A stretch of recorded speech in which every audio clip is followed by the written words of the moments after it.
echo tayo.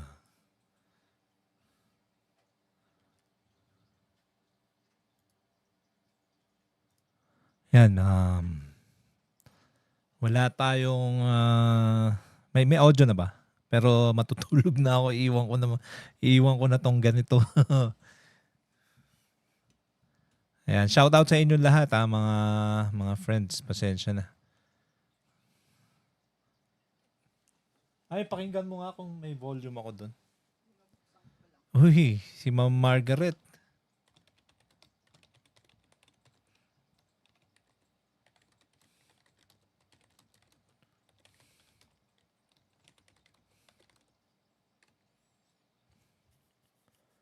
Okay, check nga. Pasensya na ha. Iiwan kong ganito. Naabutan ko katatapos lang ng klase. So, hindi yata sisipot si PRRD. Malalaman na lang siguro natin.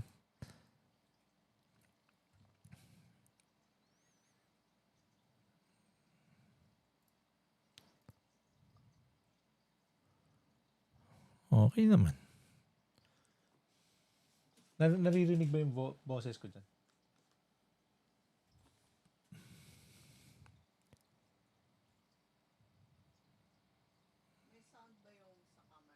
Wala pa.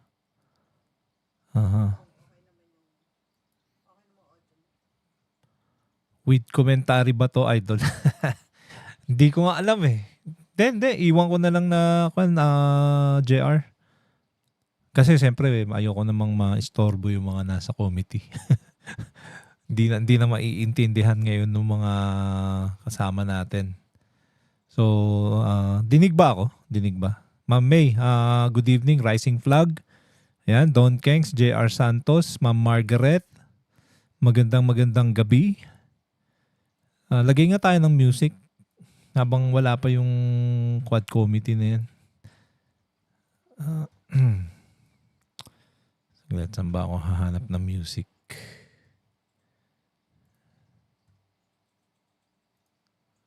Ito.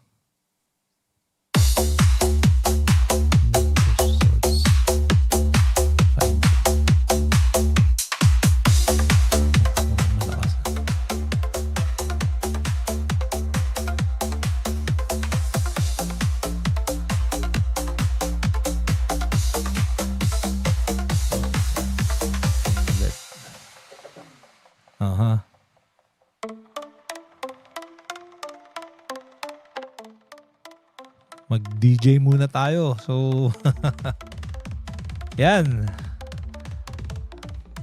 Kantahan na dito sana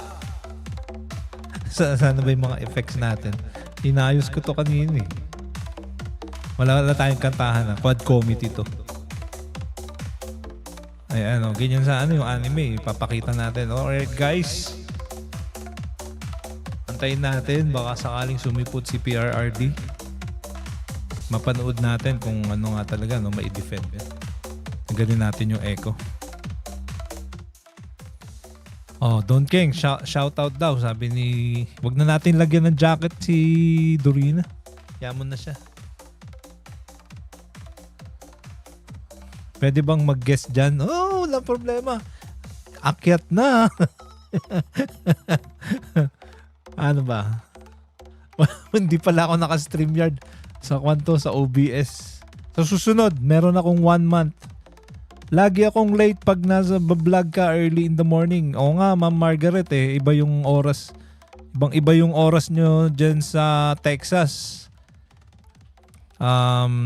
Bale, sa susunod, sana late na rin yung trabaho namin para sabay-sabay tayong pumasok sa trabaho. Hindi, pero kan lang siya. Anong tawag dito? Gusto ko lang may ma-upload lang kami kahit papaano kasi wala eh. Busy kami sa work. Naglit, ano bang hinahanap ko? Kalimutan ko yung gagawin ko. Tingnan mo, ang bilis ko makalimot ngayon. Lagyan nyo po si Dory RN ng jacket. Wag na. Wala jacket yan. Diyan ako na pahamak eh sa nawala yung jacket. So, pansamantala, saglit, tingnan natin. Wala dito, saglit. Papakita lang ako saglit, tapos papatayin ko rin.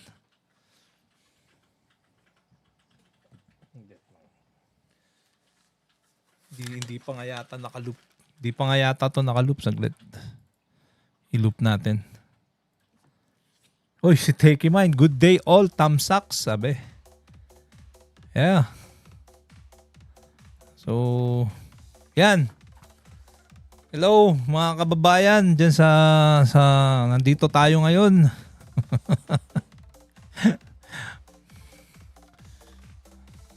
Hindi ako matutulog na kami. Tutulog na kami ni Sensitive Bear kasi katatapos lang nung klase namin. So, ayan, pakita muna tayo. Hello mga kababayan, dyan sa Pilipinas at saka dyan sa parte ng Texas kila Ma'am Margaret. Wala pa, tagal nga eh. Akala ko 9:30, gumagawa ako ng thumbnail kanina. So, saglit studio mode tayo. So, tignan ko lang to tapos lagyan ko ng mic. Pasensya na audio output.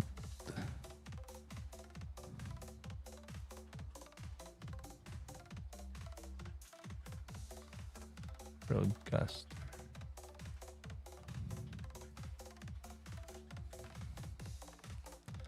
Watching football at the same... Uy, anong team ka, Ma'am Margaret?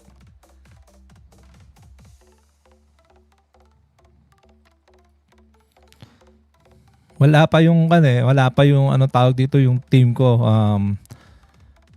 Detroit Lions. Hindi sila manalo-nalo. Hindi sila nanalo kaya bad trip.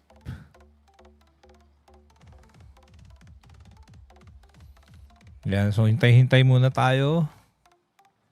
May gagawin sana ako, may papakita ako kaso lang hindi ko na alam. Ayun si Doreen nandun sa likod doon sa kabilang computer. Andun siya, kita nyo ba? Nandun yung battle station niya doon sa likod. So magkahiwalay kami dahil may klase kami, online class. So nandun siya sa likod banda doon. Oo, may sarili na yung setup. Ginawan ko siya ng table. So doon lang siya sa likod, background lang siya. So itong pagdinig ng Quadcom,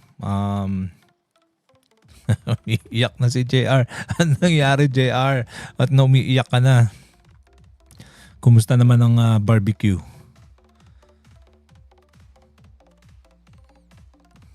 Yan i-promote natin dito yung mga negosyo nyo. Para at least kahit papano, no, baka may maligaw. Si Don Kings, tumatawa lang. Don Kings, palitan mo na yung brief mo. Pag may pinakita ako sa'yo, baka mas matawa ka. Saglit lang, papakita ko. Agis mo nga. Agis mo yung itim. Ito, papakita ko. Kaya sabi ni Sensitive Bear, magpalit ka na. Uy, nakakaya. Kung si Don Kings ay punit-punit, ikaw wala nang taga-salo. Don Kings, may papakita sa'yo. Ito lang tayo. Maging totoo. Tingnan niyo yung brief. Yung underwear ko. Yan Nakita mo ba, Don Kings? Tingnan mo, nakikita na yung boot. Wala na yung sumasalo. Ayan nabutas na. Nakikita mo doon sa baka ng Sensitive. Eto nga, tingnan mo. Pwede nang lumusot. Wala akong team, basta mananalo. Sabi, buong tay ako. May pool kami sa work. Uy. Ano ba ang tip na pwede kong ibigay kay mo? Wag, hindi pwede. Censored tayo dyan, Don Kings. Hindi pwede. Diba? Hindi pwede. Makikita tayo sa buong mundo na lumalabas yung jingle bells. So, Ma'am Margaret, dun saan ba ako tumitingin? Di ka naman kasi nagsusugal ng meron yung sugal dito ewan ko kung meron dyan. Yung bet, ano ba to? Draft, something ganun Tapos may mga pool din siya, merong parlay. Pagka nanalo ka $5, magiging 2,000. Kaso hindi naman ako nagsusugal. Ayoko Don Kings. Ito mahirap eh. Yung sa akin talagang Sabi sensi, uy yung brief mo wala nang tagasalo. Sabi ko, uy yung kay Don Kings nga punit-punit. Ito talaga. Ayan. Butas na. Lumalabas na yung itlog. Hindi na pwede. So gagawan niya ng damit yung pusa. Gagamit yung underwear. So yan Anong oras na ba? Maaga pa naman eh. Gusto ko na itapon. May sentimental value. Totoo yan. May sentimental value yan. Yan yung sa pagod at hirap. Ito yung kahit isa na lang yung sinasalo. Pwede pa. O, diba? So, abang-abang tayo. Malapit na. Ba't nila pinatatagal, ano?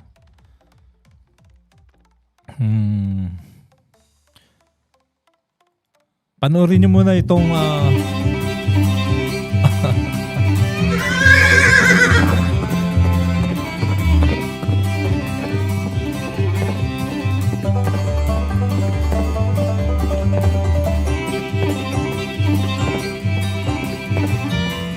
panoorin nyo muna yung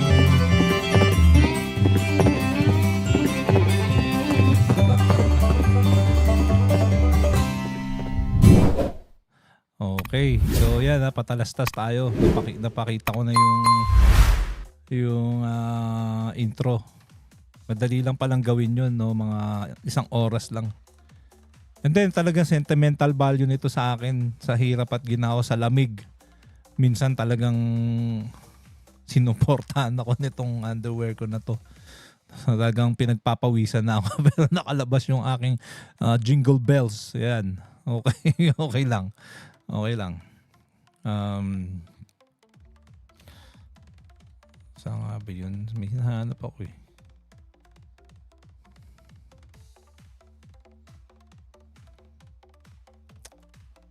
Ito, tignan natin. Hindi ko magagamit itong mga effects pag natulog na kami. Wala na, i-off ko na to. Okay, matagal na hindi ko nagamit to eh. Dapat sinabi mo sa akin yan para naisama ako sa kanta. Oo, si Sensitive Bear, sabi niya nakakaawa naman to sa ako. Butas na yung kanyang karsunsilyo, yung kanyang brief.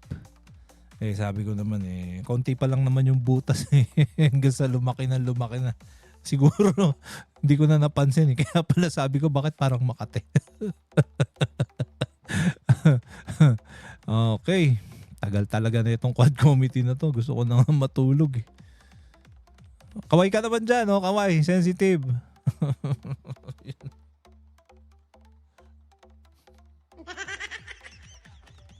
Oo, kita ka doon sa likod. Ayun, yung kumakaway doon, si sensitive yan. 'Di ba? Inaanap ko yung mga pumapalakpak. Subukan ko nga to, saglit lang. Ay, hindi yun. Magandang araw mga kaibigan. Ako si Riddler. At ako naman si Sensitive Bear. Welcome sa aming channel. Ngayong araw, meron kaming napaka-espesyal na episode para sa inyo tungkol sa mga kaganapan na nangyayari sa loob at sa labas ng bansang Pilipinas. Tama, kaya siguraduhin manood hanggang sa dulo dahil maraming sorpresa ang naghihintay. Masaya kaming makasama kayo at kung kayo man ay nasa biyahe o nagre-relax sa bahay. Kung bago ka lang dito sa aming channel, huwag kalimutang mag-subscribe, like at i-click ang notification bell para lagi kayong updated sa aming mga bagong videos. Kaya kunin na ang paborito ninyong inumin, mag-relax at tara na't simulan natin. Tara, umpisahan na natin. Finish him! Alright. So, ang katwiran ko, nasa bahay lang naman ako. Kaya hindi ko talaga tinatapon. Pero grabe naman yun sa'yo, Don Kings ha. Baka mapasma ka. Sabi ko, uy, tinan mo yung underwear ni Don Kings. Meron pala siyang ganun. Mas nakakahiya yun sa akin. Oo nga eh. Hindi, in-record ko lang to. Yung audio na yun. Para hindi na ako salita ng salita. automatic na pinipisil ko na lang sa sa Stream Deck. Nahanap ko nga eh. Tagal na hindi ko nagamit to, no? Last na kayo pa lang yung nung last year po eh.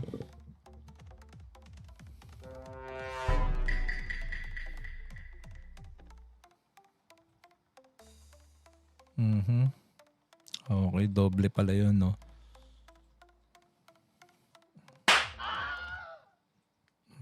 Kalimutan ko na nga iba rito eh.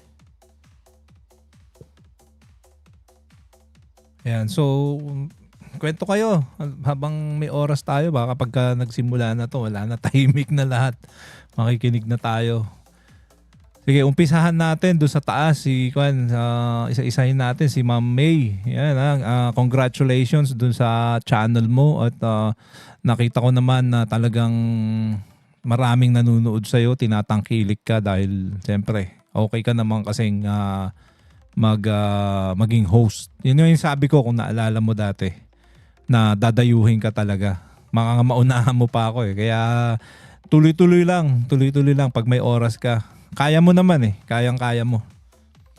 Saka maganda naman yung mga topics na nilalabas mo. So tuloy-tuloy lang yan ha. Palakpakan natin. Ayan. Si May Dons, ang ating dating kasama dito sa channel natin. Ayan, sila Takey Mind, si Cheryl Saint Mary. Ayan. Saka, ayun. So Rising Flag 2.0. Yan. Napapakinggan din natin yan kay Boss Trunks at meron din siyang sariling channel, so pasyalan din natin siya. Magaling kumanta yan. Ang mga genre niyan yung parang mga disco. Yan. So magaling siyang kumanta. Okay, si Don Kings, ang isa sa mga magaling gumawa ng mga kanta. Kung mga gusto kayong paggawang kanta, yan, i-add nyo siya sa Facebook. Don Kings, yan, ang kanyang may channel din siya. So mag-comment kayo. So kung paano ko narating si Don Keng sa Facebook, meron siyang Facebook page. At yan nga, yung kanta namin siya yung gumawa niyan. Okay?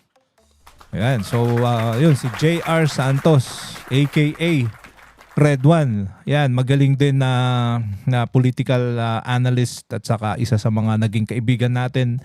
Although magkaiba tayo ng pananaw sa politika, hindi yan ibig sabihin magkaaway tayo. Ang atin lang dito is magkaiba lang talaga yung pinaglalaban natin, pero may respeto tayo sa isa't isa. So isa sa mga naging kaibigan din namin yan, si JR Santos. Meron siyang negosyo dyan sa, hindi ko alam kung saan lugar, pero nagsisimula pa lang siya. Promote natin yan. Okay? So again, si Takey Mind, ayan, meron din siyang Facebook channel. YouTube channel at saka Facebook, pero more on sa YouTube. Yan, techie siya. So kaya Takey Mind dahil may mga alam yan sa technology at isa sa mga IT specialist diyan sa Manila. Okay? Cavite yata, 'di ba? Brother Takey Mind. Yan, promote natin si Ma'am Margaret.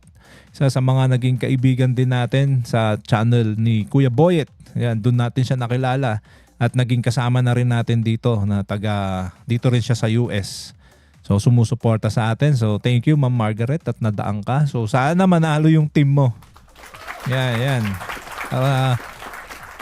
May maiuwi tayo. Meron tayong pang gimmick. Okay. Sino pa ba yung mga nandito ngayon? Sila hindi, meron. Pasyalan mo si May Dons. Yun yung title dun sa taas, Mix Talks. Yan, siya yan. So, napapanood natin siya tuwing Biyernes dahil siguro medyo parang napaka-busy ng trabaho ni Ma'am May Dons. So, yan kaway-kaway tayo. Sensitive Bear.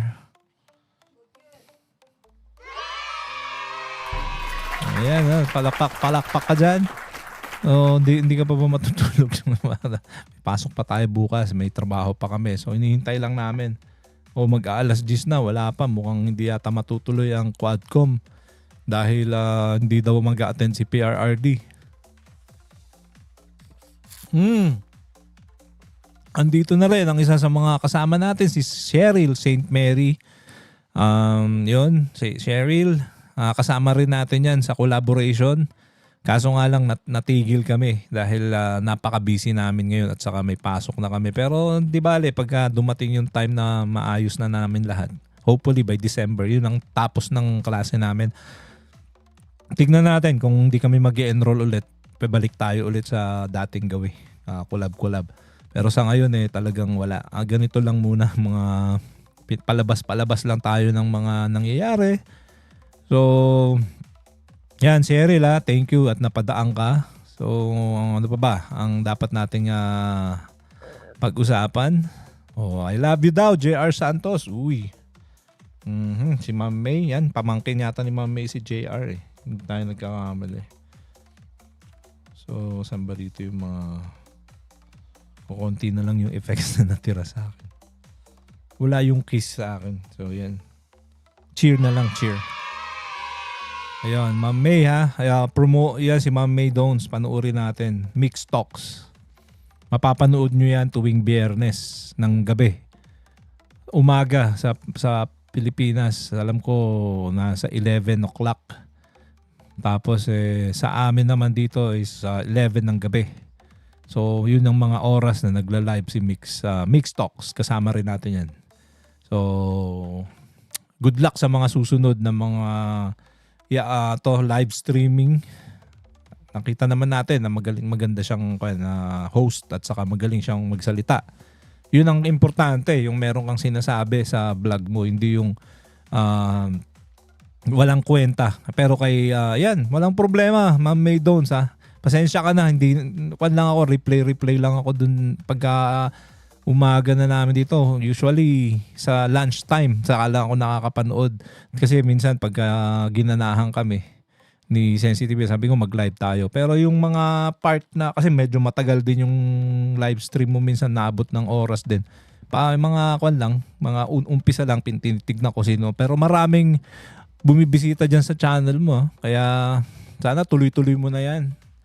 Alam ko naman kaya mo Sa una lang talaga na medyo mahirap dahil alam natin hindi naman tayo parang overwhelming talaga ang platform. Lalo na sa YouTube, ang dami mong ipapasok dyan. 'Di ba? Lalo na kung sa YouTube ka lang o kaya sa OBS, marami. Medyo magulo. So doon ka muna, mag-stick ka lang. Nandiyan naman si Techie Mind na magtuturo sa'yo. Si Cheryl St. Mary. Okay na yan. Tapos yung mga presentation, okay din naman. Nakita ko naman na okay yung mga topic nyo. Nandun si Infinite Streams na nakasama nyo dun sa collaboration. O yan. So siguro pagka okay ka na, no, mga isang buwan pa siguro, makakagawa ka na ng mga jingles. Yan. Huwag mo kalimutan si Don Kenks. Yan ang paggawan mo ng jingle. Okay. So gusto kong hanapin yung tagal naman ni brother. Saglit nga, ay lipat natin.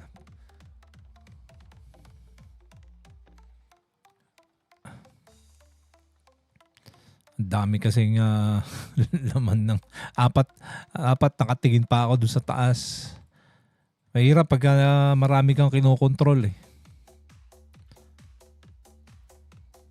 Oh, yan, wala pa talaga. Hindi nga mag-a-attend yata si Ate Trexie. Sabi niya, si Ate Trexie naka-live na rin Iiwan ko na lang yung isang ID ko doon. Dadalo kaya si FPRRD sa 9th Quadcom EJK Pogo. Yan. Quad Committee. Mukhang hindi siya dadalo. Kasi nagsabi na siya kanina, sinabi na dun sa lawyer niya na yun nga, hindi siya makakadalo. Dahil masama ang pakiramdam. So, paano yan? Count me in po sa channel nyo, Ma'am Mix Talks. Okay. Very good. Every Friday ng gabi. Maganda nga, Sensitive Bear, di ba? Nadinig mo ba ako dyan? Yun, okay daw. So, ang gawin natin pag Friday, di ba, pwede naman tayo magpuyat ngayong Friday. Yan, bill tayo ng inumin. Mag-beer. Para habang napapakinggan natin at kung wala naman. Kasi ngayong week na to magkakaroon yata kami ng Sabado na trabaho. So medyo mahirap-hirap din.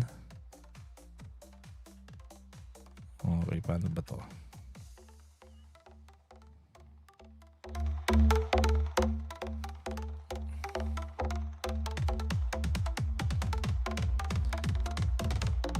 Dami ko bashers. Talaga? Okay yun. Alam mo ba na maganda pagka may bashers ka? Yan daw yung nagpaparaganda ng live stream. Saka dumadami ang mga viewers mo dyan. Yung mga yung analytic ng YouTube mo tumataas.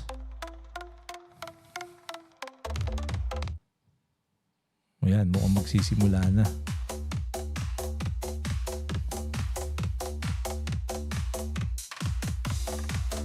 Sayaw-sayaw muna tayo. Ang oras po natin ngayon ay 10:00 ng umaga.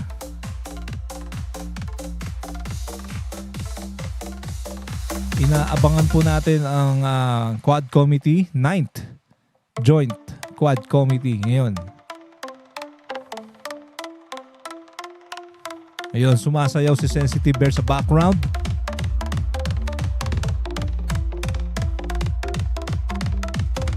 Ayan, so okay. Ano kaya ang mangyayari dito sa hearing na to? Meron kayang magandang maidudulot o mag-aaksaya lang sila ng pera ng taong bayan?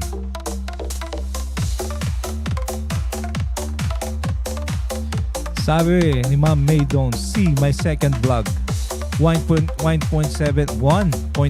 views lang po lang pro admin, the rest bashers na. The best yun, Ma'am May, kasi alam nila may ibubuga ka. Hindi yung magiging hadlang para patuloy mong ipaglaban ang administrasyon ni PBBM. Yun nga yung maganda ron yung mga bashers, at saka parang kon lang siya. Kausapin mo rin minsan-minsan. Wag lang, sabihan mo lang na wag mag-ad hominem o wag magmura. Pero talagang ang babanatan kanila dyan dahil alam natin, tinitira mo ang mga DDS.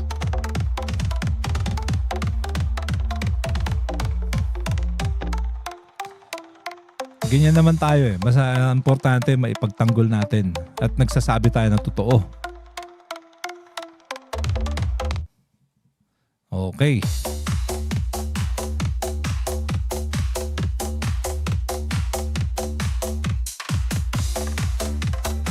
Huwag tayong magsanimalik. Nagsabi lang tayo ng totoo para malaman na lahat na tayo ay pro-PBBM.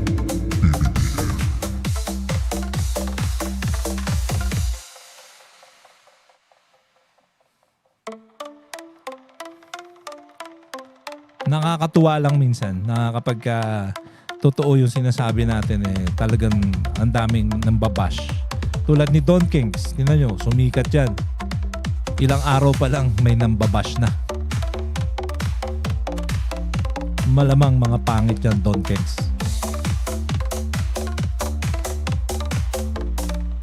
Sabi nga nila, kapag yung mga nambabash sa'yo o kaya yung mga ang tawag sa mga pangit is hindi secret admirer kundi stalker.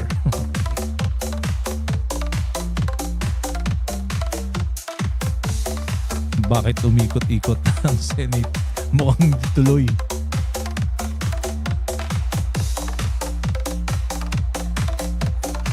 Meron na. Nag-alert. Mukhang ito na ang ating pinakaabangan.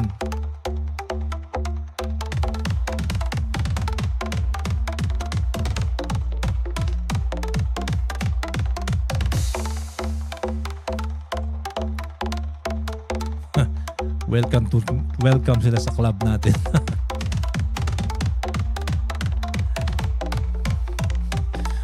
Naalala ko yung joke kanina, tawan-tawa ako. Sabi daw nung lalaki, sabi gano'n tinatawag daw yung nanay niya na aswang. Tapos na gano'n sabi gano'n ito po ang aking ina. Kinausap ko yung aking nanay. Tapos tinanong ko sa kanya kung totoo bang aswang siya.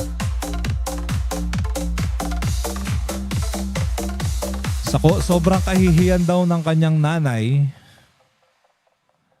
hindi na lang daw siya nagsalita. Ang ginawa raw, ganito. Sabi, Pasensya ka na anak. Paalam. Sabay lumipad daw. Medyo mababaw yung joke pero nakakatawa.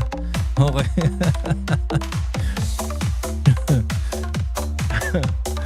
Okay, ganun lang kababaw ang ating kaligayahan. Okay, so sabi, visit www.ph government. Ano kaya to? Okay, sa mga kaibigan nating napapadaan, huwag ko kayong mahiya, libre ang pagla-like.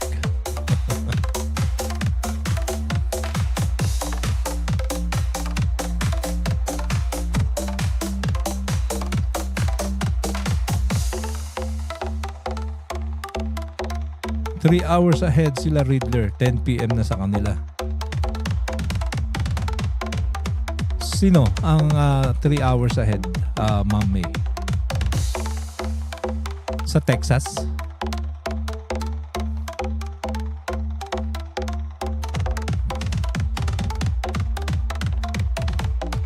PM. 10 PM pa kami pala yun.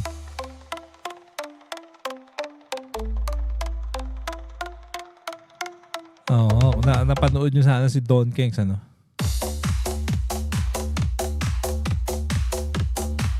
Hindi kaya kwanto nabubudol po dito sa kakahintay.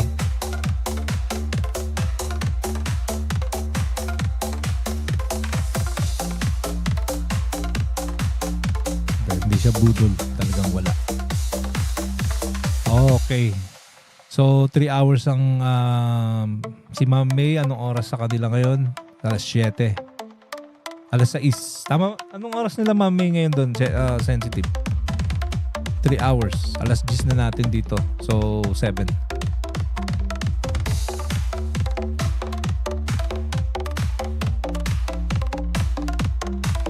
Pero malamang isa doon sa magiging bashers mo pagdating ng araw, Ma'am May. Magiging kung may mga yon, secret admirer. Pero kung mga pangit, tulad nga na sabi ko, mga stalkers.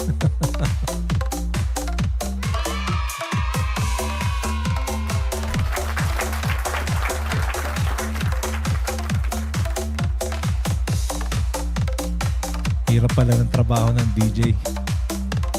Kahit hindi ka DJ, nagdi-DJ-DJhan na lang.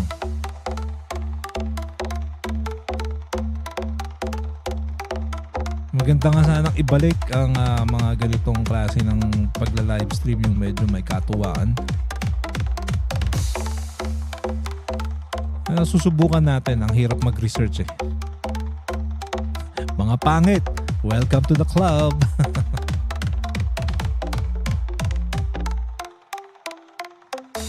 Kung sino pa yung pangit, siya pa yung masungit.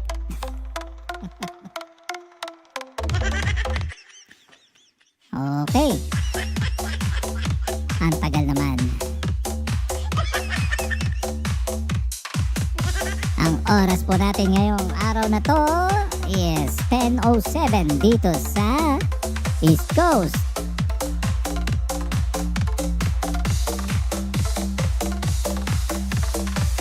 Tingnan nyo yung mga niluluto nyo dyan, ha? Mga nagluluto ng sa bagay. Maaga pa naman, di pa pananghalian. Brunch pa lang.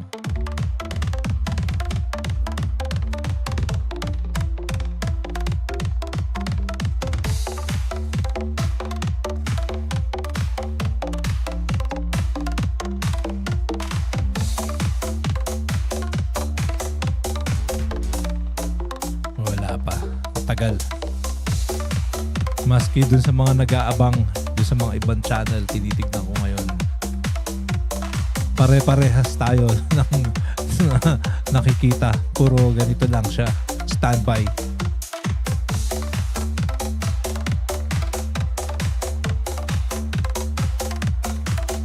Taglit nga may aayusan ako. Parang may naisip akong magandang effects.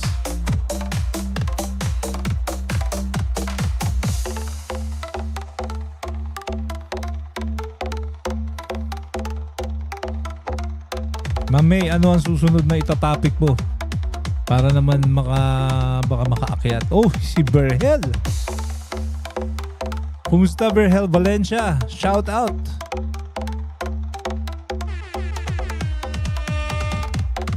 Okay, ayan.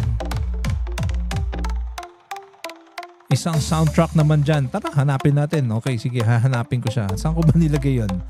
Dyan lang, saglit.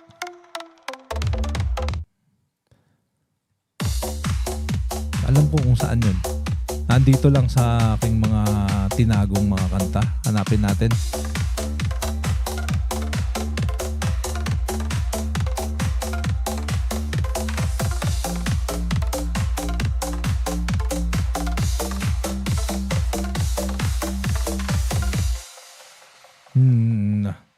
Nahanap ko na. So, pakinggan natin ang kanta ni Don Kengs para sa amin.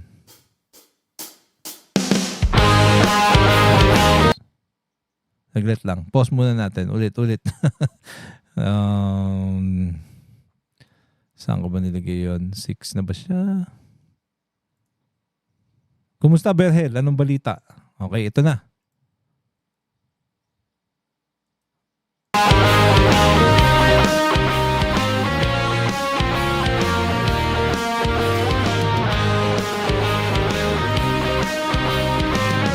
Ulitin natin. Saglit lang. Hello, Ate Trexie. Shout out, Berhel Valencia.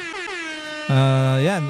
Sige, shout out natin lahat. Si Ma'am May Dones, si Cheryl St. Mary, si Techie Mind, si Ma'am Margaret Anthony.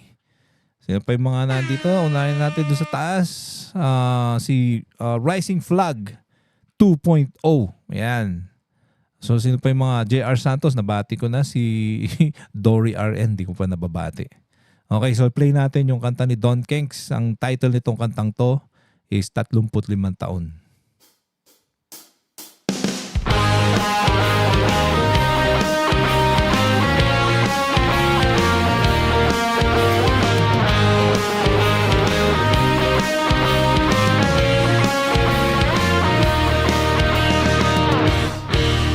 Mga bata pa tayo noon, ang isip ko'y nagtatanong, pag-ibig na kaya ang aking nararamdaman.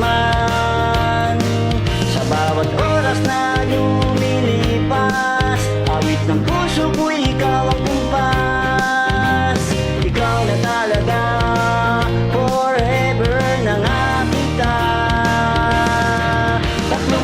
35 taon kay bilis ng panahon, di ko akalain ika'y makakapiling. Sa bawat araw ay ikaw lang ang aking hiling. Ngayon kasama na rin ating mga supling. Ako si Coco Clans, ikaw ang aking sensitive bear. Wala nang duda, ikaw ang aking forever. And we will live happily ever after. Sadyang mapagbiro ang tadhana, ngayon ako'y nakatulala. Malayo ka kasi, lambing ko'y hindi masabi. At dumating na nga ang sandali, nakita ko ang iyong mga ngiti. Hawakan ang aking kamay, sabay tayong maglalakbay. 35 taon kay bilis ng panahon, di ko akalain ika'y makakapiling. Sa bawat araw ay ikaw lang ang aking hiling. Ngayon kasama na rin ating mga supling. Ako si Coco Clans, ikaw ang aking sensitive bear. Wala nang duda, ikaw ang aking forever. And we will live happily ever after.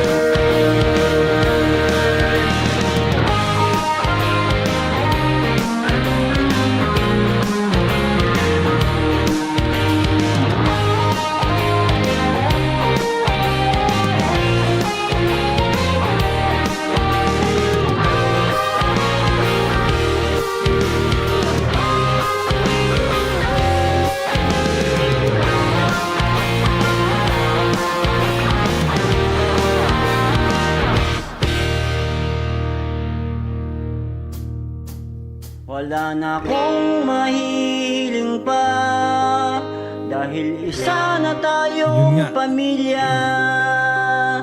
Sa hirap o ginhawa, pangako sasamahan ka. May luha ang aking mga mata, ito ay luha ng ligaya. Walang hanggang pag-ibig, magunaw man ang daigdig. 35 taon kay bilis ng panahon, di ko akalain ika'y makakapiling. Sa bawat araw ay ikaw lang ang aking hiling. Ngayon kasama na rin ating mga supling. Ako si Coco Franz, ikaw ang aking sensitive bear. Wala nang duda, ikaw ang aking forever. And we will live happily ever after.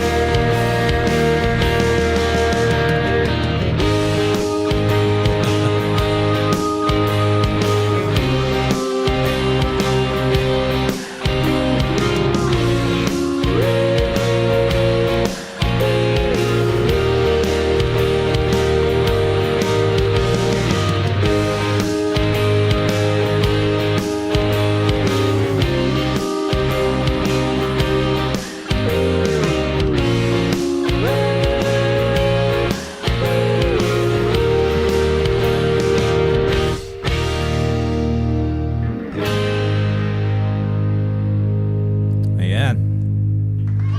So, napakinggan natin. Magaling, magaling. Salamat sa gumawa ng ating kanta, si Don Kenks. Ayan. So, tangkilikin natin. So, sa mga napapadaan, huwag niyong kalimutan. Woohoo! Woohoo! Asan na yung music natin dito? So, ito yun, di ba?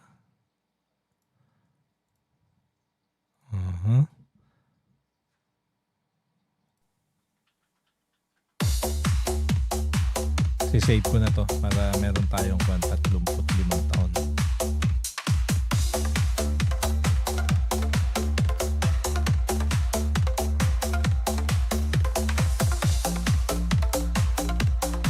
Panood nga namin nung talagang pinaghandaan mo doon, Kenks. Dulo-dulo. Dulo-dulo. Sige, meron yan. Hanapan ko. Saglit. Dulo.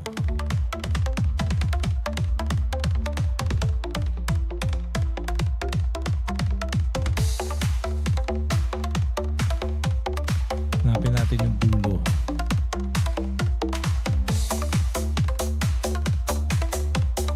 Kaso instrumental lang yun nandito sa akin. Hindi ko alam saan ko na-save yun.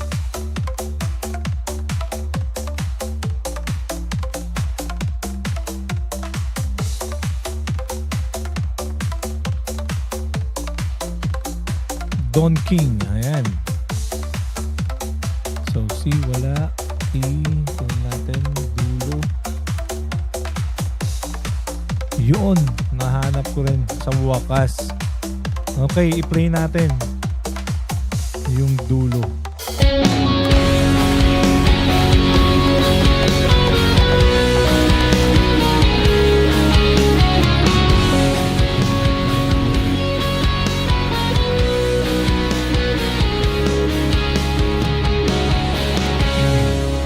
Coco Franz, mayroon ka palang lihim na pagtingin sa akin. Bakit hindi mo agad inamin? Kailangan pang daanin sa ligaw tingin. Lumipas na ang maghapon, Live? wala Oh, man live lang to. palipad. This is live. Hindi siya replay. Meron din naman nanliligaw sa akin, kahit na kung minsan ay medyo Sensitive boyish bear ang ang name ng cut mo. dating. Bakit di mo magawang lumapit sa akin? Dahil ba sa tatlo duya ko laging Thank much, Blended Reaction. I hope you're enjoying. We're waiting for the 9th Joint Congress itong Quadcom. Okay? So stay tuned. Aking dulo, nagkakulay ang mundo nang magkita na tayo. Ikaw na nga ang aking dulo, nabiyak ng puso ko, ikaw ang soulmate ko. Naramdaman ko na lang na para bang may kulang sa buhay ko hanggang ngayon.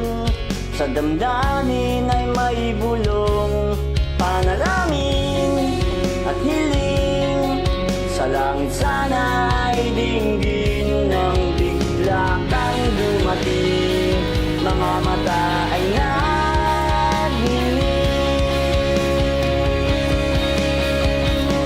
Ikaw na nga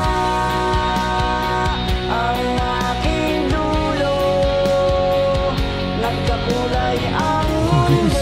Maraming dila. nang magkita na tayo. Ikaw na nga ang aking dulo, nabiyak ng puso ko, ikaw ang soulmate ko.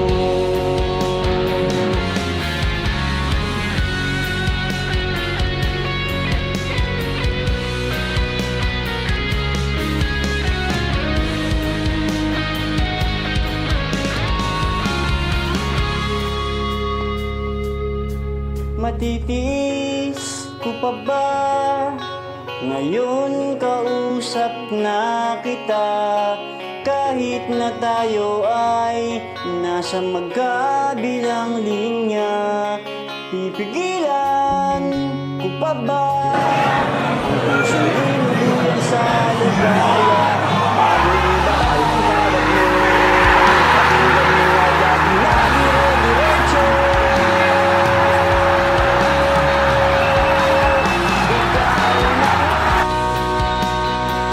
Ang aking dulo, nagkakulay ang mundo nang magkita na tayo. Ikaw na nga ang aking dulo, nabiyak ng puso ko, ikaw ang soulmate ko. Ikaw na nga ang aking dulo, nagkakulay ang mundo nang magkita na tayo. Ikaw na nga ang aking dulo, nabiyak ng puso ko, ikaw ang soulmate ko. Ikaw ang soulmate ko. Ikaw ang soulmate ko. Ikaw ang buhay ko. Nahanap ko yung video niyan, hindi ko alam kung saan ko nalagay. Okay, so yan yung Dulo by Don Kenks.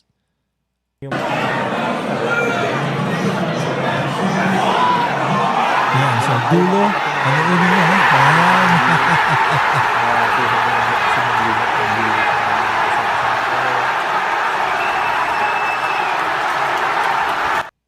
Okay.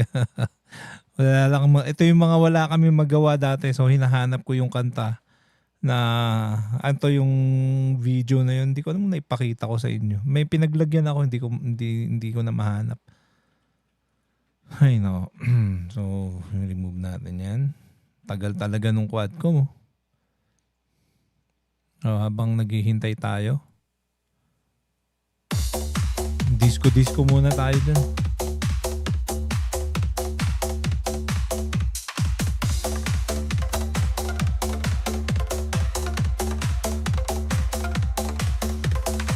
Ano, nag-agahan na ba kayo mga kapatid?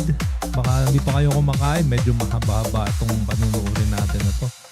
So pagka sinalang na nila, medyo papako na rin kami, no? Mag-i-exit na rin ako pero iiwan ko siyang nakabukas dahil nga trabaho kami bukas. Sa ibang site kami. So yun na yung sinasabi ni Ma'am May kanina na si Goose. Nakuha ko lang yung pangalan niyan dun sa palabas ng Marvel, yung pusa dun na hawak-hawak ni Nick Fury, yung maraming tentacles.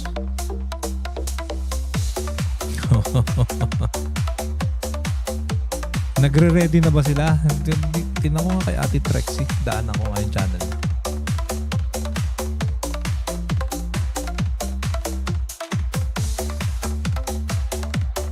Nagre-ready pa nga lang. Nakita ko sa Rappler. Wala pang mga nagsiset up pa lang sila.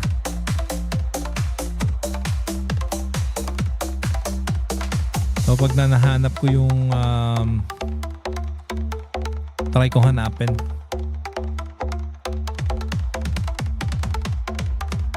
Meron sa akin, naalala ko na save ko yung sa upload ko ba.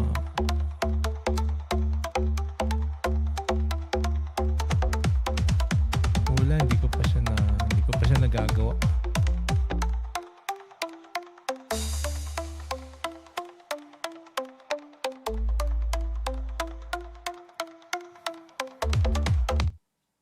Ito na yata, wala pa rin.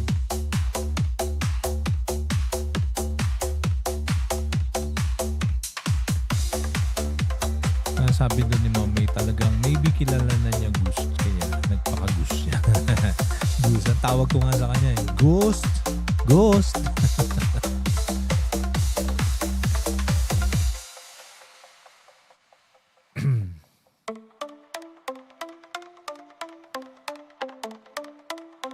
Ate Trexie, kumusta? Wala pa ba? Tagal ah. Naantok na ako.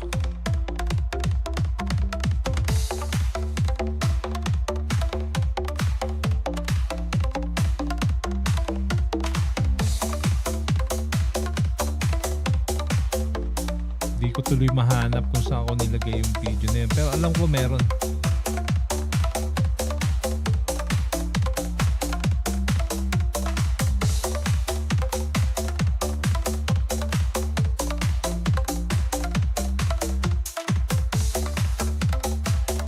Nahanap ko yung video ng dulo na hindi natapos at ipakita natin. Goosey!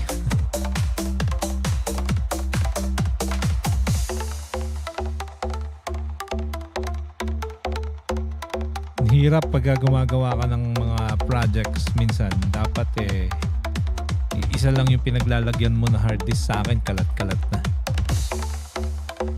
Goosey, nanay ko, iba ang tawag niya, Kawawang Bata. Pangalan nung pusa namin, Kawawang Bata, kasi iniiwan namin siya sa umaga. Nag-aalaga yung mama ko.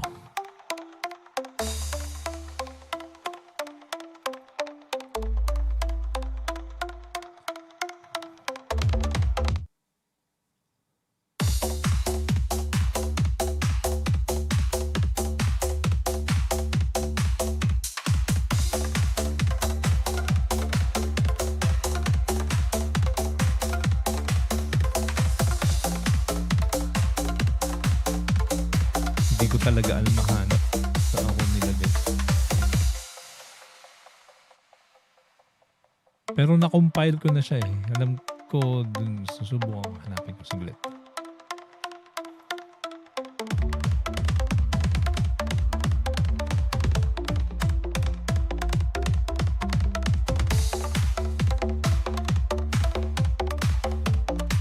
Hala, ang nangyari sa pagta-type ni Ma'am May?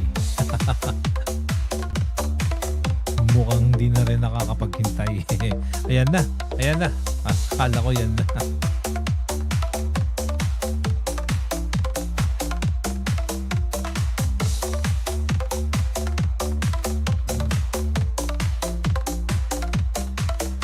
Okay, dito na.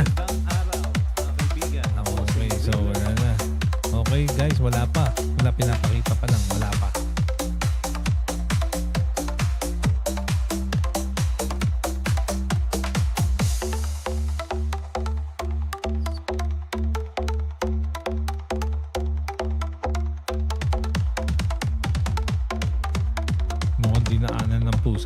keyboard.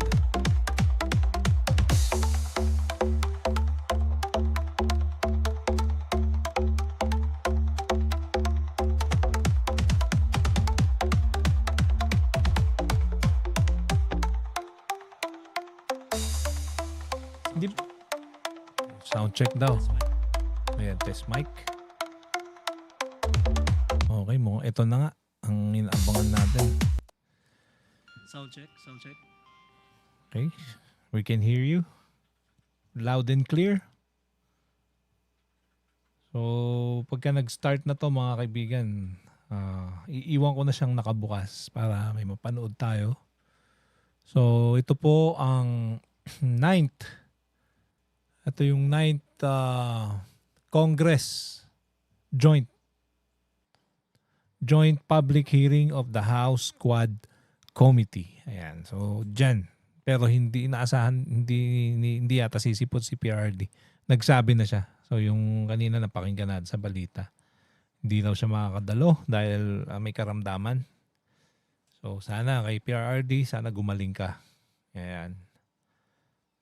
Huwag tayong maging negative. Intindihin natin na siyempre may katandaan na rin si PRRD. So, hayaan na lang natin muna magpahinga. Okay. Maraming salamat. Okay guys, i-on ko na lang yung music. Ika-cut ko na muna yung mic ko para pakinggan natin to.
Sana nga cancel para hindi sayang yung kuryente.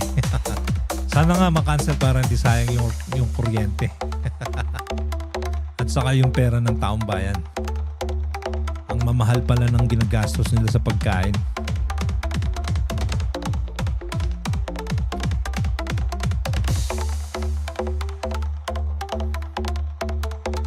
Pwede ka pa namang tumawag Don Kengs hanggang alas 12 kami gising. Alas 11:30 pala. May trabaho kami bukas. Gusto lang namin mapakinggan kung ano yung ibabalita mo. Maganda ba yan? Bala ko sana kung dumating Duterte at interpolate na siya, live ko sana yung tanungan sa kanya. Pwede naman eh. Ganito na lang. Sayang din. Watch hours. Hindi nga raw siya sisipot. Mukhang may sakit si PRRD. Nilirespeto naman natin na talagang hindi pwede. Okay lang, siya pa naman sana yung magandang panoorin doon. Parang basketball lang yan. Cheryl St. Mary, kumain ka na ba? Nagbayag na nga rod, manang Trex. Kasti nga talaga, hawan. Gure tayo. Agmulagat tayo nga na bigbigat.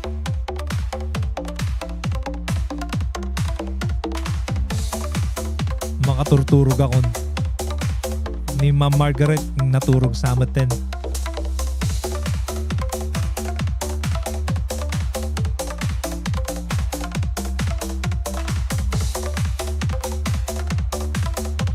Kasta nga talaga. Urela pumaraw dagiti uwak. Nga mo nakakita ka pa iso ti kanti mo nga uwak.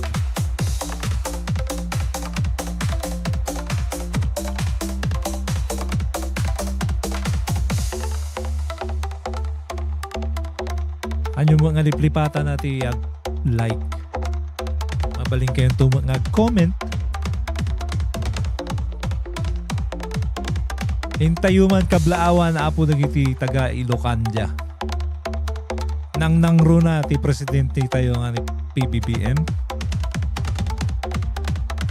Naimbag nga bigat kinyam apo presidente.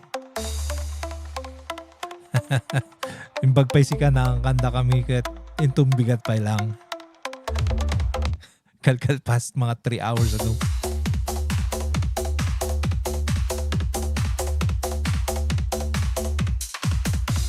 Meron daw siyang bayag. Sa Ilocano, ang bayag matagal. Nagbayag gamit 10.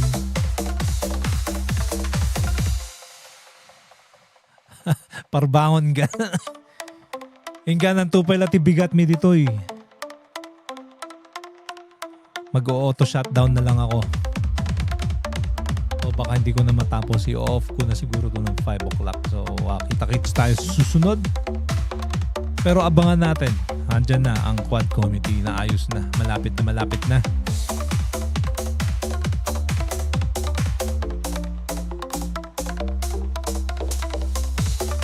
Sabi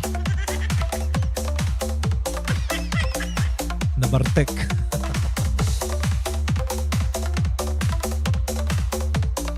Saay Michael Jordan.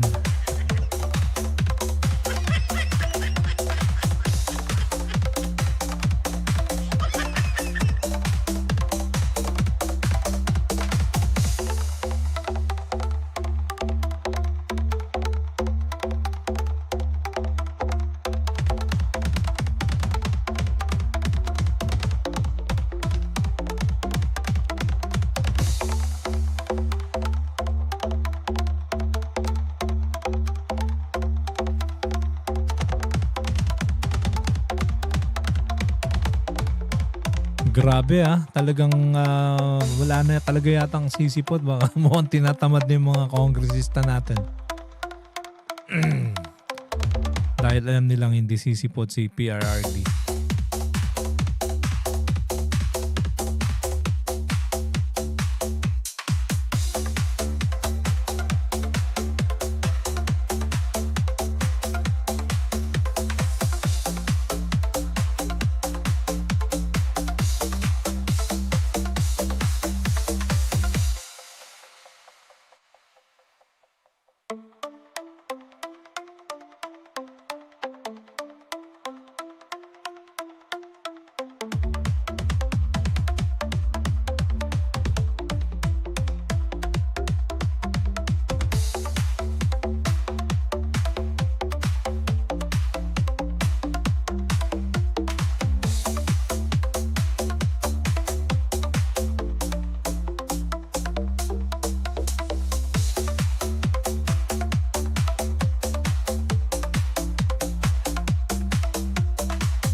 bukas.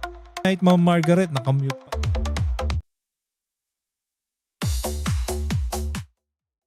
Sama ka ulit namin sa mga susunod na mga live stream. Mahanap kami ng mga itatopic. So sabi dito, Kuya Bay, tagal. Oo nga, Kuya Bay, matagal pa nga talaga. So ingat, Ma'am Margaret ah. May pasok din kami bukas pero hintayin ko na lang tong quad committee. So sige, ingat ka dyan. Good night. Sabihin ko kay PRRD, you hate drugs. Hindi sisipot, Don Kenks. May sulat. Oo. Yun nga eh, meron daw sulat ng abogado. Napakinggan natin kanina. So Kuya Bay, thank you for dropping by. Wala pa nga eh. Medyo gabi na rito sa East Coast. 10:41 ng gabi. 10:41 ng umaga naman nyo dyan. Kung nasa Pilipinas ka. So, paano nga kung hindi sumipot? Anong kasunod na mangyari? Uubusin lang nila yung pera ng taong bayan. Ganun lang yun. So, ano pa bang hinihintay natin dito? Hanap ako ng ipapalit ko dito sa music para hindi paulit-ulit. Saglit ha. Ito, subukan natin to.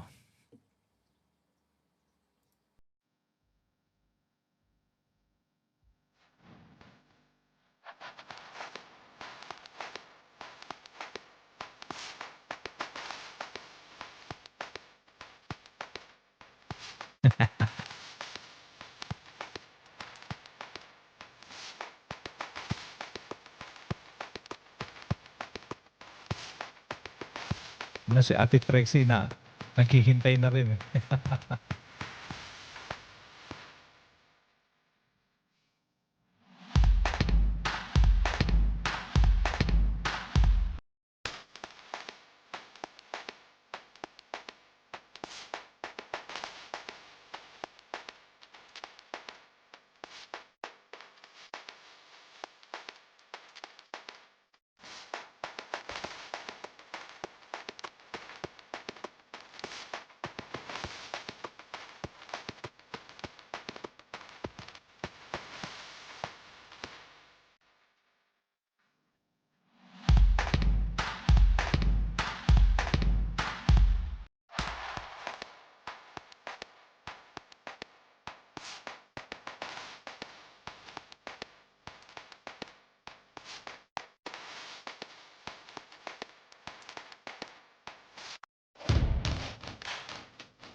Sabi, lahat ng naka-livestream ngayon bago sa paghintay.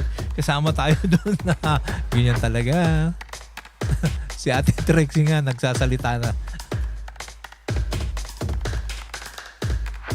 Mukhang si Ate Trixie late matutulog. Si Ma'am Margaret natulog na. Kayong mga nandyan sa Pilipinas, tanghali pa lang. Magla-lunch pa lang kayo.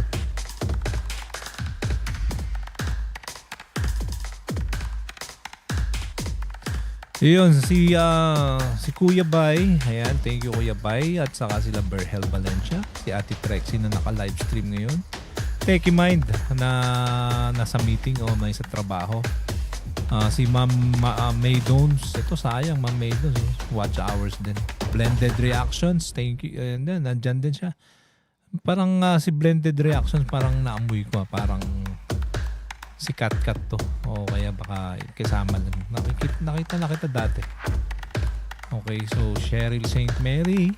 Naalis din mamayang alas 2. JR Santos na nandyan lang sa BG. Mukhang nagre-ready. Si Rising Flag na naghihintay din. Yan si Don Kinks na pagka nagsimula na to, try namin makipag-chikahan sa'yo kahit 30 minutes. Sino pa ba? May ibang witness naman siguro. Sayang, food. Naka-order na yan. Oo nga. Ma'am May, naantay na lang nila. Grabe oh. Wala talaga kahit saang channel ako pumunta. Si Ate Trexie nga, naka-pause na lang. Doon na lang. Hindi naman pala naka-pause. Meron siyang nagkukwento lang siya. Para ma-entertain niya rin yung kanyang mga bisita. So, Kuya Bay, hindi makakarating si Digong, sabi ng attorney niya, masama daw pakiramdam. Oo nga, Kuya Bay. Napakinggan ko nga kanina yan habang nagbibiyahe kami. Pero intindihin na rin natin, medyo matanda na rin si PRD. Pero mas maganda sana kung nandyan siya.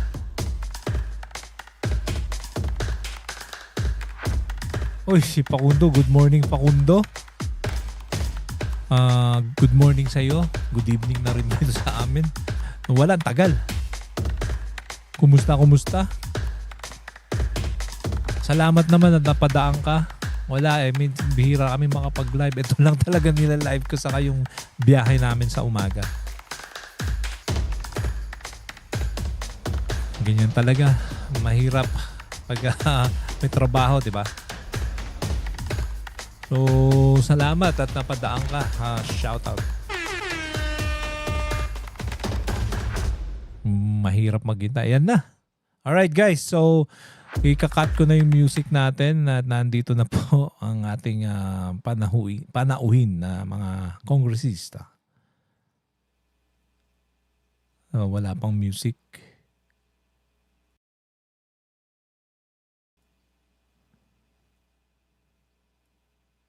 Bakit ganun? Rappler host thanks. Rappler? Okay. Check natin yung Rappler. Medyo nakita ko kanina yung Rappler. Magkaiba lang sila pero parang gusto ko ngang lagyan ng second screen. Saglit, Rappler.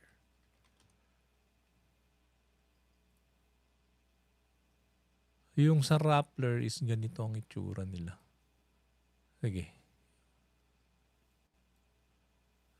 Bibigyan natin ng maliit na screen. Pero parang may voice na ba ito? Wala pa akong naririnig eh. Kahit dito sa side ko. Saan ba yun? Display capture.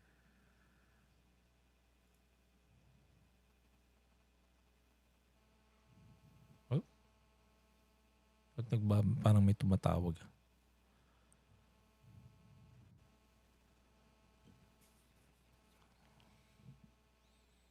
Display capture. Ayan na. We will start in a few minutes. Comsec, can we ask all the invited resource persons to take the seat Desktop or the audio. seats on the right side of the hall? Oo. Nag-start na nga mami. Palitin natin yan. Those invited from the PNP, Please take your seats. Okay, ganitong itsura sa Rappler, Ma'am May. Yan siya. Yung maliit nandyan sa baba. And all others, invitees. Meron ba kayo napapakinggan na volume? Parang wala akong naririnig. Pages, please.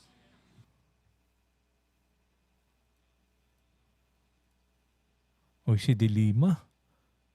Uy, andyan si Laila. Palakpakan.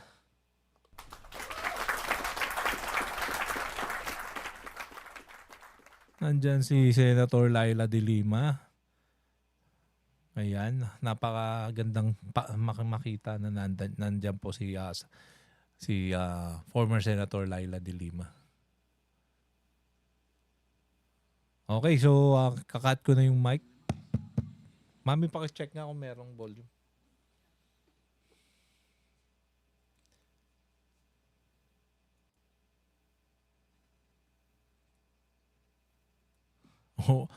Oo nga, andyan na si Idol. Senator. Uy, nandyan din si Espinido. Wow, maganda to, exciting. Okay, magandang umaga po sa lahat. Welcome to the 9th joint Wala nga, public di hearing of the maka-attend si Quad Digong. Committee. On behalf of the Committee on Dangerous Drugs, the meeting is now called to order. On behalf of the Committee of Public Kakat ko na yung Order mic ko, and guys, Peace, ha? Quadcom hearing is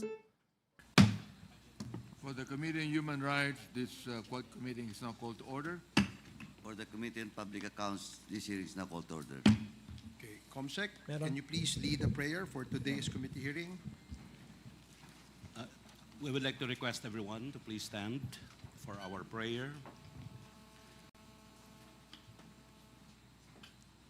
And let us place ourselves in the presence of God.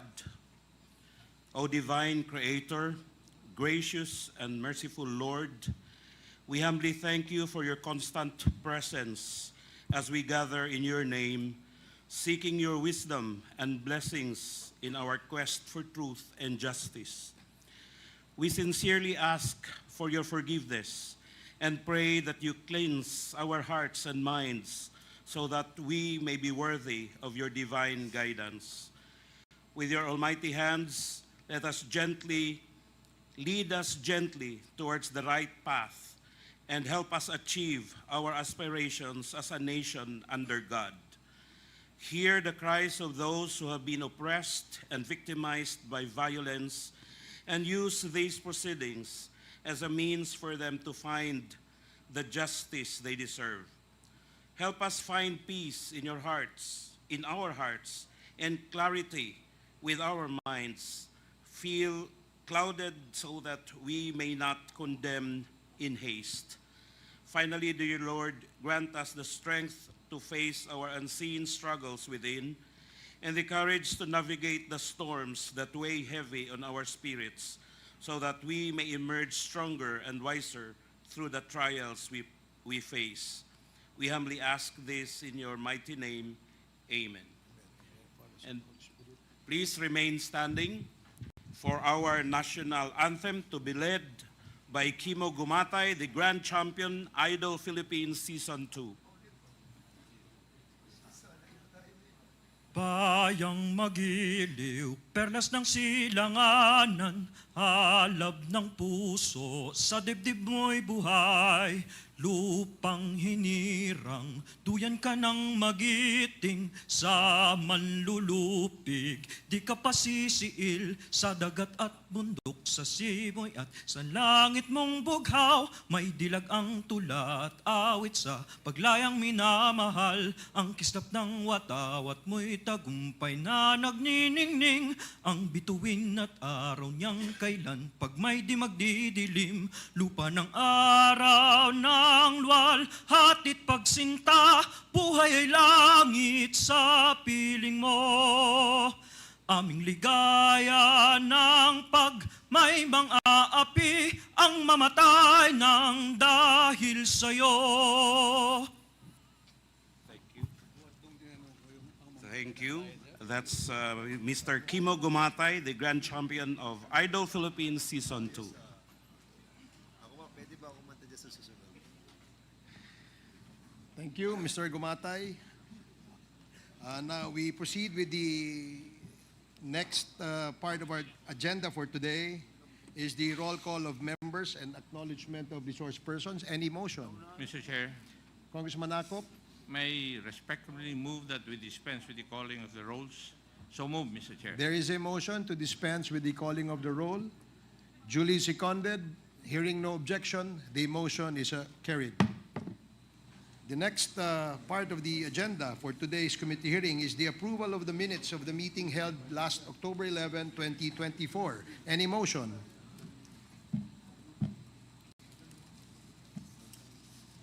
Is there any motion? Mr. Chair, may we respectfully move that we dispense with the reading of the minutes of the last hearing. So There- move, Mr. Chair. There is a motion to dispense with the reading of the minutes of the last hearing held October 11, 2024. Duly seconded. Hearing no objection, the motion is carried.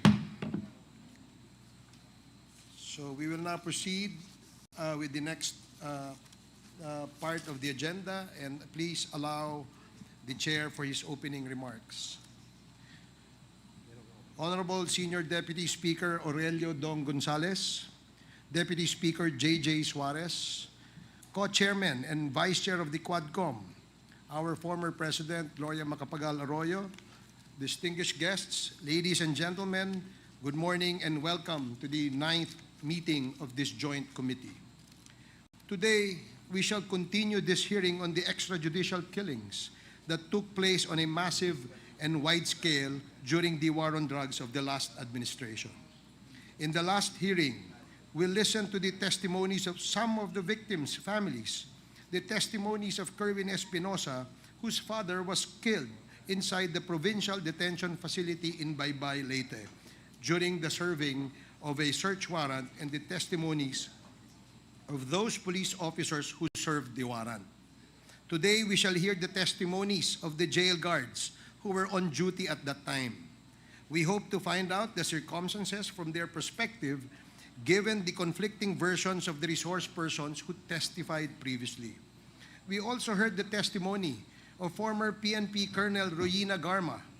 In her affidavit and testimony, she admitted that the extrajudicial killings were conceptualized based on the Davao model or template, a system that has been in operation in Davao City the whole time that former President Rodrigo Duterte served as the mayor.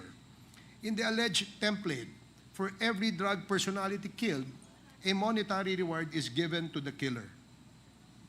Colonel Garma pointed to former Davao City Police Chief, now Senator Ronald Bato de la Rosa, as the implementer of the Davao City war on drugs when Mayor Rodrigo Roa Duterte became president.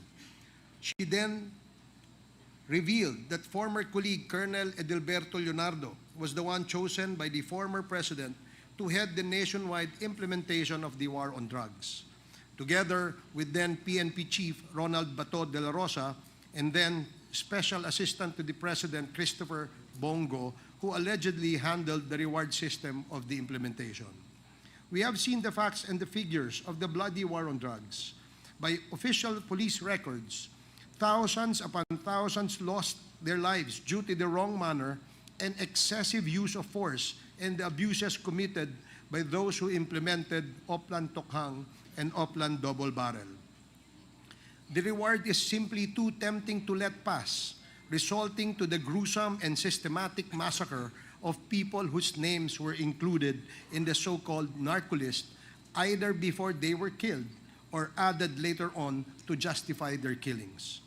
From the testimonies of both sides of the killing fields, we established that indeed extrajudicial killings was an indispensable part of the war on drugs, encouraged as it was by the leadership that emboldened the perpetrators to carry out with the promise of great reward, which was indeed and in fact delivered.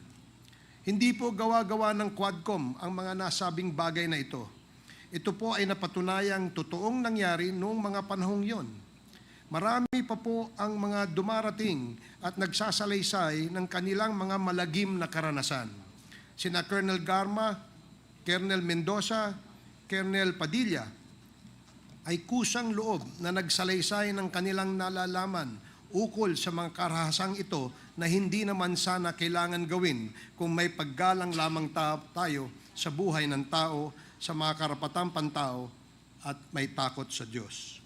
Ang akala natin noon ay ilan lamang ang mga biktima at lahat sila ay nanlaban kung kaya't sinapit ang kanilang katapusan sa kamay ng batas. Ngayon lamang po natin nalaman na hindi pala ganoon ang totoong pangyayari.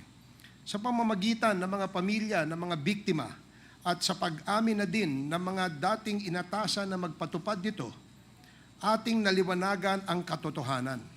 Sa ganitong kadahilanan, tungkulin ng Kongresong ito, ng buong gobyerno, ng lahat ng ahensya at nating lahat na magtulungan upang siguruhin na mabigyan ng tamang hustisya ang bayan at ang biktima at magbalangkas ng mga hakbang upang tiyakin na hindi na mangyayari pang muli ang mga ito sa ating kasaysayan. Titiyakin natin na sa ating poder dito sa Kongreso ay may mga isusulong tayong panukala upang mabantayan palalo ang ating mga karapatan. Sa tiwala ninyong lahat sa Quadcom, kami ay nagpapasalamat at nangangakong hindi dito magtatapos ang lahat. Umpisa pa lamang po ito ng pagkamit ng hustisya para sa bayan. Magandang umaga at maraming salamat po. The next to deliver his opening remarks is the Chair of the Committee on Human Rights, Congressman Benny Abante. You are now recognized. Maraming salamat, Mr. Chair, sa atin pong Senior Deputy Speaker, Don Gonzales, sa ating Deputy Speaker, JJ Suarez. Gayun din, kinikilala ko ang former Pangulo ng Pilipinas, GMA. Gayun din ay sa aking mga tireless na mga co-chairs, distinguished colleagues na kasama po natin dito. At gayon din po, gusto ko rin kilalanin ang dating Senador Lala de Lima at ang ating mga resource persons. Mga kababayan, magandang umaga po sa inyo. As we open this 9th hearing of the Quad Committee, let me begin by saying that this representation is heartened by the progress we have made. The journey has not been easy. It has been long and tedious and tiring. But though our work is far from over, we have already begun to see action as a result of the information and evidence we have gathered. Ito po ay binanggit na sa atin ng pinaka-chair po ng Quadcom na ito, si Congressman Ace Barbers. For example, together with my fellow chairs, we have filed a bill, House Bill number 10986, that seeks to classify extrajudicial killings as heinous crimes, crimes that, if proven, will be punishable by life imprisonment or 20 to 40 years in prison. Ito po ay significant step towards ensuring that those who commit such grave acts will face the full force of the law, whoever they might be. Ito po ay hakbang para di na maulit ang karumal-dumal na patayan na naganap sa war on drugs, a war that unfairly and tragically claimed the lives of innocents in the name of protecting the innocent. The war on drugs po na ginawa ng dating administrasyon, wala po akong problema dyan. Ang malaking problema ko ay kung bakit kinakailangan merong mga pinatay na more than 20,000. Yan ang malaking problema ng ating bayan ngayon. We have also filed a bill, House Bill number 10987, that seeks to prohibit all forms of offshore gaming operations in the country and provide penalties for violations thereof. Additionally, the House Quad Committee has turned over critical documents to the Office of the Solicitor General. These documents pertain to the land acquisitions and properties believed to be owned, procured, or acquired by Chinese nationals in violation of our Constitution. We have urged the OSG to move swiftly and file severe forfeiture cases against those accused of fraudulently obtaining Philippine citizenship to illegally acquire land and operate businesses here. Our message is clear. We cannot allow foreigners to steal our land under our very noses. The law must be applied. And no one should profit from actions that undermine the integrity of our nation, especially foreigners who exploit the gaps and weaknesses in our bureaucracy. Meron ding mga LGU na kasama dito sa pagkakabenta ng mga lupang ito. Samantalang napakaraming mga kababayan natin ang walang lupa at walang bahay, pero itong mga foreigners na ito ay nagmamay-ari na napakalaking lupa sa iba't ibang dako sa ating bansa. It is true that the gears of the law may sometimes grind slowly, but as we have seen, when properly oiled with testimony, evidence, and the steadfast desire to obtain justice, those gears will eventually crush the guilty. Our work may be exhausting, and at the end of each hearing, we may find ourselves tired and weary, but we know it is worth it when we see our patience and perseverance rewarded with progress. We know it is worth it when we see justice being served. To the craven who continue to run and hide in order to evade the long reach of the law, or those who cannot own up to their actions and face this committee, your time will come.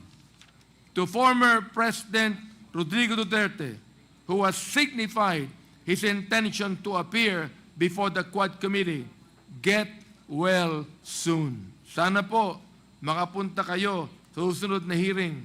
Sana po samahan ka ng ibang invited personalities na nagtatago pa rin. Sana po sa pagpunta nyo rito, marami mga katanungan ang maaari po ninyong sagutin. My friends, the Bible offers us encouragement in Galatians chapter 6 verse number 9, and I quote, "And let us not be weary in well-doing, for in due season we shall reap if we faint not." End of quote. This passage speaks directly to the spirit that drives the Quad Committee. It reminds us that while the path of justice is often long and arduous, it is a path worth walking. It is this commitment to a just cause that gives us the willpower and endurance to hold these marathon hearings and to slowly unearth the evidence that will be responsible for exacting accountability for years of wrongdoing. To my fellow members, to the resource persons who have come forward with the truth, and to every Filipino who yearns for a just society, let us continue to press on. We may grow tired, but we will not give up. We believe that the pursuit of justice is not only our duty, but our calling. At dahilan po sa ating Quad Committee hearings na ito na po ang pinapanood ng maraming ating mga kababayan. Ayon nga po sa sinabi sa article ng Chief Justice Art Panganiban na ito pong Quadcom na ito ang pinaka-telenovela ng maraming mga kababayan. Bakit po? Sapagkat live and real time ang ating pinag-uusapan dito. Kaya mga kaibigan, sa aking mga kasangga, maraming salamat po. And may we continue to serve the cause of justice with faith in the Almighty and unwavering resolve. Thank you very much, Mr. Chairman. Thank you very much, Congressman Abante. The next to deliver his opening remarks is the Chair of the Committee of Public Order and Safety, Congressman Dan Fernandez. You are recognized. Mr. Chairman, I will not be delivering any preliminary remarks on this ninth committee hearing. Thank you, Congressman Fernandez, for cooperating. The next to deliver his opening remarks is Congressman Caraps Paduano, the Chair of the Committee on Public Accounts. Thank You you, are Mr. recognized. Chairman. As practiced by this representation, I would like to submit once again my opening remarks to expedite the discussion, Mr. Chairman. Thank you, Mr. Chairman. Thank you likewise for cooperating, Congressman Paduano. We now proceed with the next part of the agenda. Comsec, you are directed to recognize and acknowledge the presence of our honorable members and acknowledge as well the presence of our resource persons for today's committee hearing. Comsec. Thank you, Mr. Chair. Honorable members of this committee, ladies and gentlemen. For this 9th joint public hearing, we have with us the following members. Representative Robert Ace S. Barbers, Senior Deputy Speaker Aurelio Don Gonzales Jr., Representative Dan S. Fernandez, Representative Joseph Stephen Caraps Paduano, Representative Bienvenido M. Abante Jr., Deputy Speaker David J.J. Suarez, Representative Romeo M. Acop, Representative Arlene Brosas, Representative George Patrol Bustos, Representative Jerville Jinky Betrix R. Luistro, Representative Raul Daniel A. Manuel, Representative Jonathan Keith T. Flores, Representative Gloria Macapagal Arroyo, Representative Francisco Paulo P. Ortega V, Representative Johnny T. Pimentel, Representative Grace Christine Singson Mihan, Deputy Speaker, Representative Jefferson Conghun, Representative Salvador Plato, Representative Reynante U. Arrogancia, Representative Franz Castro, Representative Steve Chongbian Solon, Representative Ray T. Reyes, Representative Arthur S. Garcia Jr., Representative Ramon Rodrigo Gutierrez, Representative Franz S. Pumaren, Representative Bonifacio L. Busita, Representative Roberto V. Puno, Representative Crispin Jigo Ping Rimulya. For our resource persons,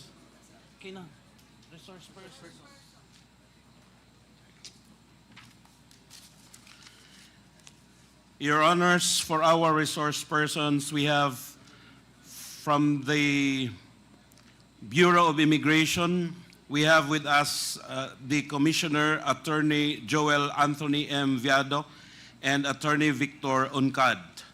From the Commission on Human Rights, we have the chairperson, Attorney Richard P. Palpalatok, Mr. Dennis De La Peña, and Ms. Rachel Pilayo. From the Department of Justice, we have Assistant Prosecutor Agnes Arellano. From the National Police Commission, we have Honorable Alberto A. Bernardo, the chairperson and the executive officer of NAPOLCOM, and Director Chito Noel Bustonera and Director Edmar B. Pares, and also Attorney Neylan Ley Gandeza, Ms. Jinky Rose Palabrica, all of NAPOLCOM. From the National Bureau of Investigation, we have its Assistant Director for Investigation, Attorney Angelito Magno, Ms. Attorney Omar M. Orilie, Attorney Dennis Victor Asistio, and Attorney Florendo Gamunak. From the Office of the Solicitor General, we have Attorney Lorelai Castro, Attorney Lenny Layug Delfin, Mr. Niel E. Lorenzo, and Mr. Ruben Aison Jr., Senior State Prosecutor. From the Philippine Drug Enforcement Agency, we have its Director General, General Moro Virgilio Lazo, Attorney Gil T. Pabilona, Director Emeterio M. Bitong, Attorney Francis Del Valle, and Director Wardley M. Hitalia, and also Colonel Rolando Magno. From the Philippine National Police, we have with us Attorney Brigido De Jesus Dulay, of their internal affairs. Police Brigadier General Constancio Chinayog Jr., the Chief of PNP DPRM. Police Brigadier General Nicholas Torre III of CIDG. Police Brigadier General Eliazar Mata of PIDEG. Police Colonel Lito E. Patay. Police Colonel Roland A. Villela. Police Colonel Hector Guijaldo Jr., Police Colonel Serafin Pitalio, Police Colonel and now retired Jovi Espenido, Police Lieutenant Colonel Chuck Barandog, Police Major Kenneth Paul C. Albotra, Police Major Leo Laraga, Police Corporal Junjun Obales, Police Major Emil Garcia, Police Colonel Raycon Garduque, and the Chief of Police, former Chief of Police of Laguna, Police Colonel Pastor Castillo, and Police Lieutenant Colonel Brian Dexter Andulan, and also we have with us Police General Reynaldo Tamundong and Police Colonel Pablito Asmod.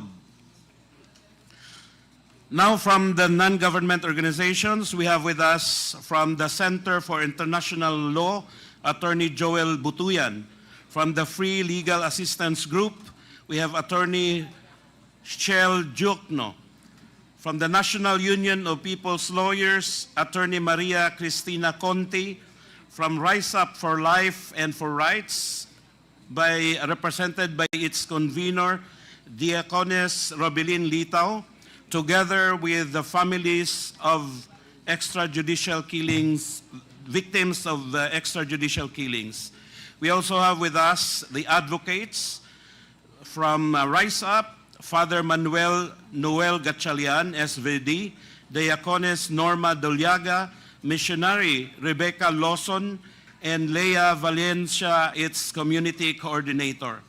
We also have with us the program Paghilom, led by Father Flavi L. Villanueva, SVD, the founder and president of Paghilom, together with the victims, with the families of the victims of EG case.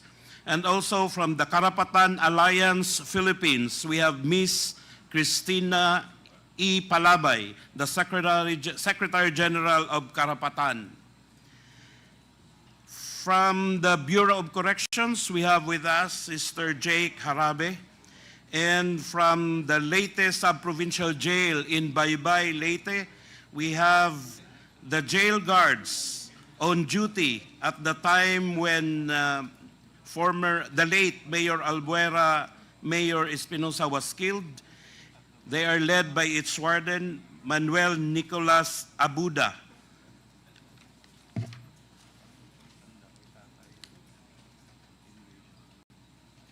And for other key personalities, we have with us the former Senator, Ma'am Laila De Lima, and the former Chief of Staff of Police Colonel Garma, Attorney Carol K. Paquera, and the journalist Manuel Mogato. That's all for now, Mr. Chair, Your Honors. Thank you, Comsec.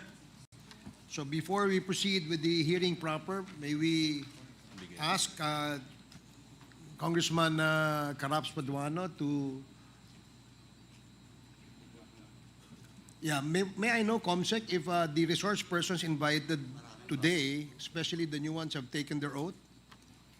And if not, please administer the oath of the resource persons that we invited for today's committee hearing. Yes, sir. Thank you, Mr. Chair.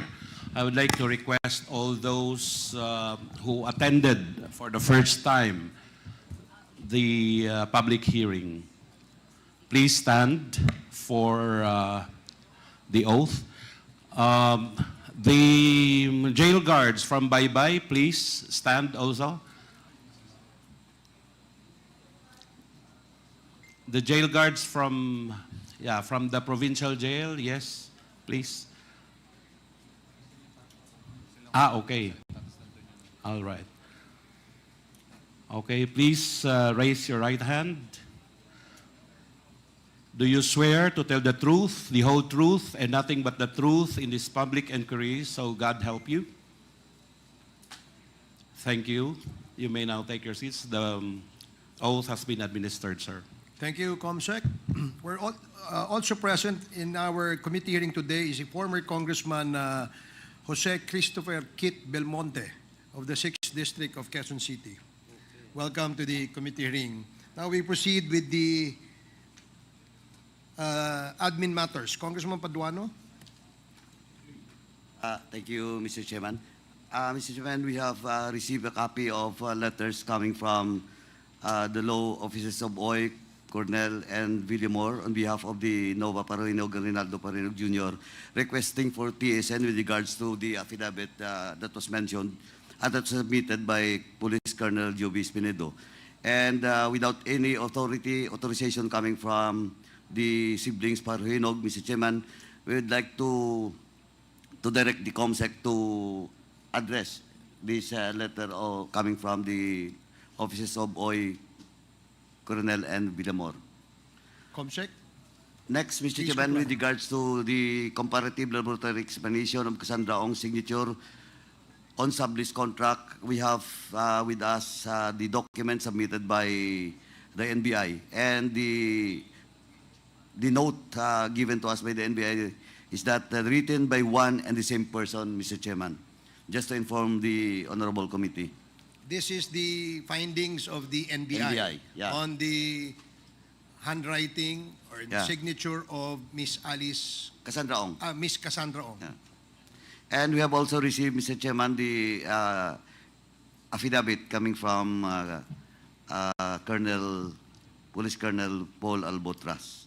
And he's now present. Is Albot? Yes. Now we have received your affidavit. And we have received three complaints, Mr. Chairman, with regards to killings and red tagging coming from Andrea Trinidad, sister of Attorney Anthony Trinidad, which was killed in Yulngan City, and letter coming from Earl Jane Ralios, the daughter of slain PDA agent, Baby Ralios, who was brutally killed in broad daylight by known assailants in Cebu City. And with this, Mr. Chairman, we would like to take cognizance of this letter, and we will just discuss this matter on a separate discussion, Mr. Chairman. And we also received a letter complaint of Mr. Catanyag against Mr. Harry Roque with regards to a land dispute in Las Piñas. And again, once again, Mr. Chairman, we'd just like to take cognizance of this letter, and we'll just discuss this on a separate discussion, Mr. Chairman. Now, we also received a letter of excuse coming from General Albadealde requesting this committee for him to be excused with an attached medical certificate, Mr. Chairman. And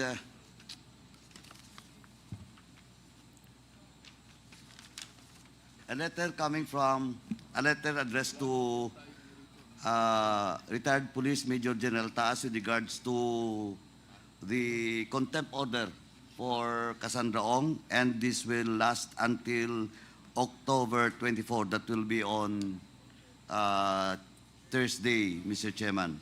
So we can discuss this matter on the later part of this hearing, Mr. Chairman. COMSEC, please take note of this letter from the Sergeant at Arms. Sergeant at Arms. We have also received a copy of a letter coming from Yvonne Barandog requesting her to be excused in this hearing. And once again, she reiterated question of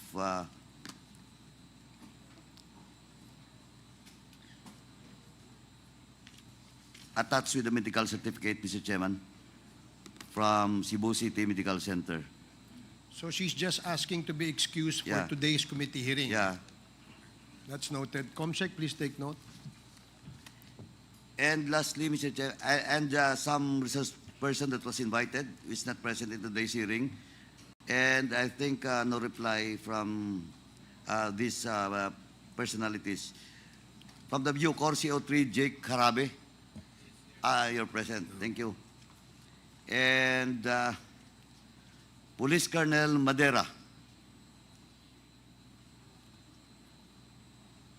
Comsec, did you receive any reply?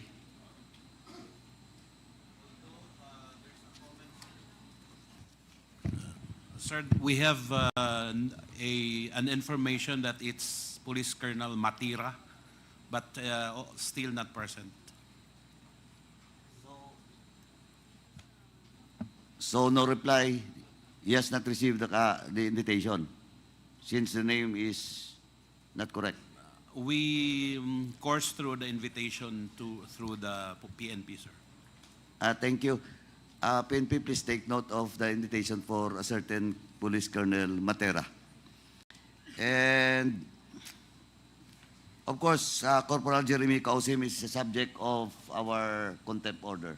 And until now, Corporal Jeremy Kausapin, alias Tox, cannot be found.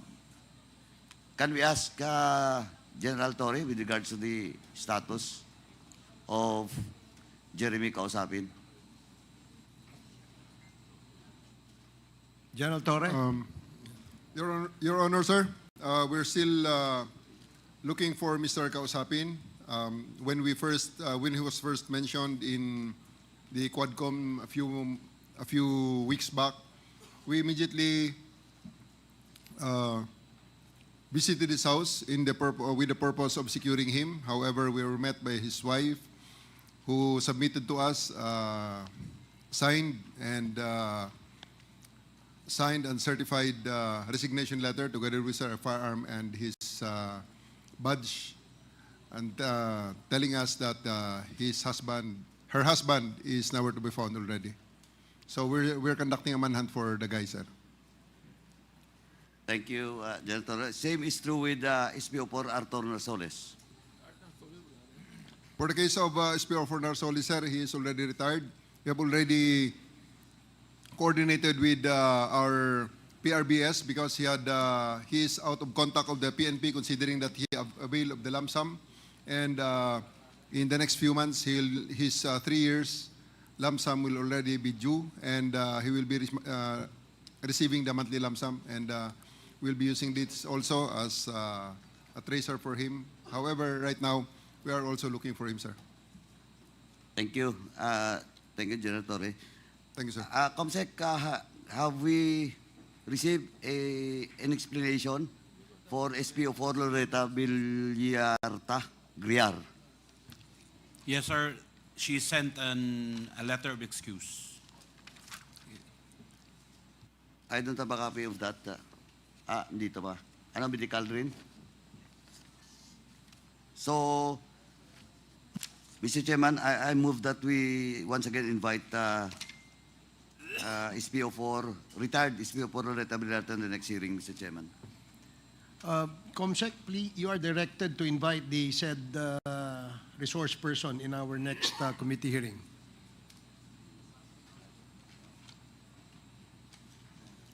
Anything else, Congressman Paduano? Anyway, we have invited on the second time Ms. Risinana Hustol, former Deputy Executive Secretary for Finance and Administration, Office of the President. What's the status? Yes, sir. We have invited Ms. Hustol, but she's still she's not around. She has not presented herself in the meeting. But she received the invitation. There's no confirmation also whether she received the letter. Saan po dumaan yung invitation? Still, we course through the PNP, sir. General Torre, have you any information with regards to invitation for Ms. Risalina Hustol?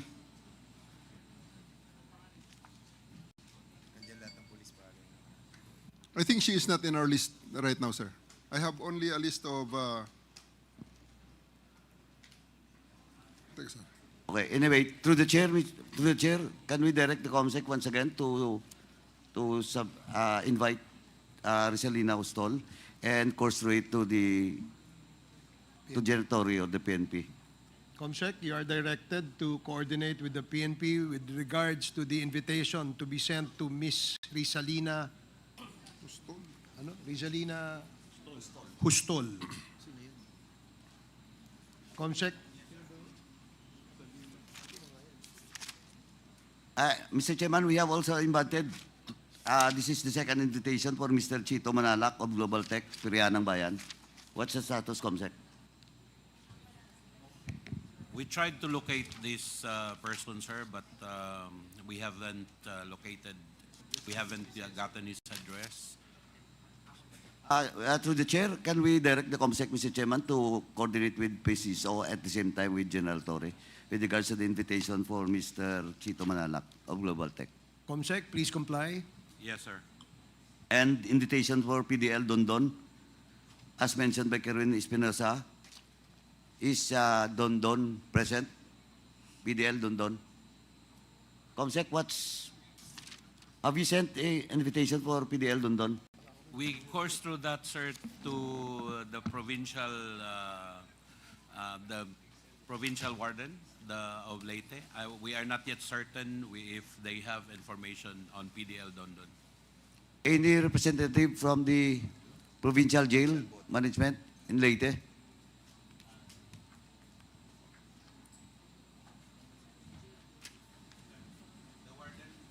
Is present, sir. Sir, Warden, we have an invitation for a certain PDL Dondon.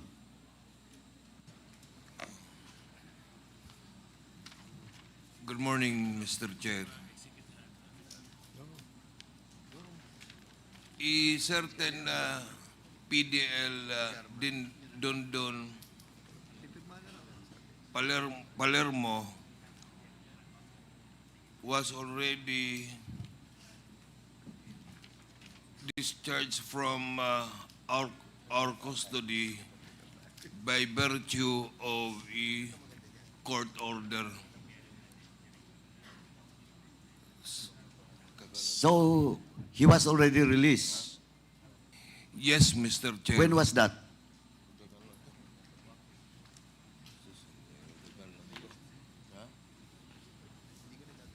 And perhaps 3 years already, Mr. Chair. Well, anyway, to the chair once again, we direct COMSEC to invite PDL Dondon and get the full name of that PDL through the warden of Provincial Jail Management, Penalty in Leyte, and course through to the PNP.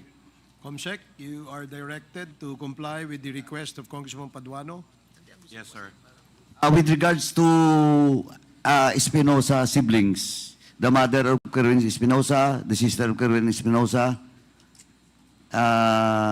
Linda Rosal, household cleaner, Landa Sumalag, the household cleaner, and Tessie Austria, household cleaner. Are they present in today's hearing? There is no information, sir, if they are around, but we have sent the invitation to them.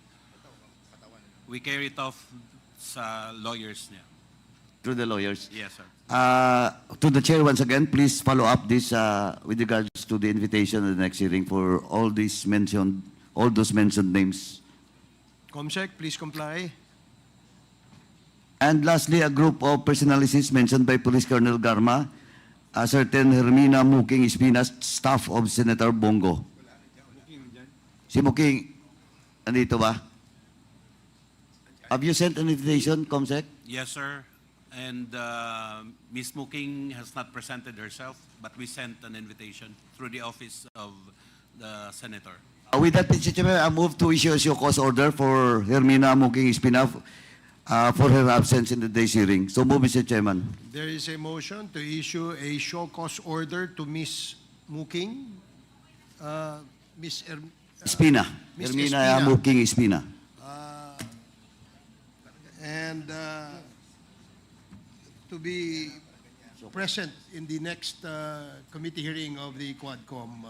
COMSEC, please comply. How about Yes. Mr. Peter Parongo? The same is true with Mr. Parungal, sir. We tried to locate him. Unfortunately, there is no address yet. Once again to the chair. Yes, General Torre.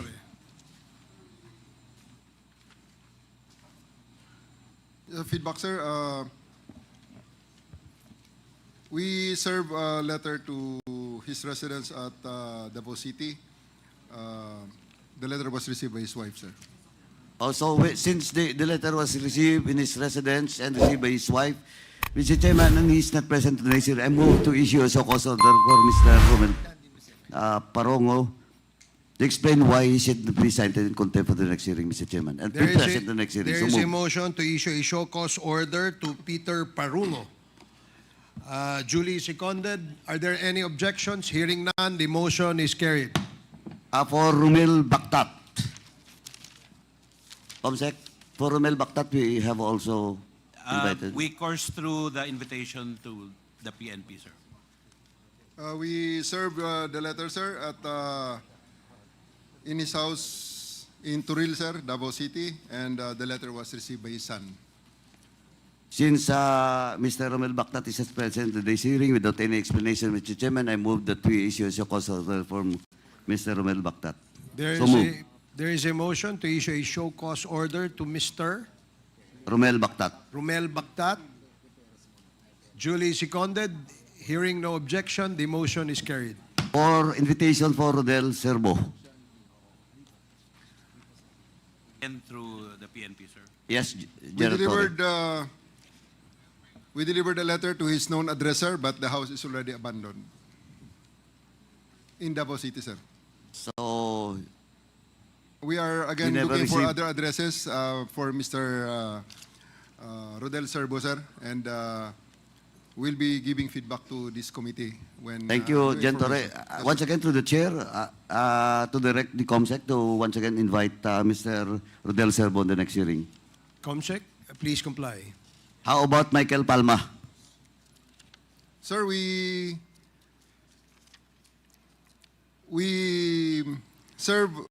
brought the letter, the invitation letter, to his house in Mintal, Davao City, and it was received by his housekeeper, and he has another registered address in Island Garden City of Samal, and it was received by his previous live-in partner, and we have so delivered those letters, sir. Thank you, Gen Torre. Since Michael Palma is not present in today's hearing, I move that we issue a so-cause order for Michael Palma. So move, Mr. Chairman. There is a motion to issue a show cause order to Mr. Michael Palma for being absent in our committee hearing today. Duly seconded. Are there any objections? Hearing none, motion is carried. How about Lester Berganyo?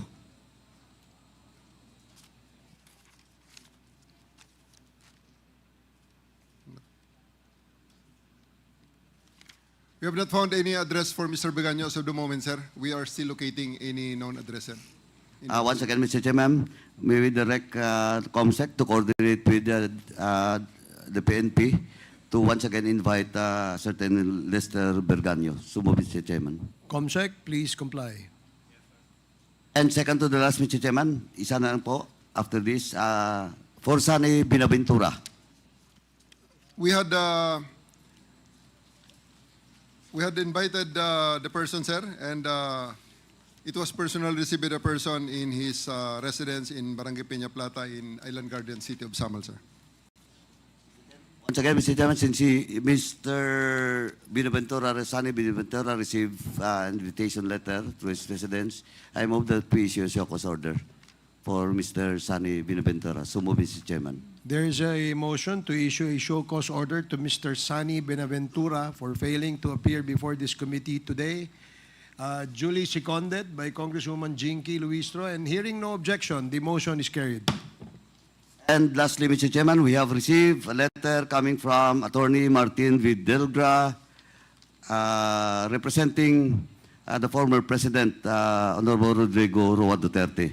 But we never, and the reason why the former President will be excused in today's hearing because of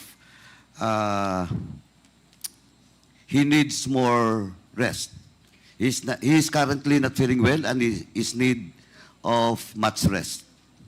So, Mr. Chairman, first and foremost, there is no an authority coming from the former president that he will be represented by Attorney Martin V. Delgra.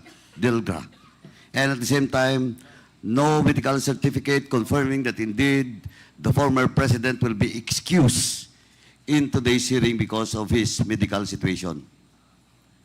If I may, Your Honor, as we all know, the former president is already old and has been experiencing, based on media reports, has been sick lately and has actually had his medical checkup, I believe. And I think, in deference to the former president, I think we should afford him the courtesy that is due to him by not requiring him to submit to this committee a medical certificate. Let us give him that extension of our courtesy to him being the former president, and his intention to appear before this committee in the subsequent hearings that we will schedule. So, if I may, Your Honor, let us not pursue the submission of medical certificate from the former president. But Mr. Chairman, under our rules, no, malinaw po, tradition, all resource persons being invited in every hearing, especially in inquiry in the legislation, we need for him to explain. And the issue here, Mr. Chairman, of course, Attorney Martin Delgra sent us a letter representing the president, former president, but without an authority coming from the former president. Perhaps that And was just... Mr. Chairman, we have our internal rules. I know, Your Honor. And but, in fact, during these the are previous just- hearings, well, in fact, during the hearing on public, on dangerous drugs, twice we excused Attorney Fortun, representing supposedly Michael Young, without any authority from Michael Young. And well, in fact, he presented us authority coming from his office to the corporation being listed. Well, Your Honor, to Michael Young. if I may, we're not, this representation is not asking for the former president not to be excused in not following strictly the rules of the House. What I am asking for, Your Honor, is the request that we should not ask or demand a medical certification coming from the former president, because we all know that he has reached an age of a fragile age. Therefore, maybe we can grant that exception to the former president. Mr. Chairman, Your point Honor. of information. Point of information. May I be allowed? Kasi, With the indulgence of yes, with the Congressman indulgence of- Paduano, what is the point of information? because I haven't read yet, no. I wanted to be clarified on something about the letter that was sent to us by the former president. Was it included in the letter that he is sick right now, or he need more rest in order to be a part of this? No, I believe, Your Honor, that the lawyer clearly stated in that letter that he needs rest. And the Chairman Paduano is asking for If a the medical chair certificate. will allow me to read in toto, no, part of that letter, he is currently not feeling well and is in need of much rest. But Mr. Chairman, once again, let me, first thing first, since no authority coming from the former president to be represented by Attorney Martin Bidelgra, they have to produce. The committee should direct the former president to issue an authority for Mr. Attorney Martin Delgra, for him to be represented by this attorney. And with regards to the medical certificate, Mr. Chairman, of course, for humanitarian and giving due courtesy to the former president, I might yield to the position of the chair. But on the first issue with regards to authority coming to former president being represented, claimed by Attorney Martin Delgra, we have to get an authority from the president. Yes. That Attorney Martin Delgra will represent him on the Congressman next hearing. Paduano, Thank you, if I Mr. may, Chairman. I believe that it was just perhaps an oversight, no, from the part of the lawyer, because clearly in this letter, he is representing the former president, and information as to the health of the former president was also stated in this letter. Therefore, I believe that he has the imprimatur coming from the former Mr. Chair. president. That's the reason why maybe he wrote this letter. So, Mr. Chair. Chairman, lastly, Mr. Chairman, with the indulgence of Congressman Flores, of course, let me again stress, Mr. Chairman, this is our tradition and under our rules. And if we do it, if we done it, in regards to Attorney Fortun, a top-notch lawyer, and we excuse Attorney Fortun for not producing any substantial document that he was given an authority from Michael Yang. What's the difference between Attorney Martin Delgra and in the case of the former president? well, And I think, Mr. Chairman, kung talaga po, the former president give an authority to Attorney Martin Delgra, then they wrote us a letter. The former president should send us a letter that indeed he's authorizing Attorney Martin Delgra to represent him. 1 minute suspension.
Hearing is resumed. Mr. Chairman, With the indulgence of Congressman Dan Fernandez, the parliamentary status was the chair had to suspend the hearing for 1 minute in order to resolve the issue of being raised by Congressman Paduano with regards to the letter that the committee received stating, among others, the reason why the former president will not be able to attend the committee hearing today. And Congressman Paduano insisted that we have to stick with the rules Yes. of the House. And the chair immediately suspended in order that I can confer with Congressman Paduano so that we can accommodate the request as stated in the letter of the lawyer of former president that he be excused for today's committee hearing. So in this regard, may we ask Congressman Paduano what is the position of the chair of the Committee on Public Accounts? Mr. Chairman, with regards to the second issue on the medical certificate that being required by this representation to the former president, I will yield to the opinion position of the good chairman, no? Thank you. The lead chairman. But with regards to the authority coming from the former president for Attorney Martin Delgra, we need the document so that he can have an official entry of appearance in the next hearing, Mr. Chairman. Yes, as I stated earlier, Congressman Paduano, Your Honor, that perhaps it is just an oversight on the part of the counsel of the former president. And I agree that we should ask the counsel to be present in our committee hearing to enter his appearance as the counsel for the former president. So thank you for accommodating my request, Congressman Paduano. So with that, we will now proceed with the next part of Mr. Chairman, the agenda. if I may. Yes, Congressman Dan Fernandez. In addition, we were discussing about those two issues that was mentioned by you and by Chairman Paduano. And further, sinasabi po sa Section 9 ng ating rules, no, that yung physically present nung ating pong binigyan ng authority, no, para po mag-represent sa ating pong mga witnesses. And dito po sinasabi, provided further, that no witness shall be granted more than 2 postponements of appearance before the committee without justifiable cause. With that, Mr. Chairman, we have to apply the rules of this committee to all or none at all. Thank you so much, Mr. Chairman. Thank you for that manifestation, Congressman Fernandez. Mr. Chair. Mr. Chair, Yes, Congressman Abante. I just would like to make it clear for the people watching this Quadcom hearing today. Are we giving special treatment to a witness just because he is the former president? Or just like what Congressman Fernandez said, that this applies to all? Well, I beg to disagree, Your Honor, that we are giving special treatment. What I am saying and stating for the record that we extend the courtesy due to a former president. Hindi naman po ibig sabihin na hindi na po natin siya imbitahin. On this particular committee hearing that we scheduled for today, the committee has received a letter stating, among others, the reason why the former president cannot be present. So wala hong exception dyan. Hindi ho natin siya binibigyan ng special treatment. I do agree with the chair of the Committee on Human Rights that we should stick with the rules of the House. But in this particular case, in deference to him being the former president, I would like to ask for your understanding to extend a little bit of the courtesy that is due to him for being the former president. Wala hong special favors dito, baka ho ma-misquote ako, yun lamang po ang aking gustong ipalabas. I hope that is understandable. And, yes, I fully understand, Mr. Chair, and I agree with your sentiments and statement, though I believe that we should further state on the record, Mr. Chair, according to our rule, that no witness shall be granted more than 2 postponements of appearance before the committee without justifiable cause. Would they be able to do that, Mr. Chair? Yes, that is noted, and the chair will definitely agree with the position of Congressman Abante, and the chair likewise, for the record, state that we will stick with what the rules has been provided. Thank you, Congressman Abante. So, Mr. Chair, Congresswoman can I be recognized, Mr. Chair? Arlene Brosas, and then Congressman Plato. And And myself. then Congresswoman Franz Castro. Yes, Congresswoman Thank you, Brosas, Mr. you're Chair. recognized. Mr. Chair, just a manifestation, Mr. Chair. Mr. Chair, on October 18, the Quadcom sent an invitation to former President Rodrigo Duterte to attend the Quadcom meeting today. Former President Duterte's legal counsel told yesterday that the former president cannot attend the hearing today. Mr. Chair, the non-appearance of former President Rodrigo Duterte at the Quadcom hearing today is a clear manifestation of his disregard for truth, justice, and accountability. By refusing to participate, the former president is hindering the people's right to know and denying them the opportunity to seek justice for the crimes caused by the war on drugs during his term. Libo-libo pong buhay ang ninakaw ng Duterte administration dahil sa kanyang peke at madugong gyera kontra droga. Kailangan niyang harapin ang mamamayang Pilipino na matagal nang humihingi ng hustisya. Hindi pwedeng sabihin na short notice at masama ang pakiramdam at kailangan ng pahinga. Ang mga pamilya nga ng mga biktima, kahit matanda na, andyan po si Tatay Baylon, pumunta rito para makapagpahayag ng kanilang saloobin. So Mr. Chair, takot ba siya na harapin ng taong bayan? Yun lang po ang manifestasyon ko, Mr. Chair. The manifestation is noted. Congressman Plato, you are now recognized. Thank you, Mr. Chair. Good morning to our esteemed chairpersons and honorable members of the Quad Committee, guests and resource person speakers. This is to express my unqualified support to the various House resolutions arising from the tedious Quad Committee inquiry in aid of legislation, specifically on the matter of the surge of Chinese nationals or students enrolling in various educational institutions in the provinces of Cagayan and Isabela.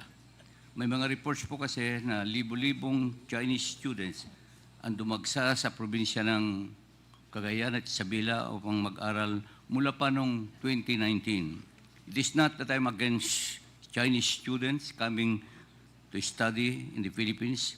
However, considering the tension in the West Philippine Sea and the ongoing legislative investigations into the alleged involvement of Chinese individuals, groups, or corporations in illegal pogos, and the alleged crimes associated in your operation, it is understandable for us Filipinos to feel so concerned on your increased presence here, disguising or not as students. Having said that, honorable chairpersons, this representation fully supports the proposed resolutions aimed at bringing clarity to these pogo-related issues in our country. Maraming salamat po. Thank you very much, Congressman Plato. Before we acknowledge the next member who wished to manifest, allow the chair to acknowledge the presence of Congressman Lordan Suan, Congressman Ernix Junicio, and Congressman Bong Teves. Welcome to the committee hearing. And Congressman Faustino Inodi. Congresswoman Franz Castro, you are recognized for your manifestation. Thank you, Mr. Chair. So, ang kinatawang ito po ay lubos na nababahala at dismayado sa hindi pagdalo ng dating Pangulong Rodrigo Duterte sa hearing ng ating komite. Parang naggagayahan lang ang mag-amang Duterte. Ang daming sinasabi kapag hindi under oath o wala sa tamang lugar. Pero kapag pinatawag na sa formal na pagdinig, nag-uugaling pusit na pareho at ang dami ng rason para huwag dumalo wag dumalo ang sagutin ng maayos ang mga katanungan natin. Kaya I move na kapag hindi pa dumalo si dating Presidente Duterte, susunod na hearing ay i-cite na siya in contempt or kung ano man yung rules natin. Kundi ay ito po ay isang malaking insulto sa mga pamilya. Andyan po yung pamilya ng mga biktima ng madugong war on drugs na nandito po sa atin. Sa kanyang pagtanggi ay nagpapakita lamang ng kawalan ng respeto sa proseso ng investigasyon at sa pagharap sa katotohanan. Mr. Chair, ang mga aligasyon laban sa kanya ay napakaseryoso. Mula sa mga pagpatay sa mga sibilyan, sospek at may hirap, maging sa mga Chinese drug convicts hanggang sa pagkamatay ni Mayor Rolando Espinosa. Hindi ito mga bagay na dapat ipagwalang bahala o iwasan. Kung totoong walang itinatago si dating Pangulong Duterte, bakit hindi niya harapin ang mga tanong natin dito sa committee? Bakit kailangan pang magtago sa likod ng mga dahilan tulad ng health issues at short notice?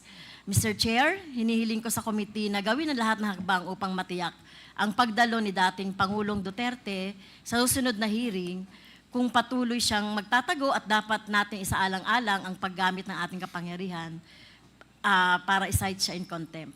Ang bayan ay nangangailangan ng katotohanan at hustisya. Hindi tayo dapat magpatinag sa mga taktika ng pag-iwas at pagtatago. Maraming salamat, Mr. Chair. Thank you, Congresswoman Caso. The Mr. last Chair. to deliver his manifestation is Congressman Keith Flores with the indulgence of Congressman Abante. You are now recognized. Thank you, Mr. Chair. Mr. Chair, I only want to confirm that I personally know Attorney Delgra and I called him up during the break, Mr. Chair. He confirmed that he is acting for and in behalf of the President when he wrote that letter, Mr. Chair. He even sent a text message to confirm that. But I also understand that our rules require his physical presence. So I submit to the ruling of our chairpersons. Question lang, Mr. Chair. Okay, thank Mr. you, Chair. Congressman Keith Flores. Now, Congressman Abante, before Congressman Manuel. You are recognized, Congressman Abante. Since Congresswoman Arlene and Franz Castro mentioned the victims, no? Yung mga kamag-anak po ng victims, can we recognize them? Can we ask all of them to stand up, please, to recognize ang mga kamag-anak po ng mga biktima? Pwede po bang tumayo ang mga kamag-anak po ng biktima?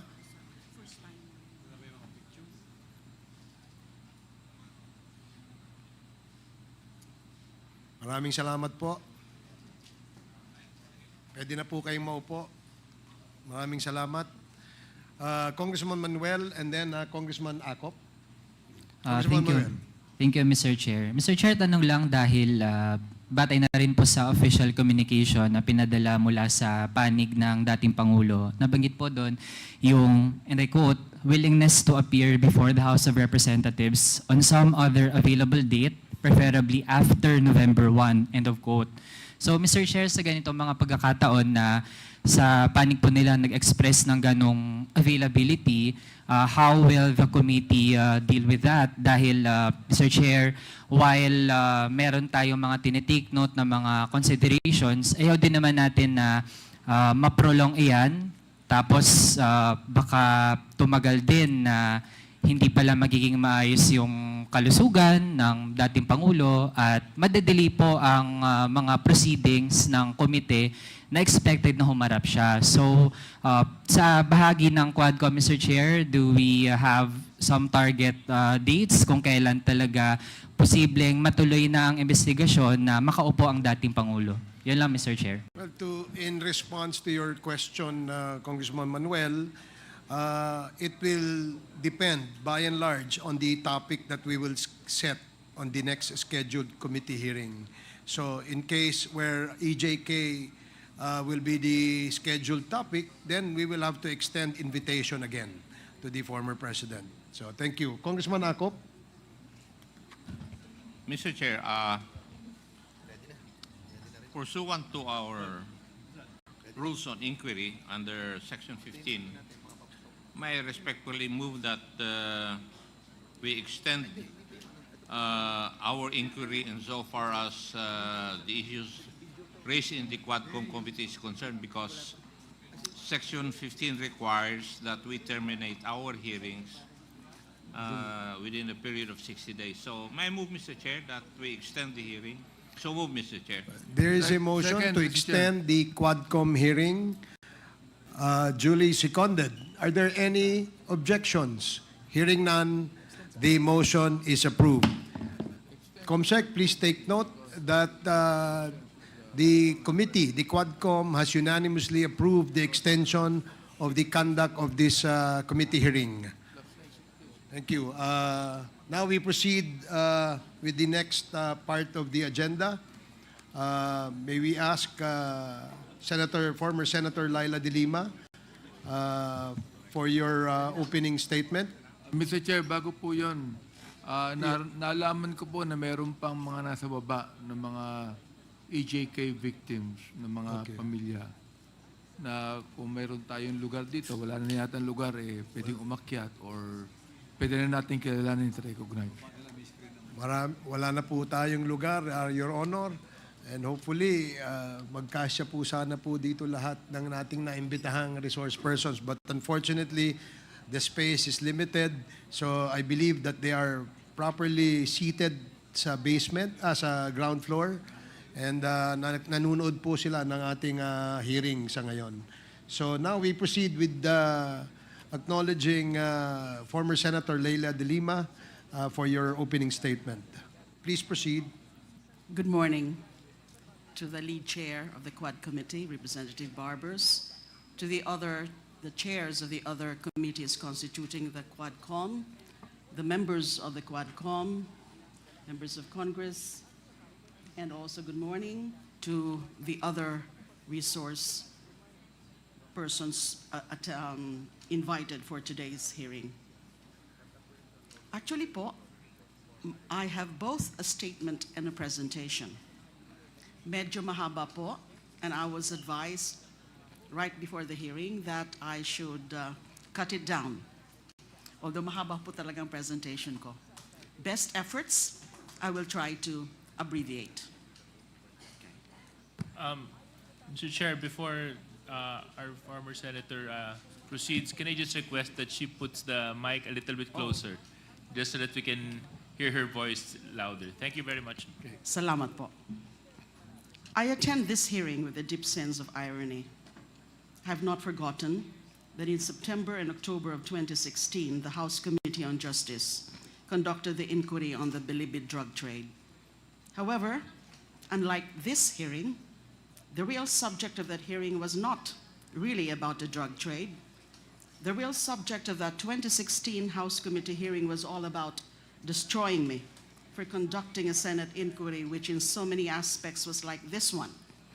The only difference between this hearing and that Senate hearing is that my committee inquiry was 8 years earlier and Duterte was at the peak of power.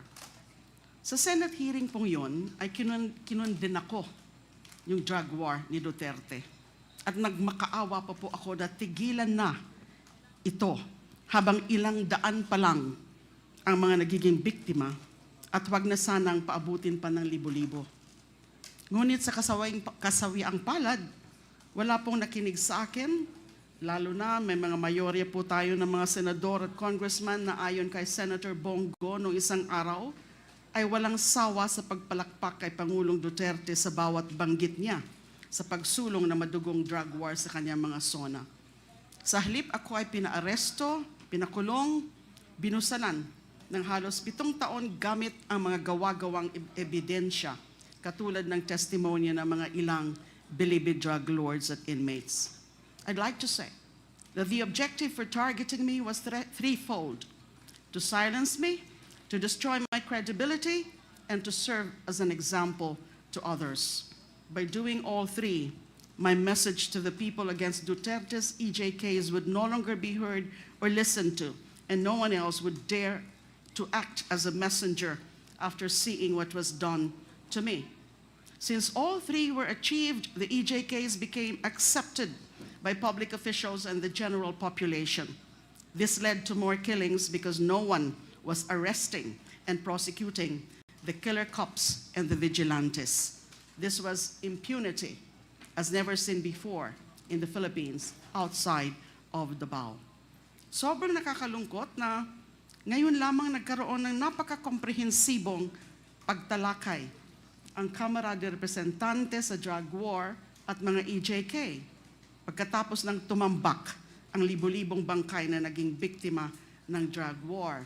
Ayon nga po kay Professor Randy David, marahil ang pandinig na ito ng Kamara ay katumbas na rin ng aming pinapangarap na Truth Commission na hihimay sa mga tunay na pangyayari sa 6 na taon na pagpaslang ng ating sariling gobyerno at kapulisan sa libo-libo nating mga kababayan.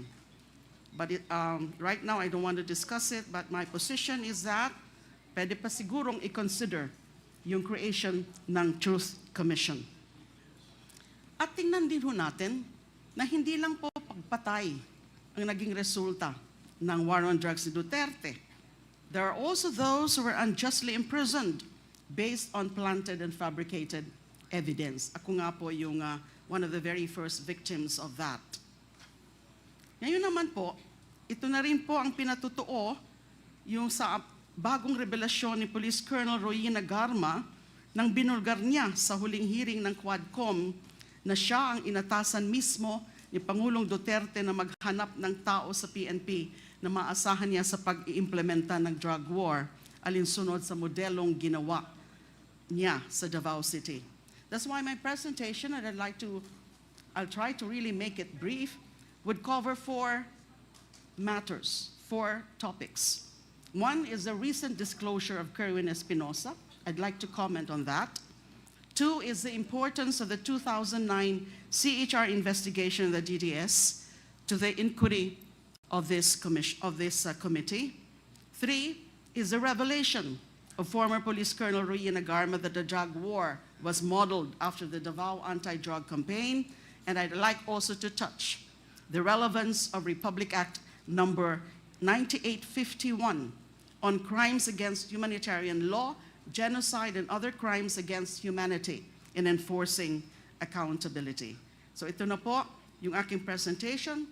Although meron po akong mga i-skip because actually part of my presentation are some videos, but hindi ko na po yon ipapakita because of the limited time. So nung narinig ko nga po yung testimonya ni Kerwin Espinosa last hearing, it was Senator Bato de la Rosa who ordered him to lie under oath before the Senate in November 2016. Hindi na po ako nagulat doon. Si Kerwin actually already retracted his fabricated testimony against me in April 2022, around the same time that Rafael Ragos, the former Bucor OIC and NBI Deputy Director, also recanted in accusing me of receiving money from believed drug lords.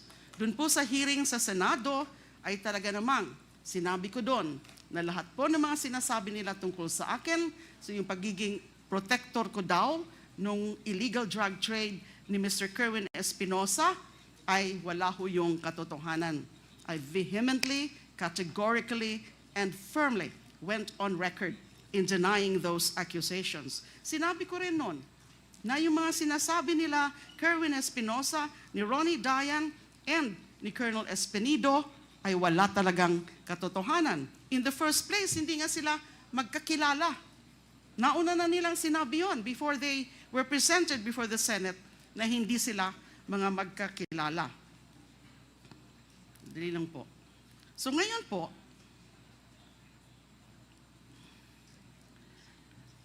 nandito si Colonel Espinido.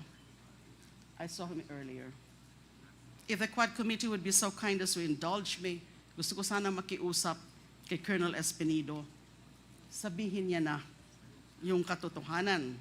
Kasi yung all he said during that Senate hearing was just let God be the witness to my innocence or something to that effect. Sana po ngayon, Colonel Espinido, sabihin niyo na rin po ang katotohanan. Kung pwede sabihin nyo na rin o i-corroborate nyo yung sinabi ni Kerwin na si then PNP Chief De La Rosa and now Senator De La Rosa ang involved or responsible for ordering the 3 of you to fabricate accusations against me. Now, sinabi ko rin po kanina na I'd like to discuss the relevance of the CHR investigation and the Quadcom inquiry. Maybe at this point, I cannot yet do that. Sasabihin ko lang po na mahalaga yung naging CHR investigation namin in 2009 into the DDS killings. Kasi pwede itong maging reference point in terms of painting a picture of the organization, the Davao Death Squad, the operation, and the implementation of the Duterte drug war from the barangay to the national level. Kasi sinabi na nga ho ni Colonel Garma, yung kanyang mga revelasyon na the extrajudicial killings, yung mga operations under Duterte's drug war beginning in 2016 was just patterned after the Davao model. And the Davao model can only refer or can only mean the DDS model or the Davao Death Squad. Skip muna po natin yan.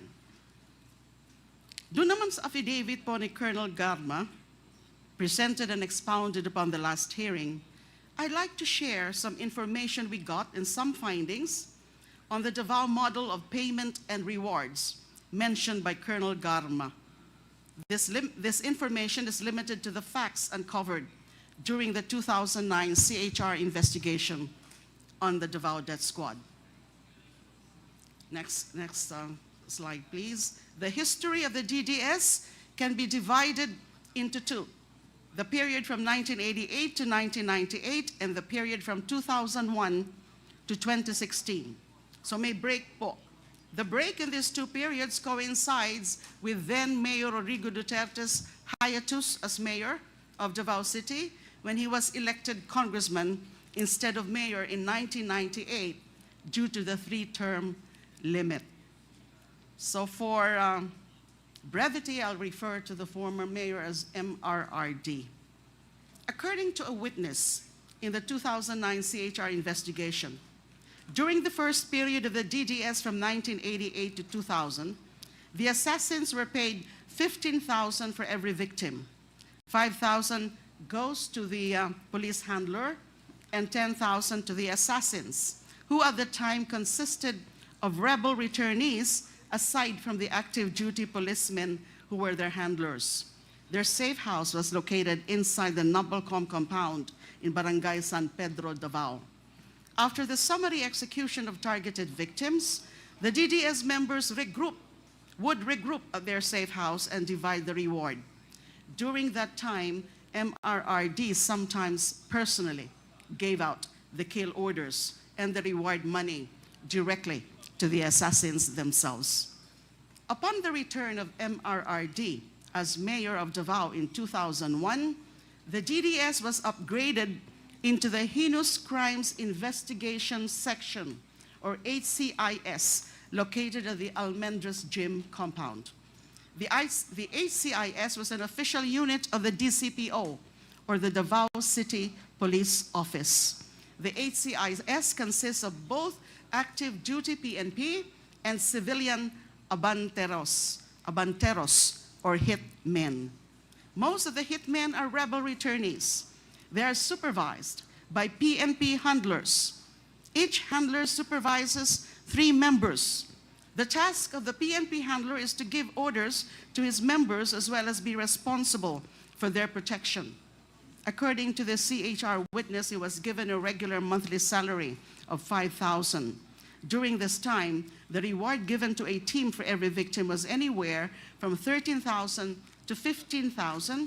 $3,000 to $5,000 goes to the PNP handler. $7,000 to $8,000 was shared among the rebel returnees, and $500 to $1,000 to civilian informants.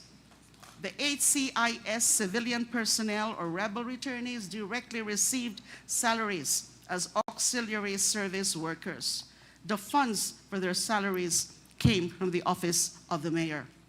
Functions have also been specialized, with members being designated to do either office support or field work. A team of 1 PNP handler and 3 civilian abanteros was given an average of 3 targets every month. May I now go also to the revelation of Arturo Las Cañas. Yung mga naging findings po namin, although yung iba po doon, mga unofficial findings ng CHR investigation, were eventually confirmed by Edgar Matobato and Arturo Las Cañas when they went public at the Senate with their stories and executed affidavits in 2016 and 2017. Matobato executed an affidavit and was filed with the Ombudsman as a criminal complaint against Duterte and other DDS members. That criminal complaint is still pending sa Office of the Ombudsman. The most comprehensive account on the DDS from its founding in 1988 up to 2016 is the affidavit of Arturo Las Cañas, which was submitted to the ICC. This affidavit consists of 186 pages of gory details on the sociopathic behavior of Duterte as founder and leader of the DDS. Yung 186-page affidavit po yan, actually it was serialized in an investigative or feature story of Rappler in November 2021. Apparently, Rappler got hold of a copy of this affidavit and also the ICC's third agreement on limited use of information dated November 11, 2020. This instrument gave Las Cañas limited immunity as a witness in the ICC investigation on the Philippine War on Drugs. Noong 2024 naman po, Las Cañas reiterated the contents of his ICC affidavit in another serialized feature, this time published by Veria Files, entitled Conversations with Arturo Las Cañas. Ito naman po ang sinasabi ni Las Cañas, that during the period 1988 to 1998, so I'm just talking here about the organization, kasi napakadami po ng mga sinabi niya sa kanyang comprehensive affidavit. So I'm focusing on the organization of DDS dahil nga ito yung naging model ng drug war. According to Las Cañas' ICC affidavit, during the period 1988 to 1998, when the DDS was constituted as the Anti-Crime Task Force of MRRD, DDS members were paid anywhere from 10,000 to 20,000 for every victim. This was the reward for the ordinary victims. Pag mga matataas naman po, the so-called special project killings, they were rewarded anywhere from 100,000 to 1 million pesos, depending on the status of the target. Civilian hitmen called force multipliers were given 3,000 to 5,000 per victim as their share in this reward. The DDS logistics and finances came from the Peace and Order, or Intel Fund, of MRRD. This includes weekly gas allowance, monthly cash allowance, and Christmas cash gifts. Skip ko na muna po yung iba. Next slide, please. Las Cañas also confirmed the CHR findings on the organizational structure of the DDS under the HCIS, or Heinous Crimes Investigation Section, from 2001 to 2016. And this is as follows. MRRD, alias Superman, as the highest leader and mastermind of the DDS. SPO4 Sanson Benaventura as the logistics, finance, and death clearance feature or officer. SPO3 Arturo Las Cañas as overall team leader for operations and planning. SPO4 Bienvenido Laud as team handler and in charge of the Laud Quarry mass grave. And SPO3 Jim Tan as team handler and in charge of the Mandug mass grave. Actually, mas intricate yung inattach ni Mr. Las Cañas sa kanyang ICC affidavit about the organizational structure of the DDS. What I just mentioned, I just simplified it to show who are really at the top of the DDS hierarchy. Most of the policemen handlers and their respective teams of civilian force multipliers were under the command of Arturo Las Cañas as operations and planning leader of the DDS. So sinabi ko po na that must be the Davao model na binanggit ni Colonel Garma. Finally, by way of just sharing my knowledge, last na po ito, kung pwede po sana. Tungkol na lang muna po sa the law, RA 9851, kasi hindi po ito masyadong alam ng karamihan.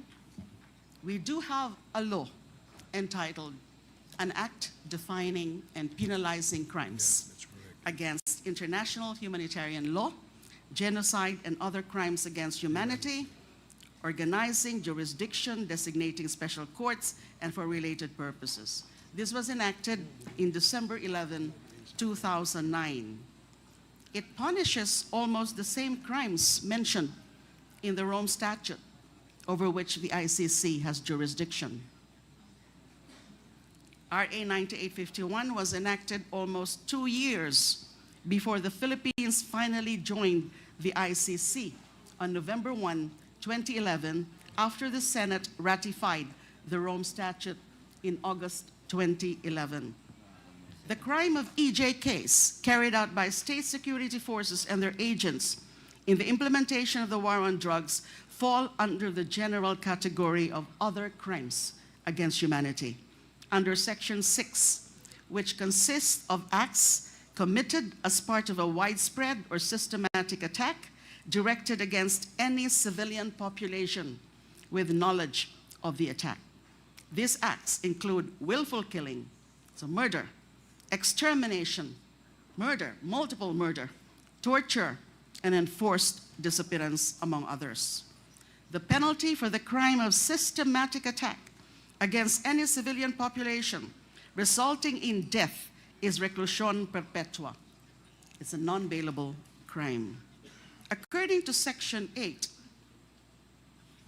a person who orders, solicits, or merely induces the systematic attack on the civilian population and which thereafter occurs or is attempted is liable as a principal. The same applies to anyone who contributes to the commission of the crime by a group of persons acting with a common purpose. Section 9 provides that official capacity as a head of state or government shall in no case exempt a person from criminal responsibility under this act, nor shall it in and of itself constitute a ground for reduction of sentence. The crimes defined and penalized under that law, their prosecution and the execution of sentences imposed on their account shall not be subject to any prescription. Pwede po silang tugusin or tugisin habang buhay.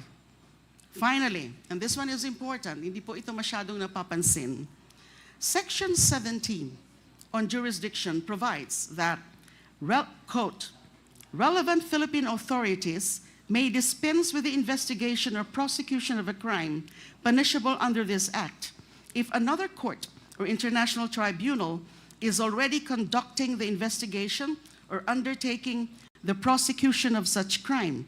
Instead, the authorities may surrender or extradite suspected or accused persons in the Philippines to the appropriate international court, if any, or to another state, pursuant to the applicable extradition laws and treaties. Napakasimple po, sa aking palagay, sa aking pagkaalam, napakasimple po ang ibig sabihin ng batas na ito. Hindi pa tayo miyembro ng ICC o ng Rome Statute, kinilala na natin ang kapangyarihan ng international bodies like the ICC na imbestigahan at litisin ang mga krimeng nasasaad sa RA 9851. Hindi pa tayo miyembro ng ICC, meron na ho tayong general na pahintulot sa anumang mga international body katulad ng ICC na tugisin at litisin ang mga Pilipino na magiging kasabwat sa mga tinatawag na crimes against humanity katulad ng malawakang EJK sa ilalim ng drug war. Hindi pa tayo miyembro ng ICC na ilahad na natin sa batas na yan na kung sakali may international body na nag-iimbestiga ng crimes against humanity, maaari nating isurrender o i-extradite sa international body na katulad ng ICC sa The Hague, Netherlands, and mga sangkot sa mga ganitong klase ng krimen. I do recognize, and I think you will agree with me, that it will be totally discretionary on the part of the Philippine authorities. Just like sa mga sa extradition po natin, na pwede natin na isurrender muna, ipaubaya muna in the requesting party, yung isang akusado na covered sa extradition treaty, pero nasa atin pa rin yon kung gagawin natin yon. Kaya ko po to sinasabi, kasi through this law, we have recognized the jurisdiction of the ICC over crimes against humanity committed in the Philippines, even before we ratified the Rome Statute as a binding treaty. Sarili na po nating batas ang nagsasabi na kailangan natin makipag-ugnayan sa ICC kahit noong hindi pa tayo miyembro ng ICC. Lalo na noong tayo ay miyembro na. At kahit hindi na tayo miyembro ng ICC dahil sa makasariling pagkalas ni Duterte sa ICC noong 2018. Para sabihin natin na wala na tayong pakialam sa ICC, kailangan muna nating ipawalang bisa ang batas na ito. However, I respectfully submit, rather than repeal this law, we should now take steps to retract the self-serving act of Mr. Duterte to withdraw from the ICC in 2018. We must return to the fold of the ICC. We must rejoin the community of nations who have recognized the need for an international body of nations who have recognized to go after the perpetrators of the most terrible crimes against humanity, the hostis humani generis, the enemies of humankind. Mga kaaway lamang ng sangkatauhan ang takot sa pagsasanib puwersa ng mga bansa upang matigil ng pagpatay ng walang habas sa ngalan ng Estado. But having said that, I still appreciate so much, many people appreciate so much the efforts of this Quad Committee that can very well be indeed the Truth Commission. Kaya lang tindang natin, yung napaka-komplikado talaga ng usapin ng war of drugs. Kadaming biktima na hindi naman natin pwedeng busisiin lahat for every individual acts of killing. Kundi, dapat anuhin natin, maganda nga yung nangyayari doon sa mga revelasyon ni Colonel Garma, na ganyan yung ginamit nilang model. At tinuturo mismo si Mr. Duterte. So ano lang siya? Supplemental, ano lang siya? It's just corroborating everything else that we know from news reports, from other information, and from yung mga nangyayari beginning in 2016. So I just shared my views on the need to rejoin ICC kasi you can never tell in the future ano man yung resulta ng itong ginagawang investigasyon ng Quad Committee, na in the future we will have another tyrant, another mass killer for a president. So, ganun po ang aking opinion sa bagay na yan. Maraming salamat po. Mr. Chair. Thank you, Senator Laila De Lima, for your sharing with us in the Quadcom your opinion on the very important national issue of extrajudicial killings. So, clarificatory lang. Congressman Abante, you're now recognized. Former Senator, kailan niyo po itong napag-aralan? Nung kayo po ay CHR pa. CHR pa ho kayo? Opo. I became a CHR chairperson in 2008. Noong 2009 po, sinimulan namin yung investigation into the Davao Death Squad killings. Dahil nga may mga impormasyon po kami noon. And nakita lalo namin yung report ni UN Special Rapporteur Philip Alston and some other reports like the one issued by the Human Rights Watch. You Can Die Anytime. The title of that is You Can Die Anytime, referring to the killings under this group, which are now euphemistically called the Davao Death Squad. Kaya lang po, if I may say so, na yung aking pong termino or yung aking pag-upo bilang CHR chairperson hanggang 2010 lang po. Dahil in 2010, na-appoint na po ako as Justice Secretary ng dating Pangulong Noynoy Aquino. So pinagpatuloy niyo po ba yung investigasyon ng kayo Secretary of ng Justice Department? Konti lang po yung mga nagawa ng DOJ nung secretary na po ako. Although si Matubato, sumipot po siya, at we gave him, the DOJ gave him witness protection. Kaya lang, nung uupo na po in 2016, yung dating Pangulong Duterte, bilang Pangulo, ay umalis na po siya sa witness protection program. Yun po ang pagkakaalam ko. Pero meron po akong extensive personal investigation notes on what we gathered. Kasi yung mga nakausap namin in the course of that CHR inquiry na magaganda o mahalaga yung mga sinasabi nila, kasama na rin yung tungkol sa reward system, ay sila po yung mga kinausap lang namin na mga sikreto lang. Kasi ayaw nilang humarap doon mismo sa open public inquiry ng CHR Marami noong ho kayo 2009. nakausap. About, if I'm not mistaken, it's about 5 of them. At in-interview lang namin sila. Kasi sa karamihan sa kanila ay hindi naman ayaw pong mag-execute ng formal affidavit, but we interviewed them. That's why I took down notes, personal notes, and gumamit nga po sila ng mga aliases. Maaari niyo po bang isubmit ang inyong findings sa committee? Yes, I can share with this committee my personal investigation notes on the conduct of the CHR inquiry. Kasi pag alis ko nga po, wala pa yung resolution. Later on, the CHR under new leadership came out with a resolution. I think that was in June of 2012. Okay, Mr. Chair, did you also submit that to the ICC? Your findings, my personal notes, I think I have.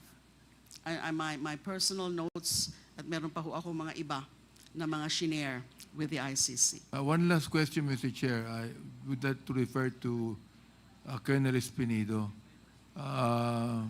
You were directly mentioned by the former senator. So will you please answer her now on that issue? Are you corroborating with the former senator on this, or? Good morning, Your Honors, Mr. Chair. Good morning, ma'am. For me, as Chief of Police at that time in Albuera, I am one of endorsing the complaint to the DOJ. One of those names is Ma'am Leila de Lima for the affidavit that was already made by Mayor Espinosa together with his lawyer, Villarino. So as Chief of Police, I am one who endorsed that complaint to the Ombudsman. But for me, as I remember when we talked with Ma'am de Lima in the Senate, that I'm telling her that, Ma'am, the truth will set you free. Because for me, I am innocent for that, as just only a Chief of Police who endorsed the complaint to the DOJ. But yung knowledge talaga, sir, hindi ko alam kung totoo na siya involved si ma'am.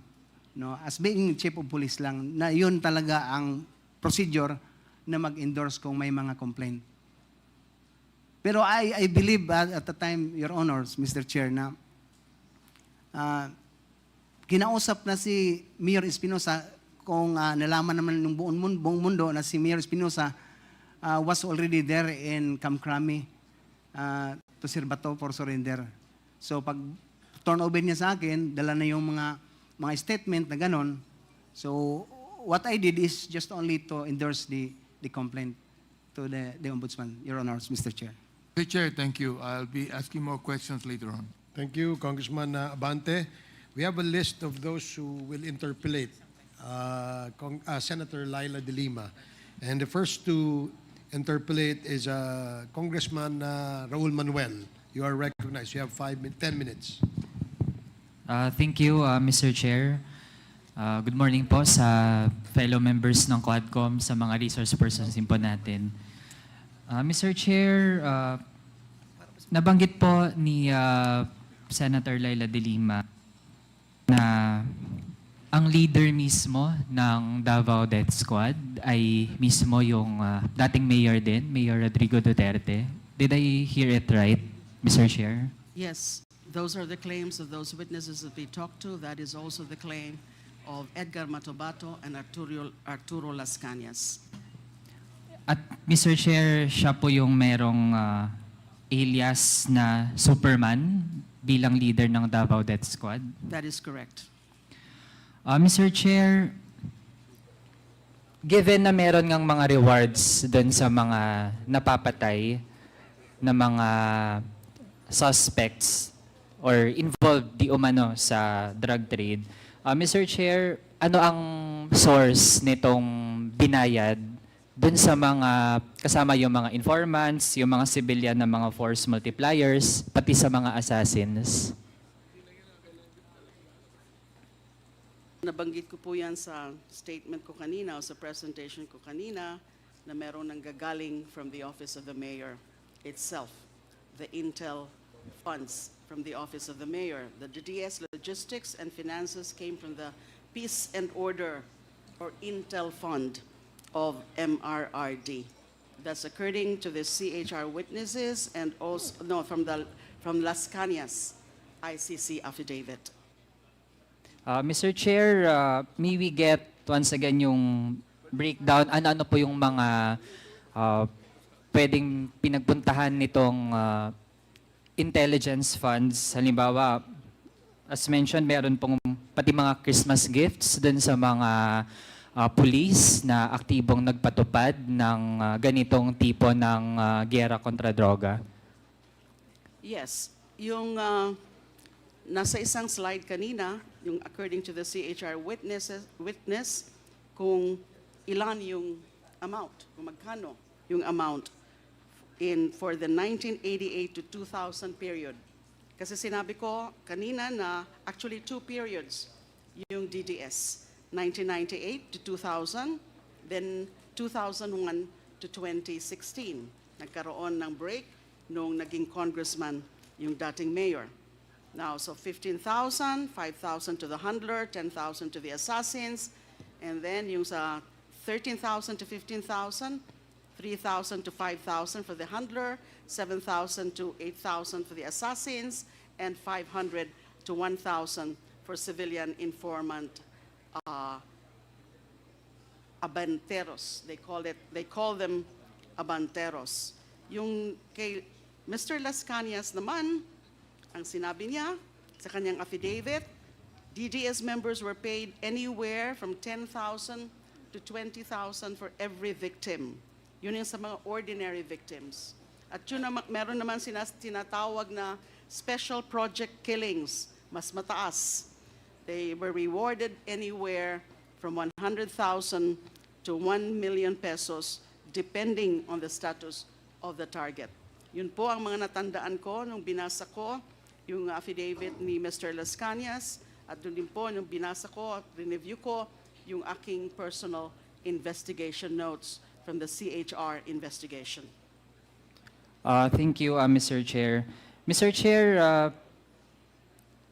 merong nabanggit din na merong weekly gas allowance. Bahagi po ba iyon ng bayad sa mga police na nagpatupad ng Davao level war on drugs? Merong weekly gas allowance, may bukod pang cash allowance, tsaka Christmas gifts. According to Mr. Las Cañas, this includes weekly gas allowance, monthly cash allowance, and Christmas cash gifts. Mr. Chair, ano po ang pagtingin ng ating resource person, Senator Leila de Lima? Kasi kung ang nabanggit ni Colonel Garma ay pinatupad ang Davao model from ang scope lang ay sa Davao City at ginawa itong isang nationwide na drug campaign. At ang source ng funding para dun sa rewards, Mr. Chair, ay ang intelligence fund sa Davao City. Posible po ba na ang ginamit din dun naman sa nationwide na war on drugs ay ang intelligence funds, pero this time ay yung intelligence funds ng Office of the President? Mr. Chair, Your Honors, the possibility is always there, but I have no knowledge about that. I don't know that. Wala pa po akong nakita na mga dokumento na nasa akin na yun talaga ang source nung drug war na from 2016 up to 2022. But it's quite possible kasi meron talagang reward system.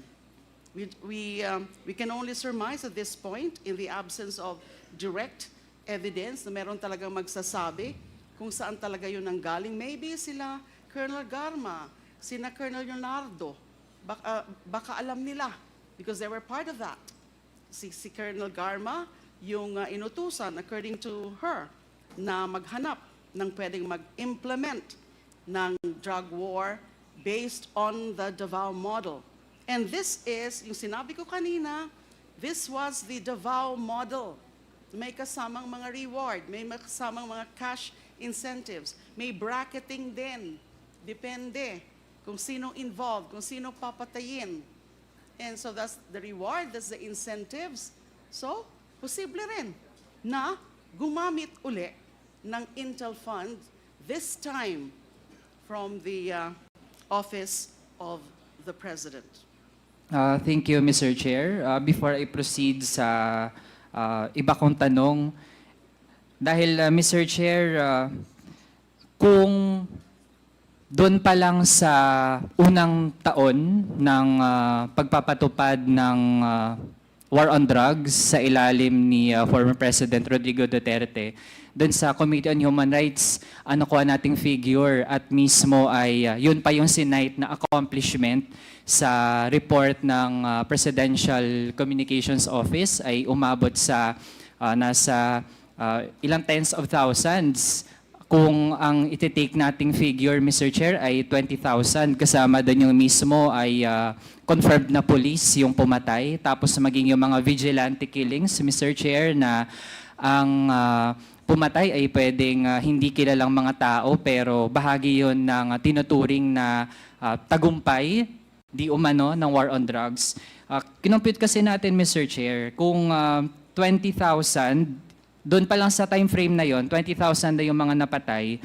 Tapos, kung yung minimum na reward ay 50,000, assuming pa lang na mga small time or yung mga peddlers, yung mga pinatay, Mr. Chair, at least aabot ko, imomultiply natin, Mr. Chair, 20,000 times 50,000, kakailanganin ang nasa 1 billion pesos pa lang dun sa mga rewards sa pagpatay, Mr. Chair. Hindi pa kasama dito yung mga allowances, yung mga kung merong mga weekly gas allowance pa rin, weekly cash allowance at iba pa. Sa rewards pa lang, Mr. Chair, sa ganong time frame, 1 billion pesos na ang kailangan. Pero Mr. Chair, kung ikukumpara kasi natin sa intelligence funds pa lang ng PNP, and let's take yung first year ng Duterte administration, ang intelligence funds ng PNP noong 2017 ay nasa 468 million pesos lamang, Mr. Chair. Walang kalahating bilyong piso ang intelligence funds ng PNP. So kung ganun, Mr. Chair, saan pwede talagang kumuha nung ganun kalaking pera bilang pangbayad, bilang premyo doon sa mga pulis na nakapatay? Kaya Mr. Chair, kung magpo-process of elimination tayo, dahil PNP lang naman yung pwedeng ahensya, sana na pagkunan ng ganun. Pero then again, kahit yung intelligence funds ng PNP hindi sapat So wala nang ibang agency, Mr. Chair, na merong mas malaki pang intelligence funds na pwedeng pagkunan, walang iba, kundi yung mismong Office of the President. Lalo na kung itutugma din natin yan dun sa mga testimonya na merong mga taga-presidential management staff na bahagi rin nung channel, nung reward system na ito mula sa presidente patungo sa mga kasunod na mga level ng mga police officers, maging si Senator Bongo, si PNP Chief Bato de la Rosa, at iba pang mga dating opisyal under the Duterte administration. Kaya with that, Mr. Chair, tingin natin meron ding sapat na batayan para atin na ring silipin paano ginamit ng Duterte administration ang kanyang intelligence funds. Darating din sa punto, Mr. Chair, na dapat ay mag-issue na rin tayo ng subpoena ducis tecum sa mga dokumento na sinubmit ng Office of the President to COA, to the Commission on Audit, para talaga mabusisin natin kung ano yung naging justifications for the use of intelligence funds by the Office of the President under Rodrigo Duterte. So, kasunod, Mr. Chair, kasunod na tanong kay Senator Laila de Lima. Nabanggit po kasi ang tungkol sa quarry mass grave. At kung isipin ko palang kahindik-hindik ito, Mr. Chair, kaya pasintabi na lang po sa ating mga kababayan na baka sa ganitong oras ay kumakain habang nanonood sa Quadcom hearing. Mr. Chair, meron po bang binigay na description yung kung sino mang witness patukol sa paano ba na-facilitate ang ganitong mga mass grave? Paano gumagana yung, paano hinandle ang ganitong mga mass grave? Mr. Chair, Your Honors, kasama po kasi sa organizational structure ng DDS ay yung pinakita po kanina na there is this SPO4 Bienvenido Laod as team handler and in charge of the Laod Quarry Mass Grave. Nandyan din po yung si SPO3 Jim Tan as team handler and in charge of the Mandug Mass Grave. Doon pa lang ho, nung nag-iimbesti kami sa 2009, may mga nakapagsabi na po sa amin na meron ganyan na mga mass graves kung saan tinatapon yung mga naging biktima ng DDS. Now, sinubukan ho namin na puntahan yung sa Laod Quarry. Kaya lang, nung pagdating po namin doon, mukhang hindi ho namin naabot yung exact location kasi the Laod property is a hilly part, medyo ano po yun, parang hill, and then akala namin hanggang doon lang at a certain point, nakakita kami ng ilan-ilan, konti lang, na human remains, skull, pero we learned later na hindi naman pala doon yung mga talagang mass grave of that property. It was in a higher portion of the Laod property, na nandun nga daw po yung karamihan ng mga tinatapon nila na mga pinatay.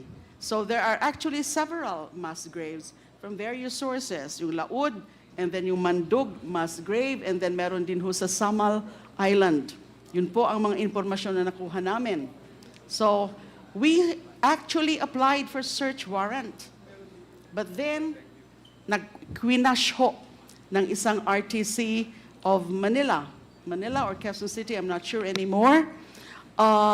Later, na reverse yung quashal of the search warrant ng Court of Appeals.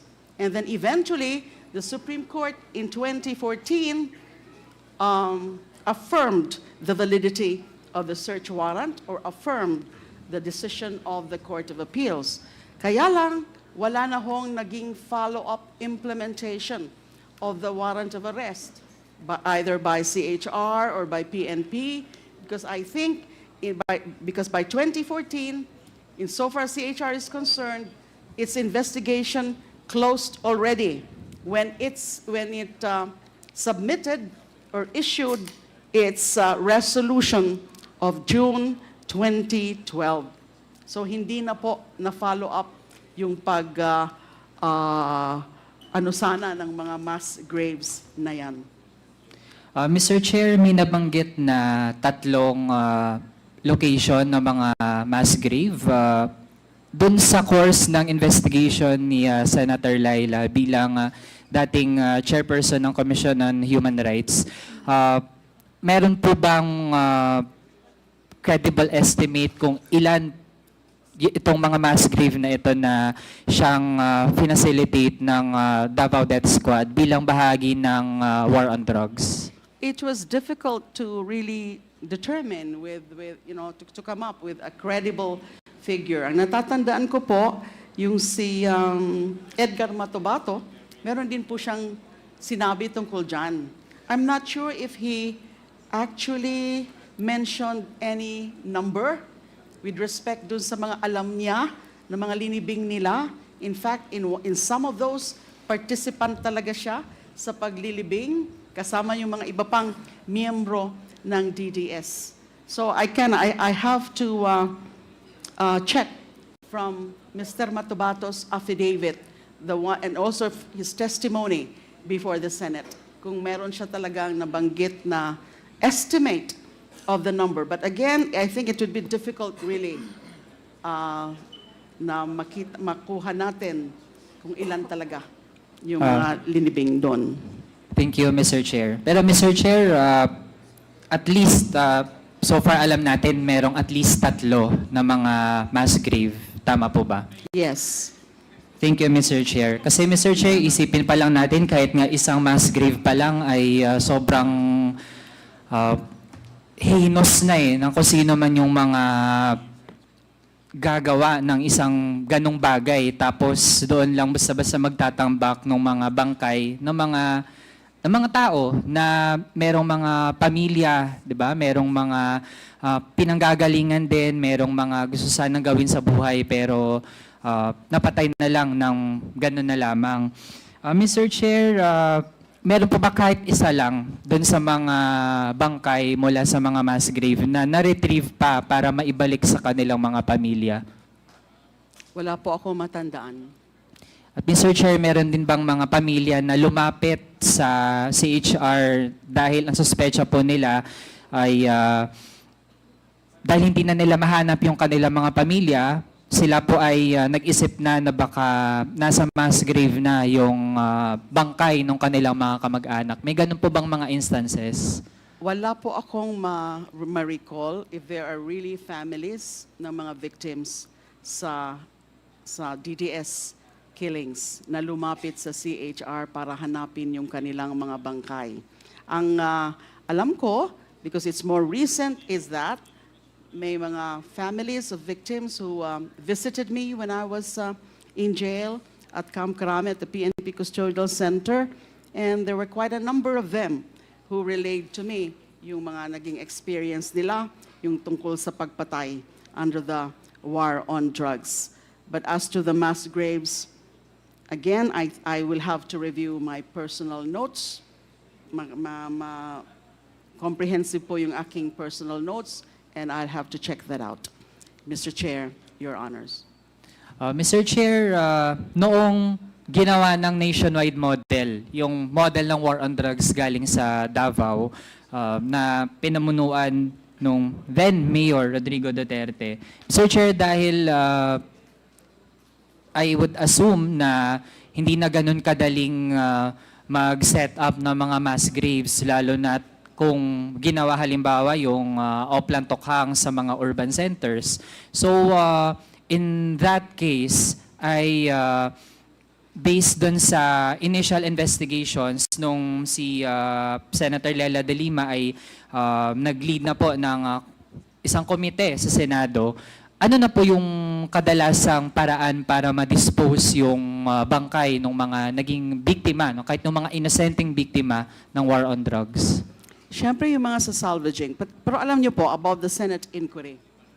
I was the chairperson of the Senate Committee on Justice and Human Rights, but I was able to preside or conduct only an inquiry for 3 hearings.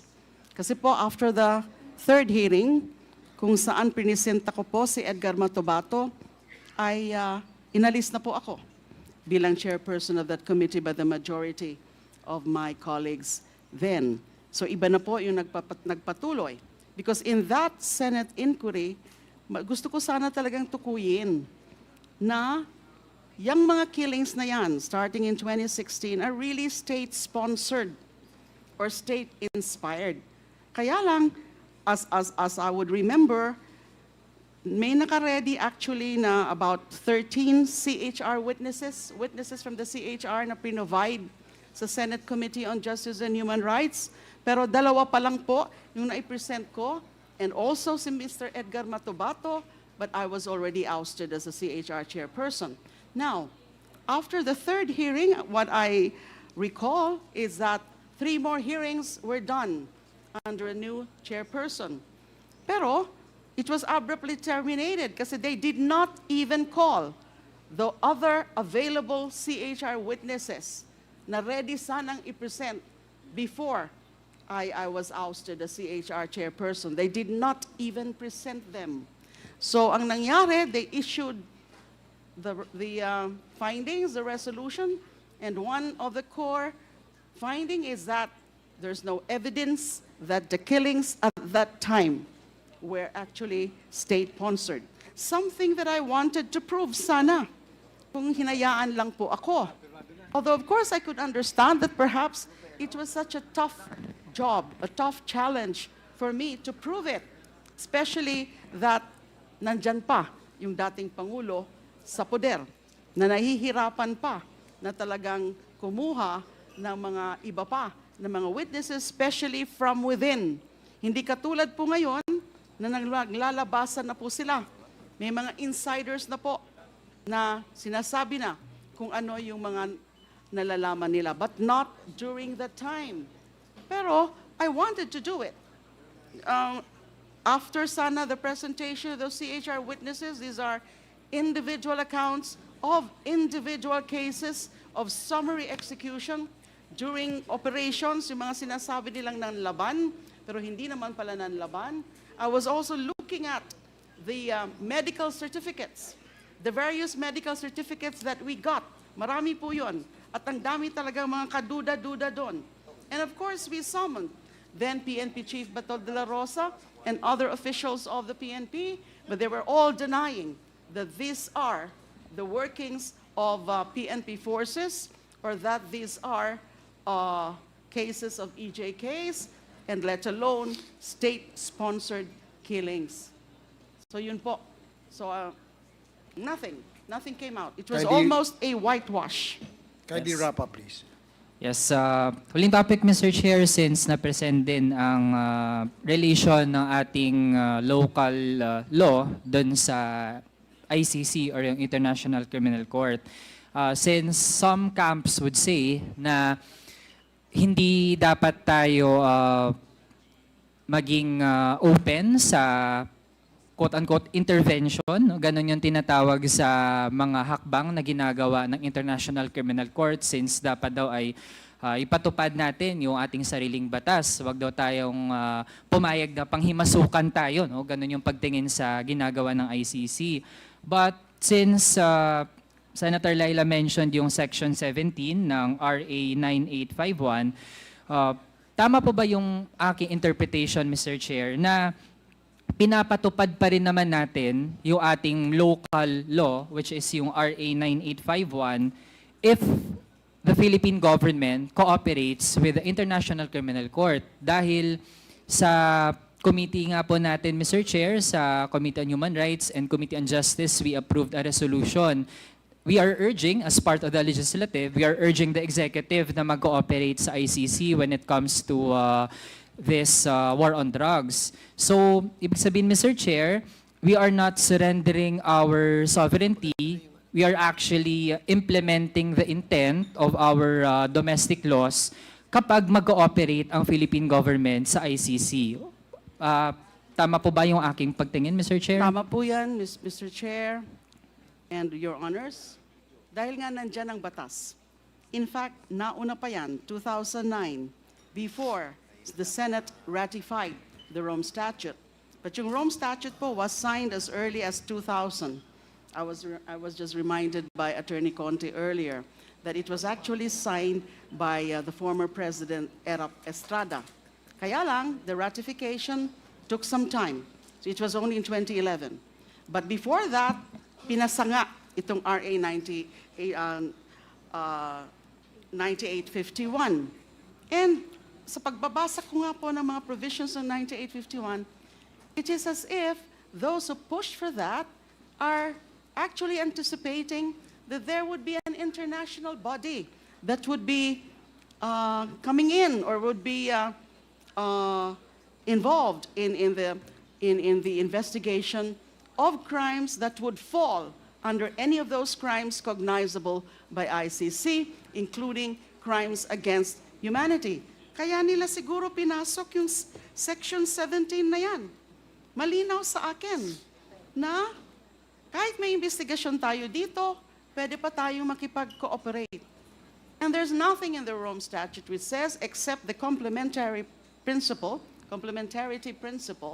na ang hinihintay kasi ng ICC ay yung genuine investigation focusing on those with the highest or the greatest responsibility. If I may just quote from the ICC pretrial chamber's decision in January 26, 2023, decision authorizing the resumption of the investigation. Ang naging conclusion nila, kaya they ordered for the resumption of the proceedings of the ICC investigation at dinismiss nila yung appeal ng Philippine government. And I quote, "The domestic proceedings in the Philippines do not sufficiently mirror the expected scope of the court's investigation, since they only address the physical low-ranking perpetrators and at present do not extend to any high-ranking officials." Further, the ICC pretrial chamber said, "The chamber finds that the PH has failed to demonstrate that the Philippines has failed to demonstrate that it has conducted relevant investigations and prosecution with respect to 4 issues." This was in 2023, as I said, ito yung decision nila, authorizing the resumption. Number 1, the alleged killings in Davao from 2011 to 2016, which is within the duration of the ICC investigation. Pwede lang kasi mag-imbestiga yung ICC from yung sa 2011 up to 2019 when the withdrawal became effective. Number 2, crimes other than murder committed in connection with the war on drugs. 3, the killings outside official police operations, meaning yung mga riding in tandem, yung mga hindi natin sigurado kung mga police ba yan or are these agents of police officers, yung mga assassins. And number 4, and this is very important, the responsibility of individuals beyond the physical perpetrators of the alleged crimes.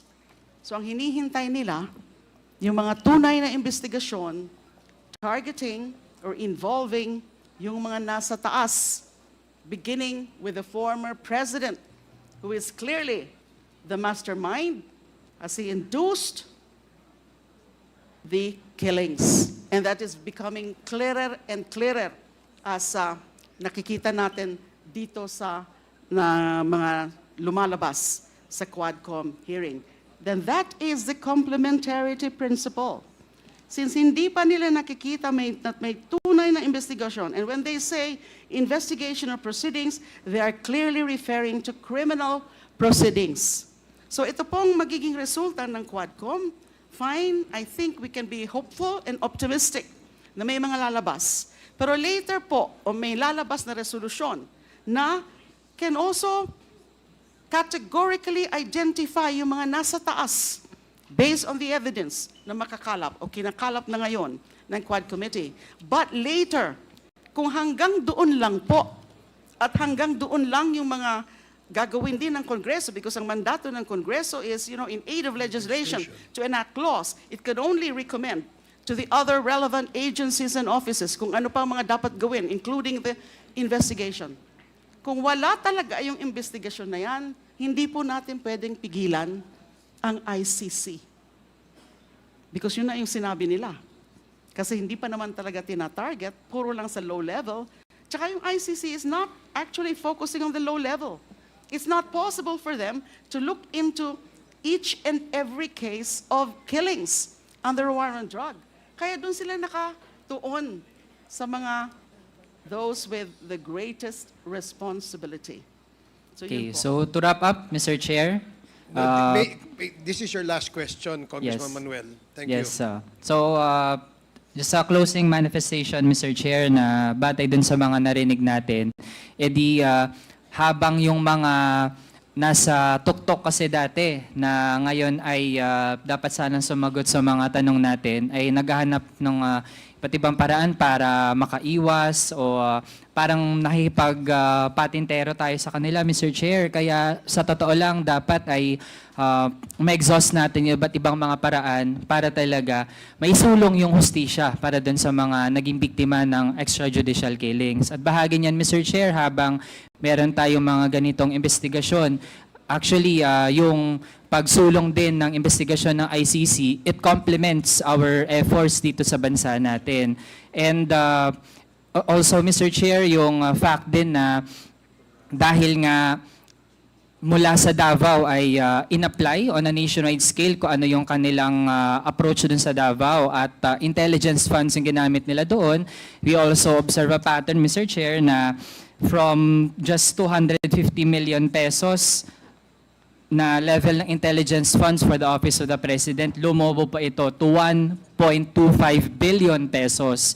Kaya, Mr. Chair, malaki yung posibilidad talaga na ito din ay isa sa pinagmulan ng pera para mapagana yung peke at madugong war on drugs. Kaya dapat din ay mabusisi natin paano yan ginamit ng Duterte administration. Yun lang, Mr. Chair. Thank you, Maraming salamat. Chair. Thank you, Congressman Manuel. Mr. Chair, can I just add very, very short? Okay, please, Meron po Senator, kasing sinabi make it si, short. Honorable Manuel. Isa pa ho sa sinabi ng ICC pre-trial chamber in concluding na it does not sufficiently mirror their investigation, itong mga proceedings, whatever proceedings were being conducted as of 2023. Ang sabi po, any ongoing domestic investigation, at least that's as of 2023, has failed to inquire into any pattern of criminality or the systematic nature of crimes. So gusto po yan i-establish ng ICC dahil hindi pa nila nakita yan sa mga investigasyon dito. The pattern of criminality or the systematic nature of crimes o yung state policy angle. Yun po ang dapat tingnan din. Okay, Thank you po. Thank you, Senator De Lima. Before we proceed with the next interpellator, let me remind the honorable members of the committee that we have invited several resource persons for today's committee hearing. And as much as we would like to ask questions or interpellate our resource person, former Senator Laila De Lima, there are other equally important resource persons that we have invited with regard to the issue of EJK. So if I may request the honorable members to shorten our questions. We will have several opportunities because this is not the first and the last that we will invite Senator Laila De Lima. There will be several opportunities for all of us to be able to ask questions on the issue. Now, the next interpellator is Congressman Rog Gutierrez. You have 10 minutes, and please shorten our interpellations. Thank you. Thank you, Mr. Chair. Mr. Chair, I'll just be directing my questions to the former Senator De Lima, and I'll try to make it quick, Mr. Chair. To the Chair, most respectfully, just to give us a background po, no? Kasi I'm sure we'll have more opportunities in later time, but just to lay the base for the interpellation that we're having, for the inquiry that we're having, could you please give us a background through the Honorable Chairman of your service? Because as I understand, you were previously chairwoman for the CHR, is that correct? And after that, you were the secretary for the DOJ from 2010 to 2015. Yes, Mr. Chair, Your Honors. And then senator from 2016 to 2022. Yes, sir. Prior to your stint as in the CHR, may we know of your track service po in relation, anything that would be relevant to the investigation on the EJK? My first government service was as CHR chairperson. Before that, I was a practitioner, an election law practitioner. Actually, I didn't have any background in human rights before I was appointed by the former President Gloria Macapagal Arroyo as CHR chairperson. So I was an election law practitioner, so that was my area of expertise. Very limited lang po yung exposure ko ng human rights before I joined the Commission on Human Rights. Thank you, Mr. Chair. Given that background, I guess for the purposes of our inquiry on EJK, it would be appropriate to limit the interpellation for the years 2018 up to up to now, since she still is espousing this as her advocacy. So, Mr. Chair, maybe we ask just to clarify, during your stint at the CHR in 2008 to 2010, this was when you started the investigation into the Davao Death Squad. Yes, Your Honor, 2009. 2009. And what is the result of this? How do you call this? Is this an inquiry? Is this? Yes, it was actually a public inquiry. We held several public hearings right there in Davao City. In fact, one of the resource persons that we summoned, and the very first resource person that we summoned, was then Mayor Rodrigo Duterte. We also summoned some other officers, especially in the police force and barangay captains, etc.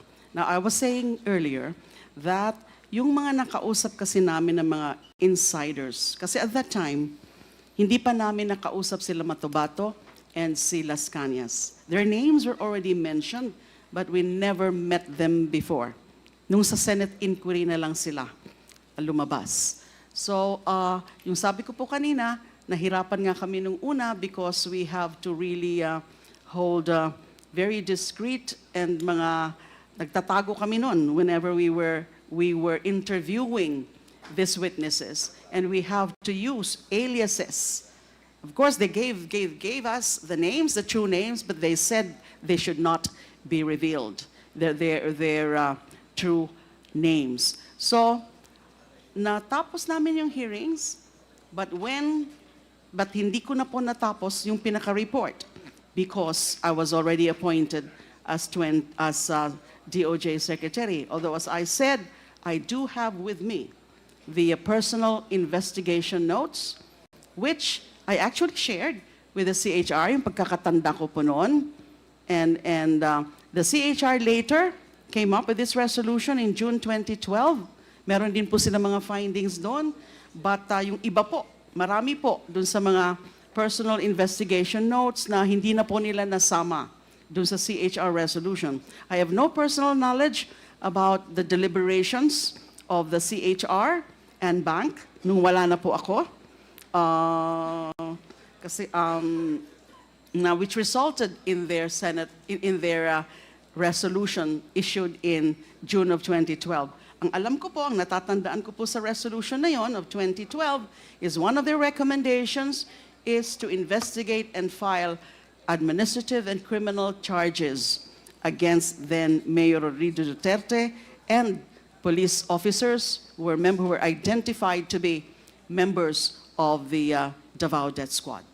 Thank you. Mr. Chair, so from 2008 to 2010, your stint as a chairperson 2008. 2008 to 2010, you started the investigations. You've had a few public hearings. You were not around for the resolution. But the resolution in June 2012, there was one of the recommendations was to start an investigation. This was at the time that you were already Secretary of Justice, is this correct? Yes, Your Honor. Did you start any investigation in relation to the filing of this resolution? The resolution was directed also to the Ombudsman and also to investigative agencies to conduct further investigation. I gave instructions to our NBI to follow through with the findings. Although my information then was that nahihirapan din sila. They could not even trace those witnesses anymore.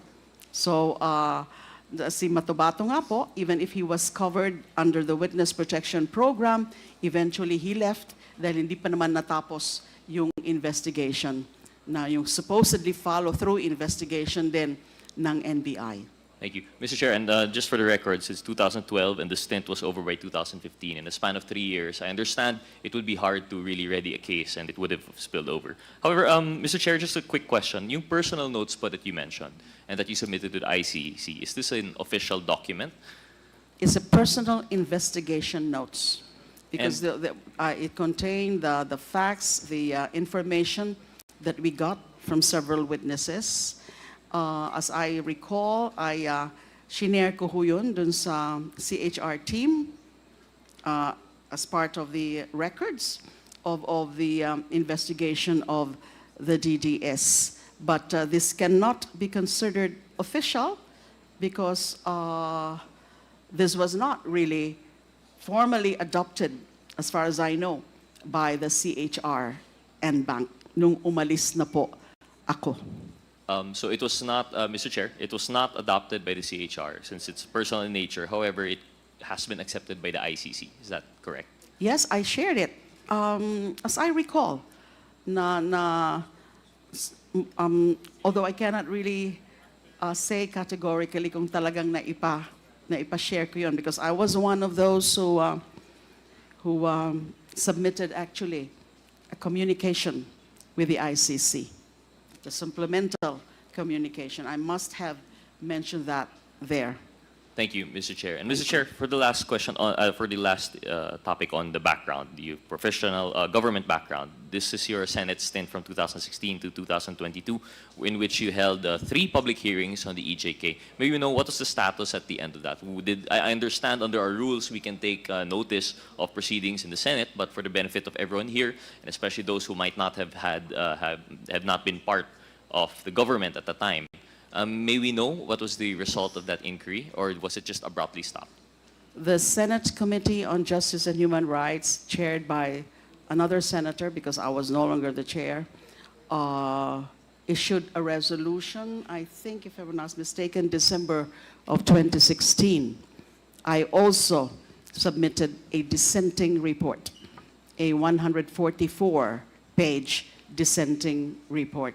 Now, as I mentioned earlier, the Senate resolution made a conclusion that there's no evidence that the killings then were state-sponsored. And may mga recommendations there, but not about filing of cases against Mr. Duterte, because nga yung hindi naman tinapos, there was an abrupt termination of those proceedings. As I mentioned, hindi nga present lahat yung mga available CHR witnesses. So it was never pursued, and it's no longer surprising na ganun yung naging conclusion nila, na hindi daw po state-sponsored, although they made several good recommendations about, reforms in the PNP system, etc., etc. Thank you, Mr. Chair. Mr. Chair, moving forward, of course, chronologically, this is no longer part of your government service, but we can't escape the fact that cases were filed against you po. May we just know what is the status of these cases right now? Because, of course, this would come into the...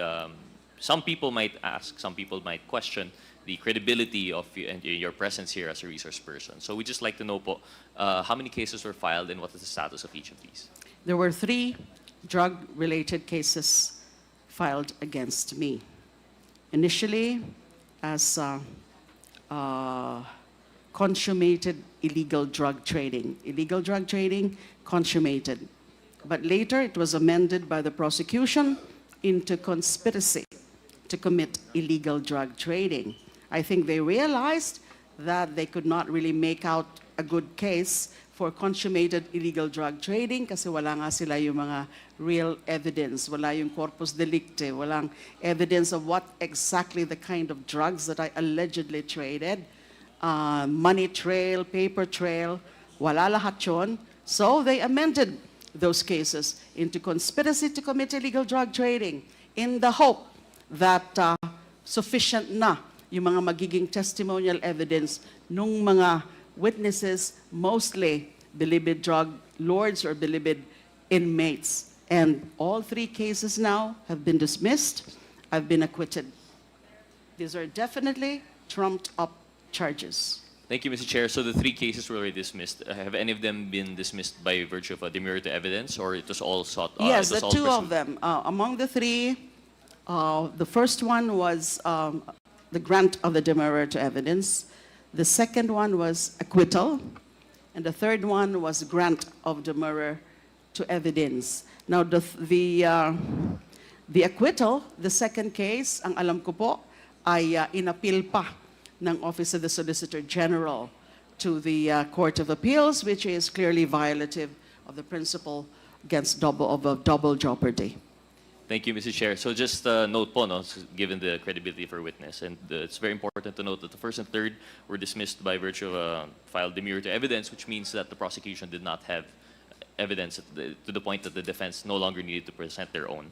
So, Mr. Chair, moving forward, just a quick question now. Now that we're going to the meat, and I think we understand the former senator attended one of our hearings prior under the Committee on Ethics, Human Rights. However, at the time, wala pa po yung revelation ni Colonel Garma. So I think it really changes everything now that we have the revelations of Colonel Garma and the corroborative evidence that somehow the so-called Davao template was sought to be replicated in nationwide scale. We'd just like to ask, given we were lucky, you have our resource person here comes today wearing multiple hats. She was the commissioner of the CHR, which the task actually is to be a counter-check to our authorities. At the same time, she served as part of the structure of the authorities when she was Secretary of the Justice.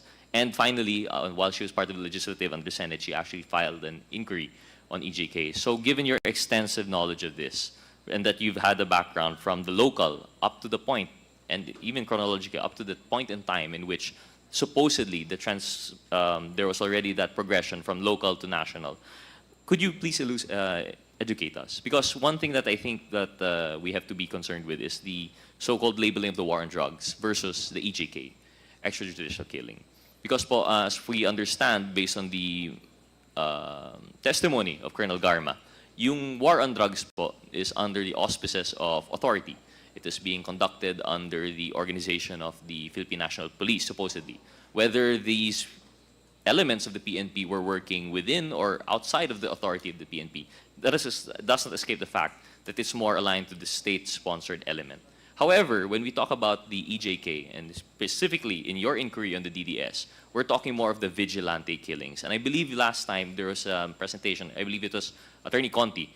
May we ask you very quickly to Attorney Conti, Mr. Chair, I understand in your presentation last time, there was a distinct point in time in which the war on drugs transitioned from vigilante killings onto state-sponsored police operations. Can you please elucidate on that once again? Yes, according to the data, the information from media reports, in the first 3 to 6 months of the war on drugs, it started with vigilante killings, and then eventually it transitioned to police perpetrated killings. So dito na po nagsimula bandang 2017 yung talagang police operations, whether by bust, arrest warrants, or search warrants. Thank you, Attorney Conti. Mr. Chair, so back to the former Senator De Lima. In your investigation of the so-called DTS, were you also investigating the police sponsor, or the state side aspect of the war on drugs, or was this purely on the vigilante? It also included the police side, the PNP, the official, because of the HCIS, the Heinous Crimes Investigation Section. That was part of the official organizational structure of the DCPO, then the Davao City Police Office. So yung mga naging member, especially the original members of that Heinous Crimes Investigation Section, were actually the DDS members, as testified on or attested to by, especially by Arturo Las Cañas. So it's not just the killings by the riding in tandem, the unknown assassins, but precisely the structure which points to the fact that these are headed, especially the handlers, by policemen under the DCPO. Yan po ang pagkakatanda ko dun sa mga nakuha naming impormasyon. So already covered. Thank you, Mr. Chair. So the former senator has now confirmed, aside from the vigilante killings, the riding in tandem, and the Sinaloa-style killings, according to Attorney Conti, there were also police operations involved. Can you confirm for us, through the chairman, of course, the operational aspect of the police? This would include yung mga nanlaban in legitimate police operations and buy-bust operations. Was this something that was investigated in the locality of Davao during your time as CHR? Yeah, some aspect of it, because nga of the organizational structure. Because indeed, policemen were handling the operations. Yung mga sinabi ko pong, excuse me, yung mga sinabi ko pong pangalan, SPO4 Sanson Benaventura as the Logistics Finance and Death Clearance Officer, SPO3 Arturo Las Cañas as overall team leader for operations and planning, sila SPO4 Bienvenido Laud as team handler, SPO3 Jim Tan as team handler. They were then, as far as I know, as far as I could recall from the records, they were then active police officers, but assigned to this HCIS, or Heinous Crimes Investigation Section, in charge of those killings. Mr. Chair, thank you for the clarification. However, I think most respectfully, we have to clarify po, their being members of the PNP should be distinguished from the operations being undertaken by the PNP. Because while we have confirmed, based on your testimony, that they are confirmed to be active members of the uniformed personnel, but if the way that the EJK was conducted was solely limited to the vigilante side, we're talking about Sinaloa killings, abduction, riding in tandem, extrajudicial, this would be different from the state, the police operation side. Because what we've seen based on the operations, they come in two forms. You have, usually when we're talking about the HVT, the high value target, this would rely on vigilante killings that we would see and have seen based on testimony also of Colonel Garma. But we also have to consider that for the supposedly legitimate operations in which later on there is supposedly, allegedly planting of evidence, nanlaban, drug buster by bus which has gone wrong, I think this would be considered as under the auspices of a legitimate police operation. Now my question to the former senator, to the honorable chairman, is that was this part of the so-called DDS operations in the locality? Because what I'm talking about here, what we're basing on, the testimony of Colonel Garma is talking about the nationwide scale. And we've seen it. The testimony of Attorney Conti, we're talking nationwide, we've seen both vigilante and police operations. My question now is, at least for the investigation of the DDS in Davao, did this involve, because I understand there's the HCIS and that they were active members of the police force, but did they employ buy-bust operations and nanlaban to perpetrate this so-called war on drugs? To answer your question, Your Honor, I have to point out that the nanlaban concept actually originated in Davao and invented by the DDS. So it's not something new. There may be fewer cases then, kasi karamihan nga is the riding in tandem, mga vigilante killings as induced by then Mayor Rodrigo Duterte. But there were also specific cases na ganon, because the nanlaban concept actually originated from the DDS operations. Thank you for that confirmation. So although it might have been a few, it's not novel. There was a nanlaban and there was supposedly legitimate police operations conducted in the locality. Yes, Your Honor. Mr. Chair, one more question on that. Given that the transition from the local to the national, from the local it was talking about barangay to LGU level, city. Of course, it would take a lot of expanding for it to go into the national level. And we've had through the PNP now we're talking about yung double barrel, Oplan double barrel. You have the Tokhang and then the high value targets. Was this something that you also saw being conducted in Davao at the time that you were conducting your investigation to the DDS? Or was this purely mostly skewed towards the vigilante side? Okay, the Oplan Tokhang and then later the Oplan double barrel, they became more pronounced, and as they became official operations because of that PNP circular. No, I don't remember any evidence or any document or any information that there is such an official operations plan that could be similar to the Oplan Tokhang or Oplan double barrel. But, as I said earlier, meron din mga nanlaban operations. So, these are actually implemented by certain police officers in Davao.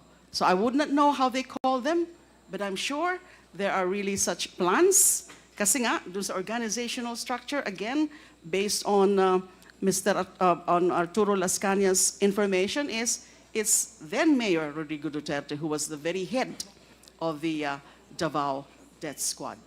Thank you, Mr. Chair. And the last point, given that there might be some differences, it might not have been formalized, but we see a pattern. But Yes. most distinctly is that you have confirmed just earlier that there was a rewards and payment scheme And I think this is what's very important for us here in this inquiry today, given that this has basically been confirmed by Colonel Garma. Unfortunately, Mr. Chair, I still have more questions regarding the policy, operation, and organizational parallelisms between the investigation perhaps that they had on the DDS and the inquiry that we have now on the EJK. But given that we have more resource persons and more colleagues who would like to interpolate, I will now yield for that time. Thank you very much, former Senator. Thank you, Mr. Chair. Thank you. Thank you, Congressman Gutierrez. Before we proceed with the next interpolator, I'd like to acknowledge the presence of Congressman Ron Salo and Congressman Roman Romulo. Welcome to the committee hearing of the Quadcom. Just an interjection on the question raised by Congressman Gutierrez with respect to the issue on the reward money. In the investigation you have conducted in Davao when you were still with CHR, has there been a determination as to where the reward money came from? Yung po ni Arturo Las Cañas na Intel funds of the Office of the Mayor. Is there Kasama any- yon. As to any other sources, I have to check again my notes on that kung meron pang other sources of the rewards. But this particular issue has been stated in the report you have submitted, I believe. No, that's in the affidavit of Arturo Las Cañas. And also, when I made the presentation about the DDS reward system according to the CHR witness, kasama po yan. Although I don't recall if that witness actually pointed to the very source of that reward. Okay. So thank you. Thank you for that information. So we now proceed with the next interpolator. The next is Congresswoman Franz Castro. You have 10 minutes. Thank you, Mr. Chair. Maiksi lang naman to kasi yung ibang question at natatanong na.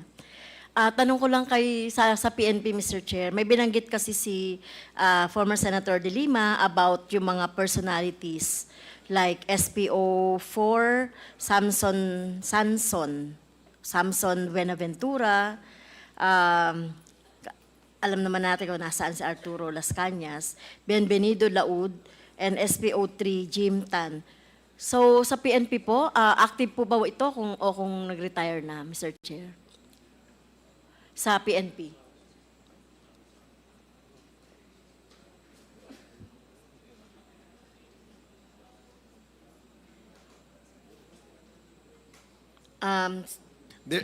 Earlier, Congressman Paduano moved for the issuance of a show cause order to For them. Sunny Sanson Buenaventura and Samson Buenaventura one and the same? I believe so, Your Honor. Okay, so there was already a motion okay. to issue a show cause order. Yes, thank you, And Mr. Chair. may I know what's the name of that gentleman over there? What? Sir, good afternoon. Brigadier General Chinayog, the Acting Director of Personnel and Records Management ng PNP po, sir. As to the question of the good Congresswoman, we will find out sa aming record, sir, kung existing yung tao. And we will give the feedback. Thank you, sir. Okay, thank you. Thank you, Congresswoman Castro, please Thank you, proceed. Mr. Chair. So meron tayong according to Secretary Senator De Lima, yung RA 9851 on the legal basis kung pwedeng natin makasuhan. So pwede na po ba itong magamit ng ating mga pamilya na biktima ng EJK to prosecute po yung si Duterte at saka iba pang mga perpetrator ng EJK? Opo, malinaw naman po that it covers crimes against humanity. Na yung EJKs, yung the magnitude, the extent of the EJKs na nakita natin, na lumalabas na ngayon, at yung mga testimony ng mga families and other sources din. Now, it's certainly a case of a crime against humanity, specifically of murder. Kasi systematic and deliberate targeting of a civilian population. And we are talking about the alleged drug offenders. Yes, okay. Thank you, Mr. Chair. Gusto nating malinaw yun, ma-emphasize yun dahil medyo matagal pa yung ICC, no? At itong ating mga pamilya ay pamilya ng mga biktima ng EJK ay matagal na, Mr. Chair, na naghahanap ng accountability and justice. Kaya pwede yon. About yung pattern in criminality, di ba sinasabi ng ICC na parang wala pa silang nakikita. So yung example po ng pattern sa Davao, yung DDS, as regards to the national, hindi ba meron na yung pattern? Kasi sa instruction, according to the testimony of Garma, sinasabi na ipapattern yung national scale na tokhang or yung yung war on drugs on the Davao So, di ba meron na siyang pattern, Mr. Chair? Opo, makikita natin na nandiyan ang pattern. Pero pwede pang dagdagan yan, pwede pang makakuha pa ng mga indications, mga factors na pwede talaga nating sabihin na may pattern of criminality. Yung tungkol naman po sa ICC, ang sinabi ko po is that one of the reasons or one of the main reasons kung bakit they authorized the resumption of investigation after junking the appeal of the Philippine government is that hindi pa nga nila, wala silang nakikita na any proceedings in our country, especially criminal proceedings, they're trying to establish the pattern. Pero hindi ho natin alam, baka yung ICC, dahil alam ko po, seryoso talaga sila, nakafocus talaga sila, ay baka na-establish na yan, the pattern of criminality and yung pattern ng killings. Okay. And Mr. Chair, kung magsasampa ang pamilya o biktima ng EJK dito ito using the 9851, so would this affect po yung investigation sa ICC? It would depend on kung ano makita ng ICC na magiging progress of the case. Na baka hanggang filing of complaint lang. But as to really the gathering of the necessary evidence, baka kulangin or baka hindi na maging talagang, hindi katulad nung ginagawang, alam ko, talagang masigasig sila. And these are expert investigators. And na kumakalap na talaga, baka nga malapit na silang matapos sa kanilang investigation. We certainly hope na matatapos na yung ICC investigation, at least in so far as to try to trigger the next step, which is the issuance of the warrant of arrest. Thank you. At tingin nyo, Senator Lima, nakakatulong itong ginagawa ng Quadcom? Yes. Okay. Sa Yun tingin lang ko po, Mr. Chair. Thank you. Thank you, Congresswoman Castro. The next to interpolate is Congressman Bong Teves. You have 10 minutes. Good afternoon, Mr. Chair. Former Senator Laila de Lima earlier said, address to Colonel Espinido, magsabi ka ng totoo. May I ask to the Colonel Espinido, ano ba ang ibig sabihin ni former Senator Laila de Lima na magsabi ka ng totoo? Your Honors, Mr. Chair, halata naman na na-dismiss yung kaso niya na parang sinabi niya talaga na inosente siya. Sa akin naman nung mag-umpisa, sa Senate pa lang, sinabihan ko na the truth will set her free. Because I believe na ganun lang talaga ang nangyari kay ma'am. When in fact, I talked personally kay Mayor Espinosa at the time na nagdala na siya ng testimony niya from Camp Crame na mag-turnover sa akin na ang masabi lang niya, nagkita lang doon sila sa Bagyo. So, sa akin as Chief of Police at dati investigator, hindi man kadali ganun na mag-file tayo ng complaint sa isang dala lang ang pangalan. Kaya, I doubt at first na talagang hindi totoo yun. Pero as Chief of Police na mag-file lang ng complaint, endorsement doon sa department, sa institution na yun ang talagang papuntahan, hanggang doon na ako. No? But as I've said, na I doubt, kaya nagsabi ako sa kanya na the truth will set her free. And when in fact, kinamayan ko si ma'am right after sa Senate ko natandaan ni ma'am, pinuntahan ko siya na naghingi ako ng sorry. Sorry talaga ma'am, but the truth will set you free. doon lang ang sa akin, Your Honor, Mr. Chair. Can I say something, Your Honor? If I may. Congressman Tevez. Former Senator Laila de Lima, ma'am, yun po ba ang gusto mong ipaalam o gusto mong mangyari na sabihin? Ano ba talaga po ang gusto mong sabihin kay Colonel Espinido na magsabi siya ng totoo? Senator? Okay. Nasagot na ho niya ng konti, partially, yung gusto ko sanang marinig sa kanya. Na sinasabi niya na the truth shall set you free. Yes, nasabi niya po sa akin yan. So ang ibig pong sabihin noon ay yung mga sinabi nila noon during the Senate inquiry ay hindi totoo.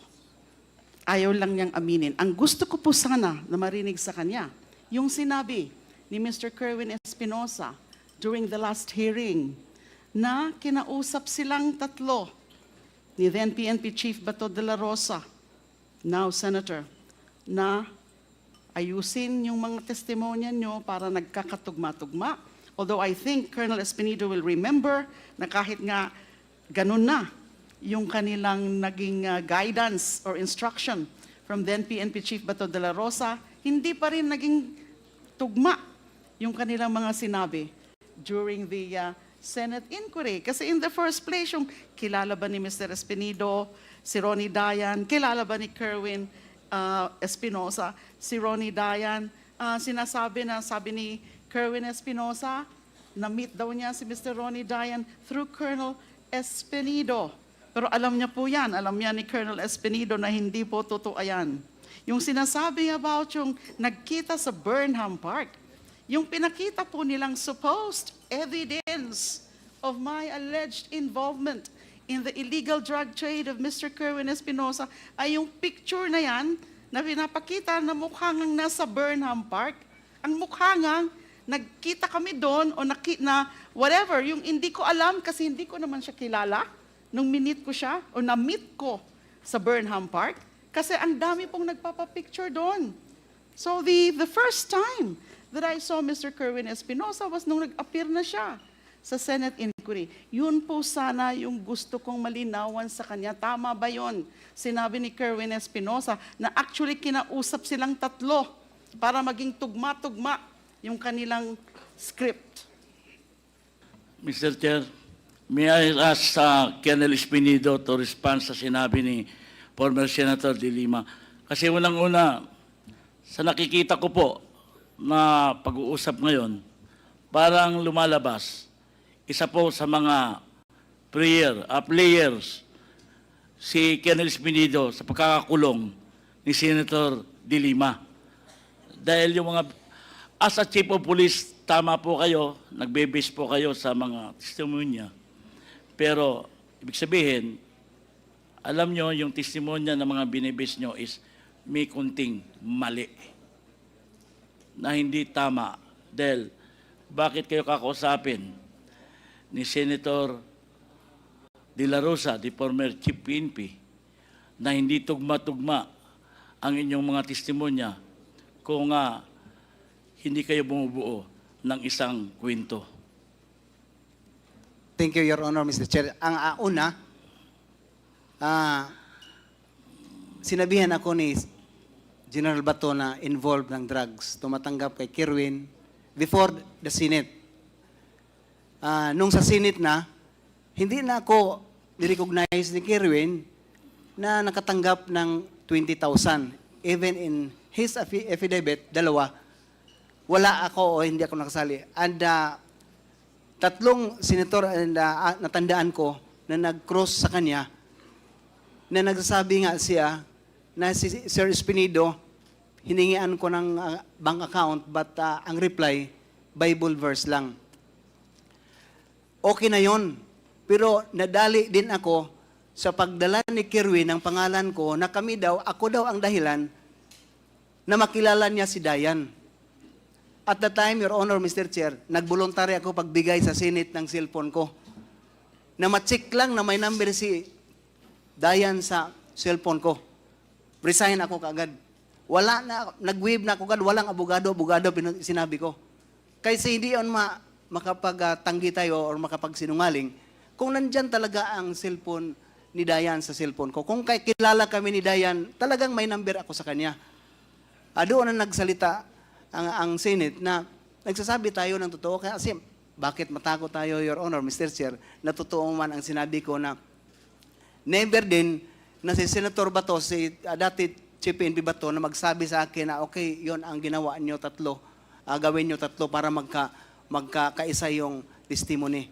Hindi kasi hindi ako sang-ayon lahat kung ano ang isabi sa akin ng senior officer ko. As long na legal yan, okay sa akin. Makikita naman, Your Honor, Mr. Chair, na ako sinali nga. And I am one also a victim sa sali-sali lang sa lista ng drugs. Nilagyan pa ng high value target si Espinido. So, kaya ako magsasabi din na siguro yung mga lista hindi totoo yun kasi ako nga biktima sa mga sinungaling nilagay ni Senator Bato. Thank you, Your Honor, Mr. Chair. Mr. Chair, hindi kaya nilagay yung pangalan mo dahil hindi ka na sumusunod sa gusto nila sa bandang huli?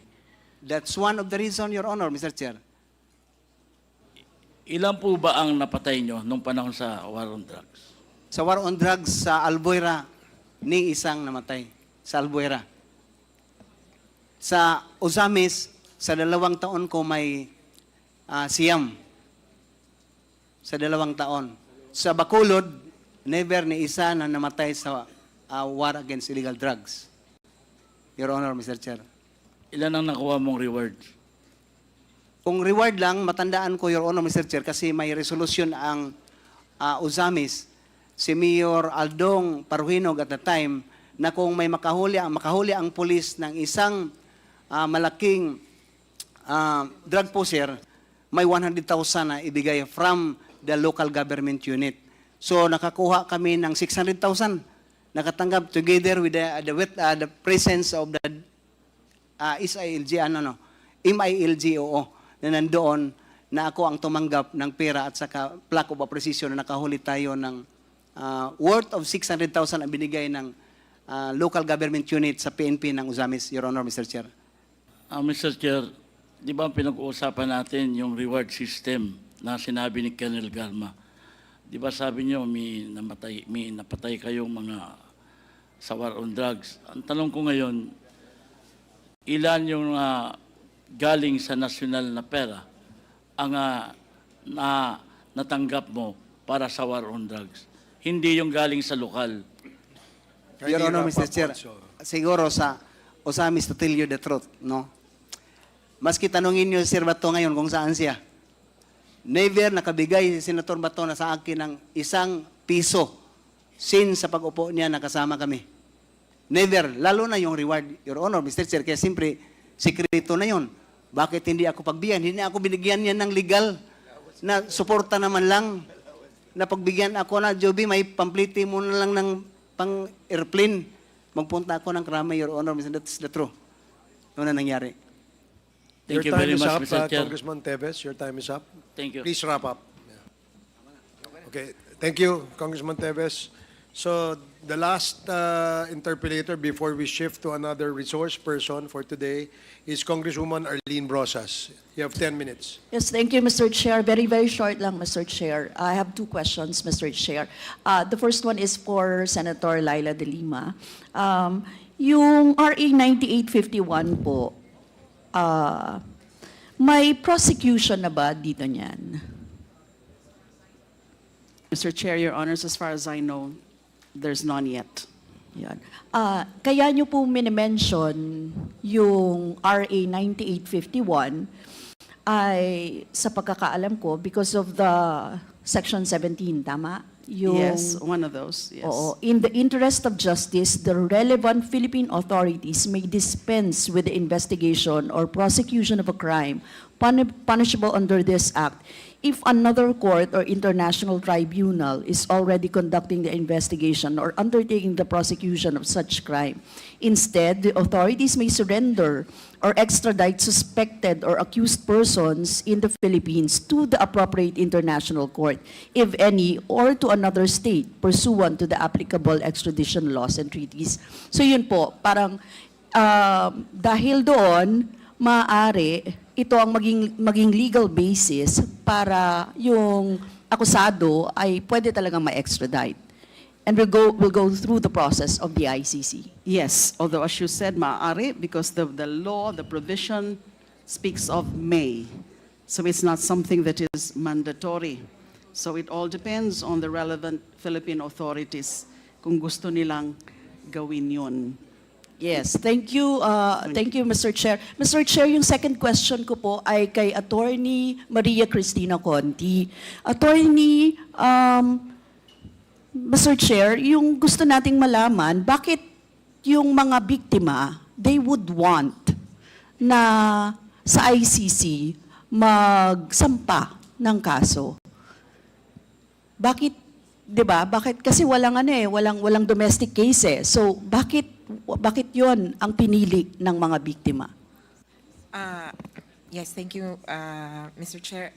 The timing of the filing of the complaint or the communications before the ICC is also one point to consider. We filed it in 2018 at the height of the Duterte administration and at the height of the killings. First, one of the reasons is that there's presidential immunity for domestic suits. Second, there is complicity of politicians and people in power. There were high officials were complicit in the crimes as suspected. And in fact, they even had officials in the IAS installed. Attorney Triambulo, whom I have identified as one of those appointed by Duterte, so that he could shield officials or police officers from liability. Also, there was security considerations for the victims who may themselves be the subjects of tokhang operations. Politically, it was not conducive to file any criminal charges in the Philippines regarding the war on drugs at that time, because there was also a refusal of the government to consider this as a systematic attack on the people. Until today, actually, the investigation center on individual crimes, and that the working theory, I guess, for the Philippine government is that these are rogue police officers who just violated protocol. And so for us, in the interest of justice, as was mentioned, the ICC at that time was an effective remedy. This was also in the context of the killings of lawyers and judges who in any way was involved in any drug-related cases. Also logistically, and this is different from, this is logistically different from investigations in the Philippines. At the ICC, you file communications, and for the ICC at one point they said they received 53 communications. They tend to look at all these communications all together before starting with an investigation and eventually trial. In the Philippines, you would have to have built a case, and if there were many victims, they would have filed separate charges in different places, and it would be a nightmare to consider them all. So before the International Criminal Court, the Philippine situation is under review, and there is no case yet, but it is under one investigation for all acts of widespread and systematic killings, in the acts of murder and other inhumane acts, Your Honor. Thank you, Mr. Chair. I think nakuha ko po yung gusto kong marinig doon kasi parang hindi talaga level playing field dito sa Pilipinas. And second, hindi pwedeng imbestigahan nila yung mga perpetrators, yung sarili nila. So, Mr. Chair, that's it. Thank you, Mr. Chair. Thank you, Congresswoman Mr. Chair. Rosas. Mr. Chair. Mr. Chair, Before we very go quick. to the other, can I just ask for clarification kay Candice Pinito, Mr. Chair? Okay, you're recognized, Congressman Abante. Colonel, it was under your watch na napatay si Mayor Navarro and Mayor Spinit and Mayor Paroyunog, di ba? Mayor Espinosa, Your Honor, Mr. Chair. Pero nung napatay si Mayor Parahinog, sino ang station commander nun sa Osamis? Ako ang sa Ozamis, Your Honor, Mr. Chair. Okay, so search therefore- warrant ng CIDG. So therefore, nung panahon mo, napatay si Parahinog at si Navarro. Hindi, si Navarro, si Mayor Espinosa yun, Mr. Chair. Si Mayor Parahinog. Si Mayor ang Paruhino napatay. ang sa Ozamis. It was under your command at Yes, that time. Your Honor, Mr. Chair. Oo. So yun nabigay sa iyo ng 600,000. Si Kwan, hindi pa yun nangyari, Mr. Chair, yung pag-operasyon sa application sa search warrant kay Mayor Paruhinog. Mga 4 months, 3 months, mag-umpisa ako sa Ozamis. Si Mayor Paruhinog mismo, Mr. Chair, ang nagbigay ng reward sa mga Okay. nahuli. Nung napatay si Mayor Parahinog, napatay siya under your watch, di ba? Yes, Mr. Chair. Nakatanggap ka ba ng reward money? Wala asa Wala. wala. Kay kasi din sa kay Mayor Paruhinog, Mr. Chair, sa illegal possession of firearms at saka hindi application ko sa CIDG yon na Alin yun? CIDG ang applicant sa search warrant, Your Honor, Mr. Chair. So hindi sa akin. Hindi drugs. Hindi, sa illegal possession of firearms, Mr. Chair. Ang inaano ko, nakakalito kasi nung napatay si Mayor Parahinog, ikaw ang station commander nung Osamis, di ba? Yes. Oh, sa drugs Mr. din Chair. yun, correct? Ang sa kay Mayor Paruhinog, sa title sa search warrant, hindi sa drugs, Mr. Chair. Ay, hindi. So, sinong nag-utos sa'yo na patayin si Mayor Parahinog? Hindi naman nag-utos, Mr. Chair, sorry to say that because first, ang applicant, ang officer responsible sa implementation ng search warrant ay ang CIDG. As Chief of Police ng Ozamis, nag-assist kasi area ko ang target, no, yung si Mayor Paruhinog. So nagkataon na kami ang nandyan assign, so sinama ng CIDG as applicant ng search warrant, Mr. Chair. At nanlaban si Parahinog kaya napatay. Oh, doon sa implementation kasi nabiruan, may natamaan din kami, investigator ko, Mr. Chair, sa first burst of fire ng pagpunta na namin sa bahay. That is a simultaneous for 6 na search warrant na na-implement doon sa Paruhinog na Hindi ba siblings. si Mayor Navarro napatay din? Si Navarro namatay sa Cebu yun, Cebu. Mr. Chair. Oh, sa Bacolod na ako na-assign. Okay. Thank you, Mr. Chair. Yun lang. Thank you, Congressman Abante. Mr. Chair. Congresswoman Jinky Luis. Very quick. Very quickly. I was listening to the interpellation of the Honorable Teves, and I want to clarify for the record the answers of Colonel Espinido. Colonel, were you the one who introduced Kerwin to Ronnie Dayan? Yes or no? No, Your Honor, Mr. Chair. Before the Senate investigation, have you personally known Senator Laila de Lima? Yes or no? Yes, How? Your Honor. Na siya naging head ng CHR, Commission on Human Rights, when I was assigned in Leyte. Nagpunta pa nga si Ma'am sa Samar, kung natandaan niya, sa Samar. Pagkatapos, naging DOJ, Secretary, nag-run for senators, senator din senator din si Ma'am. In relation to her alleged involvement in drug operation, have you known Senator De Lima before the Senate investigation? Yes or no? Sa drugs, hindi. Yes or no? No, Your Honor. Before the Senate investigation, have you known Kerwin Espinosa? Yes or no? Yes, Your Honor. How? That he is involved in illegal drugs together with his father.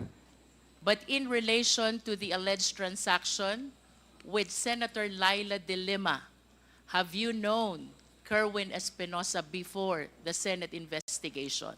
I don't know. Your Yes Honor. or no? No, Your Honor. Before that Senate investigation, Colonel Espinido, in relation to the alleged involvement of Senator De Lima, have you known Ronnie Dayan?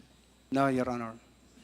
There's also a testimony coming from Kerwin Espinosa that you and him were instructed to talk with each other to make sure that your testimonies against Senator De Lima is consistent.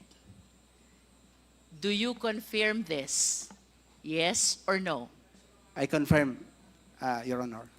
With your answers to my questions, Colonel Espinido, this afternoon, are you retracting all the testimonies that you gave against Senator De Lima during that Senate investigation? Yes, Your Honor. Thank you, Mr. Chair.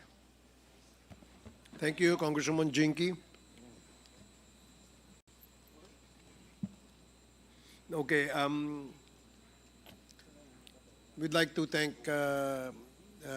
former Senator Laila De Lima for accepting our invitation to become one of our resource person for today. And we will now move to another resource person that we invited. And we'd like to ask Congressman Dan Fernandez to introduce to the committee the next witness. Okay, thank you so much. Mr. Chairman, before Chairman Dan will proceed, are we now excusing former Senator De Lima? If Senator Laila De Lima would wish to stay and remain as a observer of this hearing, you may do so, and we will welcome that. But if you wish to be excused, you will be excused. Thank you, Your Honor. Thank you, Your Honor. I can think the stay for a present- little while, and then I'll just leave if I need to leave. If I may, Mr. Chair, the presence of former Secretary Laila De Lima is so important to us, considering that later on we'll be asking GM Garma a lot of things about the reward system, and it might be, we all know that it's corroborating the reward system that was mentioned by GM Garma and the former senator. And we haven't asked yet questions kay GM Garma. We will be tackling, Mr. Chairman, the issue of the killing of Antonio Tony Halili of Tanawan, where GM Garma have mentioned certain personalities in the PNP. And this might involve the reward system that was mentioned by both resource persons. So it is imperative for us to let Senator De Lima to stay a little bit more, Mr. Chairman. Well, as she stated in her reply to the chair, when we ask her if she wants to stay, she can stay and be an observer, or if she wants to be excused, she will be excused. So that is clear, Your Honor. So now we proceed with the next witness in our committee hearing today. Congressman Dan Fernandez, please introduce your witness. Okay, thank you, Mr. Chairman. GM Garma, you remember the last time that we asked you about the story of Mr. Tony Halili.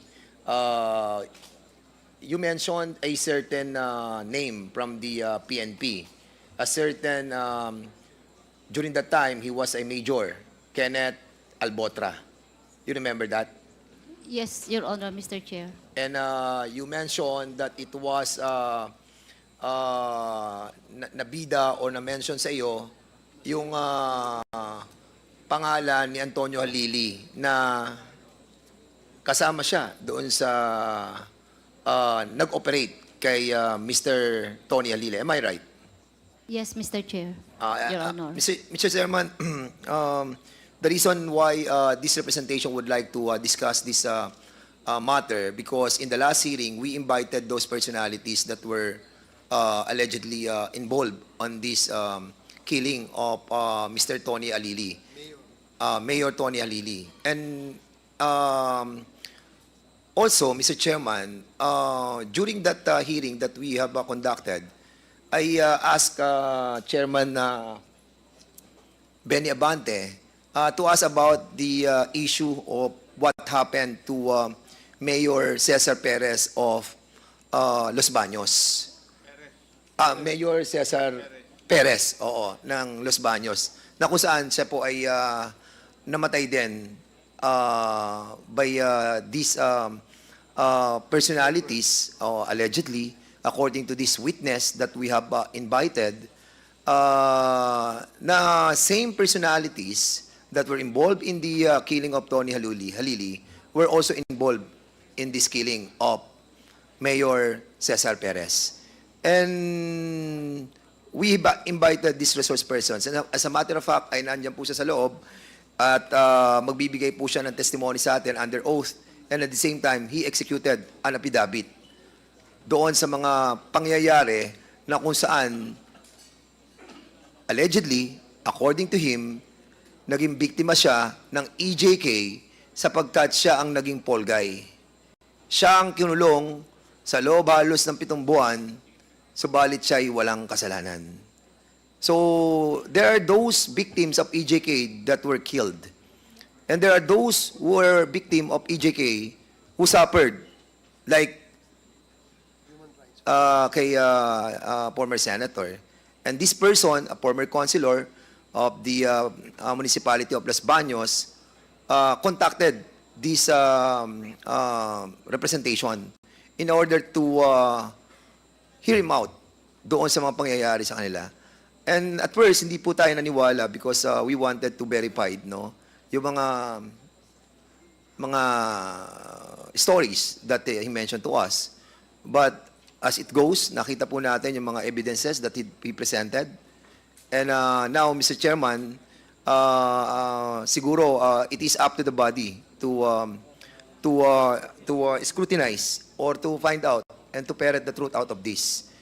It is, I think, incumbent upon us to find out the truth about these 2 killings that happened in Batangas and also in Laguna. Not to mention the issue that was mentioned sa akin ni Congressman Paduano na sniper din po ang tumira. And even the story of Congressman Luistro sa Batangas na sniper din po ang tumira. Sa Batangas, sa Laguna, sa Negros, and any other part pa ng ating bansa, this might be the template that they used. So let us listen. Huwag muna natin judge. Tingnan mo muna natin. And all those PNP officials that we have invited, Mr. Chairman, this representation would like to invite. I think they are here. Si Colonel Kenneth Albotra. Present. Can you kindly sit? Have you taken your oath, Colonel Alboltra? Sir, good afternoon, sir. I am Police Captain Kenneth Albotra, sir, and I have taken my oath already, sir. Okay. Thank you. Can we ask the Bureau of Jail personnel to please take the seat first, whatever vacant seat we can find here, so that we can use the chairs that we have reserved for the resource person on this particular witness. Wag po kayo muna nga alis at kailangan po kayo mamaya. So, who are we asking to sit? And also, Mr. Chairman, we have invited also Colonel Brian Dexter Andulan. Colonel Andulan, can you please take the seat? Colonel Andulan. And also Colonel Raycon Ganduque, former Chief of Police ng Los Baños, and also the former Chief of Police of Los Baños, Atot Castillo, and also PD Petalio, of former Provincial Director of Laguna as well. Colonel, have you both taken your oaths already? Okay, so what about that gentleman over there? What is your name? What is your name? Yes? No, the gentleman beside you. Good afternoon, Mr. Chair, Your Honor. CTO3 Harabe from Bucor. From Bucor. Okay, sige. Sino pa?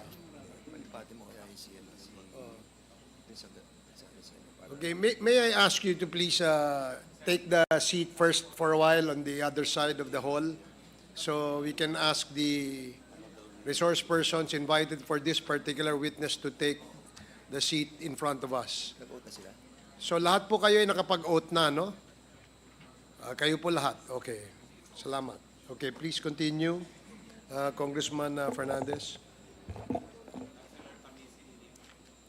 Yes, we have also invited, Mr. Chairman, the former councilor of Los Baños to be a part of this committee hearing. So can we invite him to stand up? And Okay, Comsec, please administer the oath of Mr. Tamesin, former councilor Tamesin. Sir, do you swear to tell the truth, the whole truth, and nothing but the truth in these public inquiries? I hope you, God. Yes, Your Honor. Thank you. The oath has been administered, sir. Thank you. Thank you. Do you have a lawyer with you, Councilor Tamesin? So, No, Your Honor. do you need a lawyer? Hindi na po. Oh, sige. So, have you executed your affidavit? Yes, Your Honor. Ito bang affidavit na ito, ay ikaw, pirma mo ba to? Ito? Hindi po yan. Oo nga pala. Nasaan na yun? Yung kay Tamesin. Tamesin. Oh. Ito. Pwede bang malaman ano yung full name mo, Councilor Tamesin? Ako po si Norvin Lantican Tamisin. Okay. Ito po ba ang iyong sinumpaang salaysay? Opo. Ito, wala ka pang pirma rito. Ikaw ba ay... Yung hawak ko po, meron po. Bali, maraming kopya po yun.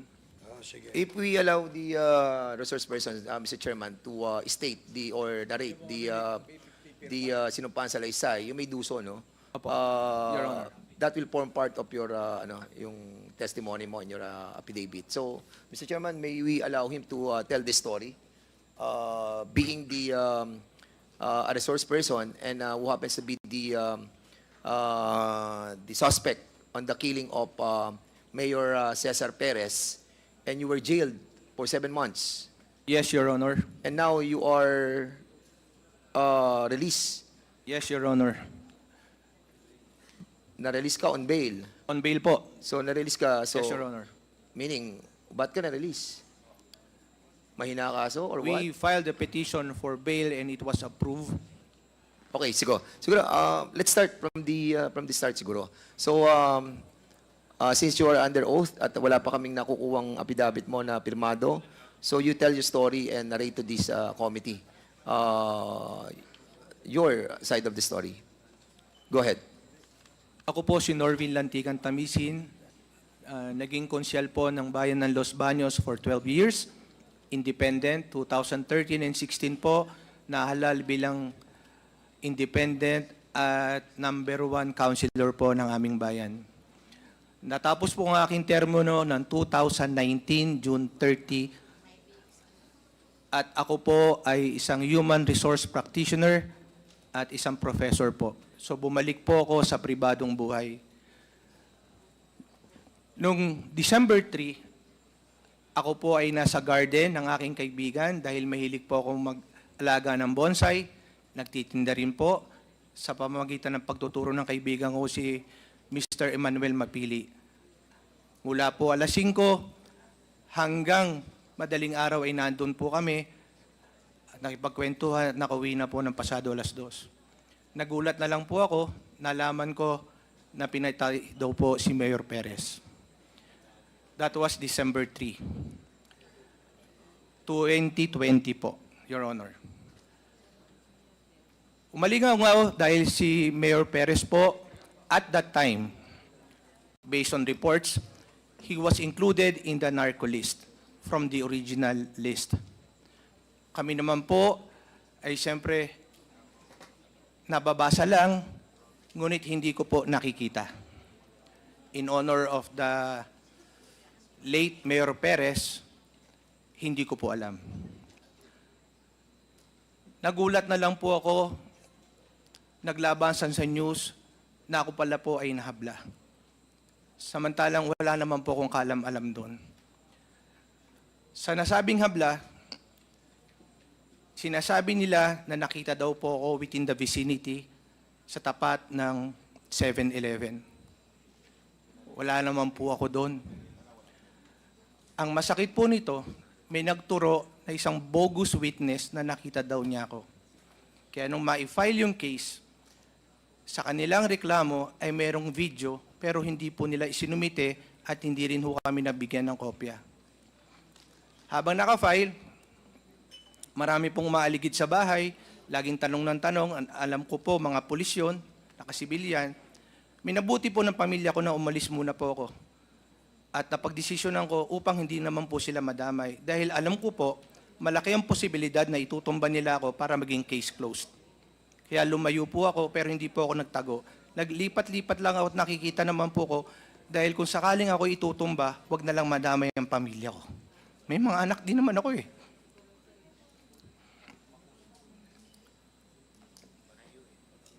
Nagulat ako, nahuli nila ako sa Baguio pero hindi po ako nagtago. Dahil naglalakad lang po ako. Kung ako po ay magtatago, pupunta po ako ng ibang bansa. At magpapakalayo-layo ako pero talagang haharapin namin. Gusto lang namin malaman kung saan at kailan ko magagawa ng parang ipaglaban ng sarili ko.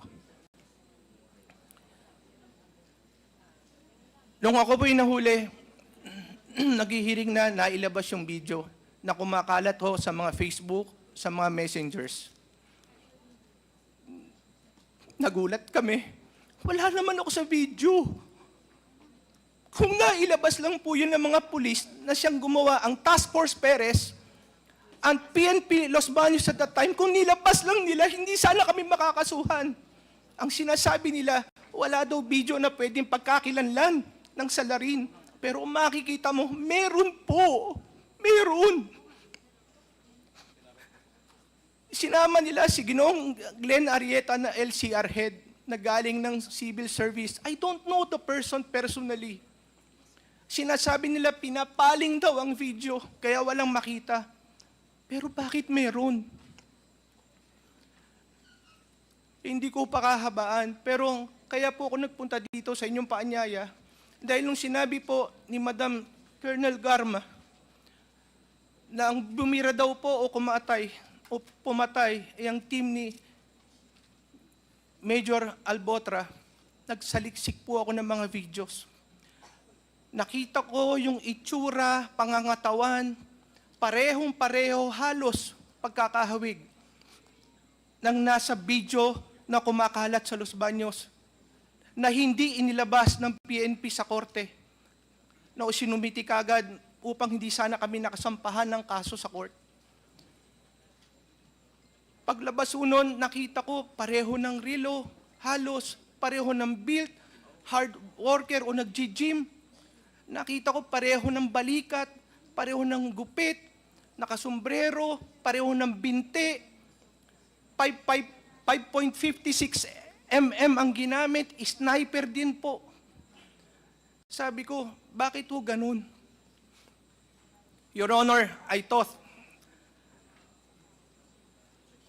the PNP is supposed to protect and serve the people. But I was denied of that privilege. I know not all, but a few of them are scalawags. Because they keep on implicating, some of them keep on implicating innocent people just for them to prove that they have done something or to please their officers, whoever they are. Alam nyo, malaki ho nasira sa akin eh.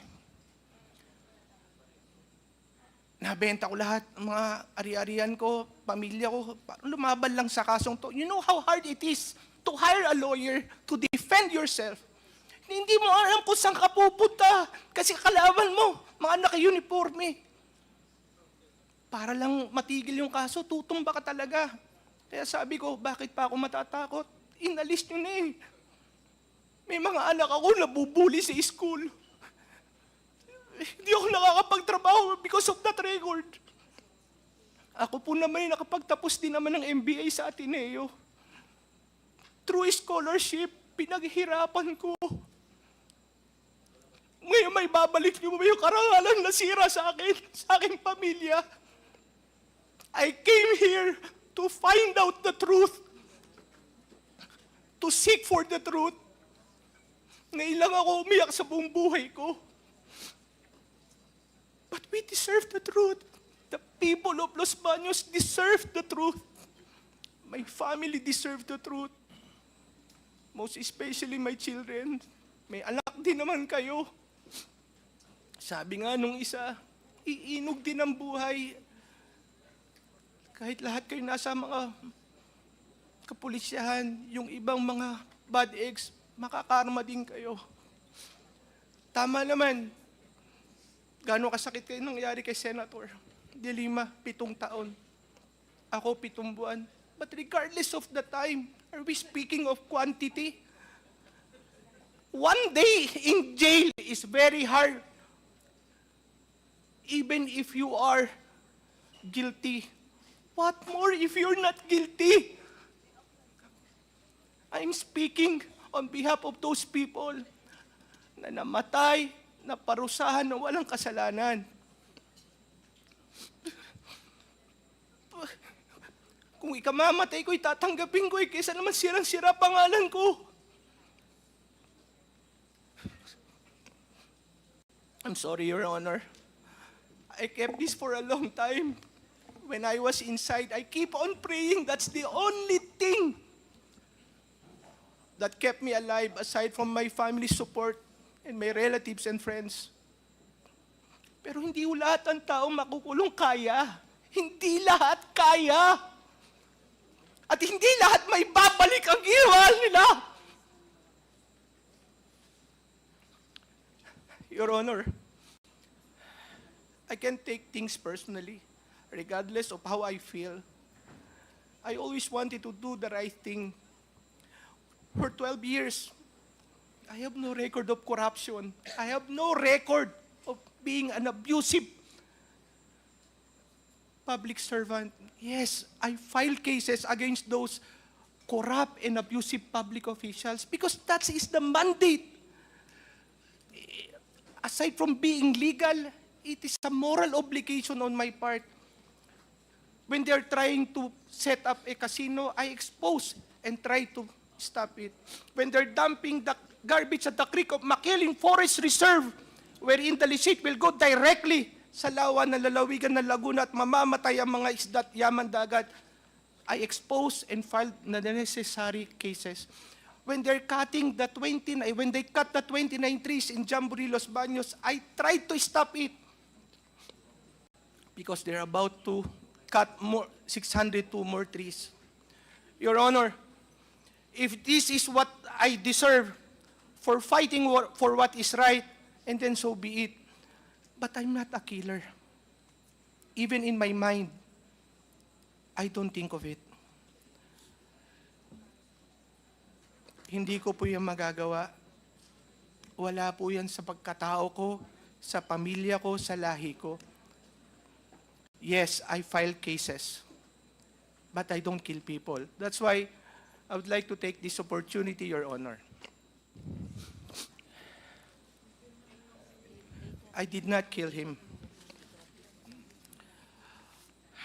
I have no idea why my name was implicated in this case. As a matter of fact, even if I have reasons or compelling reasons, still I will not do it. Hindi ko po gagawin yan. Because I believe in the rule of law. Kaya nga po ako naghahable. Lahat po nagkakamali, pinipilit kong itama. Kung ayaw po, nakontra ako. Pag ayaw, I seek the help of the court, especially ombudsman, so that they will be the one to decide. And at the time when Mayor Perez was killed, I'm no longer a politician or public servant at that time. Nasa private life na po ako. Hindi po ako makikinabang kung sakali man. Hindi ko rin po magagawa. Bukod sa walang kapakinabangan, hindi po yan ang aking pagkatao. Kilala po ako ni Sir Dan, nanungkulan po yan sa Laguna. Nangahabla lang po ako. Pero hindi po ako napatay. Thank you, Your Honor. Okay, maraming salamat, Mr. Chair. No? The only, I think, the crime or sin that you have committed is you're fighting against the mayor during that time. Because being the vice governor of the province of Laguna during that time, I know this fellow, Mr. Chairman. And si Mayor Perez was also a board member during that time da kami magkasama. Ako po ang vice governor nila. At we have talked about you, how you fought the administration of Mayor Perez then. But it was a fight that is natural on a democratic form of our government. And I was shocked to find out that you were involved during that time that I was the mayor of the city of Santa Rosa already. And you were implicated. Ang problem, Mr. Chairman, nakakalungkot lamang that those people in power in the PNP organization, nakakuha sila ng sketch nung tao na allegedly pumatay. Pero ang layo-layo naman sa muka nung former councilor ng Los Baños. And I really am shocked to find out why these people from the PNP have chosen you to be the poll guy. Actually, you were poll guy ka talaga, but we will establish that. We will establish, and we will give these people that we have invited a chance to prove that we are wrong. And the chismis, allegedly, that was received by former GM Garma was indeed a chismis. We will try to prove it now. Now, Mr. Chairman, allow me to show a video, no? Para makita po natin yung mga comparison between those being accused, those being manifested by GM Garma, that it was told to him by Major Albotra and now Colonel Albotra. Do you have also That knowledge he about was those boasting, no? Naging boastful siya in telling GM Garma that grupo nila ang tumira kay Halili. And when this fellow saw our investigation during that time, he immediately called me and tried to compare what happened. And sabi ko, I will not believe right away. Give me story and give me evidences. Because here, in our Quadcom, hindi po tayo nag-entertain kung walang valid na mga ebidensya. So, Mr. Chairman, allow us to try to see these two videos before we ask our officials from the PNP. Also knowledge about those other personalities who have been killed on the war on drugs, like big personalities that you know about? Yes, Mr. Chair. Mayor Halili, pinagmalaki kasi ng isa, sir, na sila. Sino yung nagmalaking yun? Major Albotra, Mr. Chair. Major Albotra of Region 7. Albotra? Yes. Of Region 7? Yes po. Lieutenant Colonel Albotra na ata. Albotra. Kenneth Albotra to be invited in the...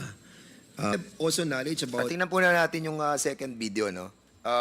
Mamaya, babalikan po natin yung video ni Mayor Tony Halili. But for the meantime, we want to compare yung pong klase ng pagpatay sa Batangas at sa Laguna po. So, please show the second video.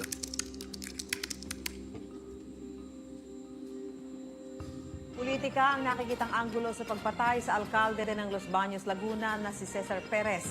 Si Perez kabilang sa narco-list ni Pangulong Duterte noong nakaraang taon. Matatandaan kasama si Mayor Perez sa narco-list ni Pangulong Rodrigo Duterte. Itinanggi ito ni Perez at sinabing pamumulitika at paniniralang ng kanyang mga kalaban ang pagkakasangkot umano niya sa iligal na droga.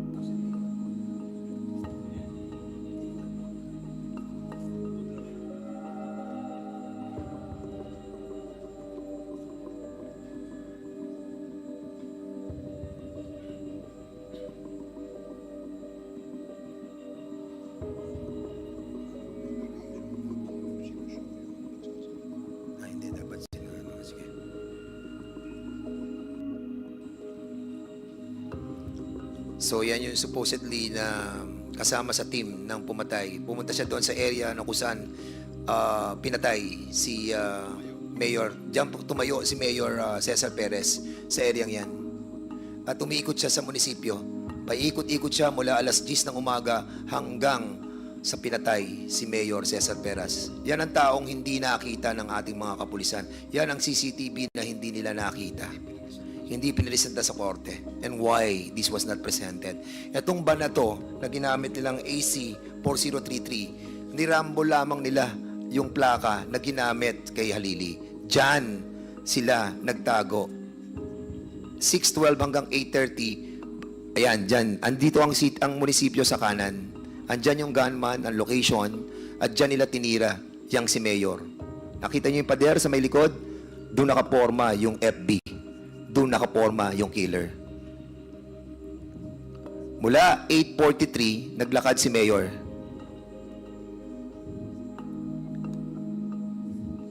Pumunta siya doon sa pinuntahan noong naka-blue na sapatos at yung malaki ang katawan at makinis ang kanyang buhok. Ayan ang mayor namin, si Cesar Perez. Dumiretso siya doon, bumalik siya dahil may tumawag sa kanya. Most likely, ang tumawag sa kanya ay grupo din nila.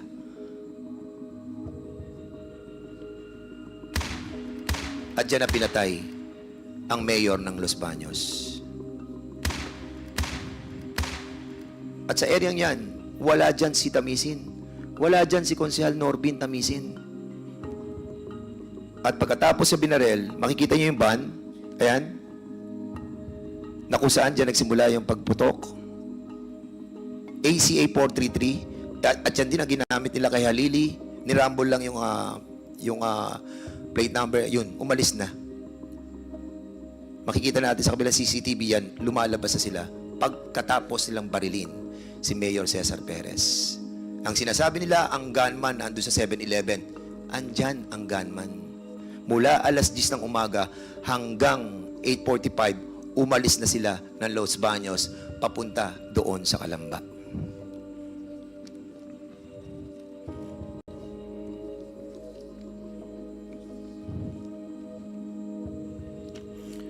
Alright. Okay. So we have invited, Mr. Chairman, also the mga PNP sa Los Baños. Yung ating pong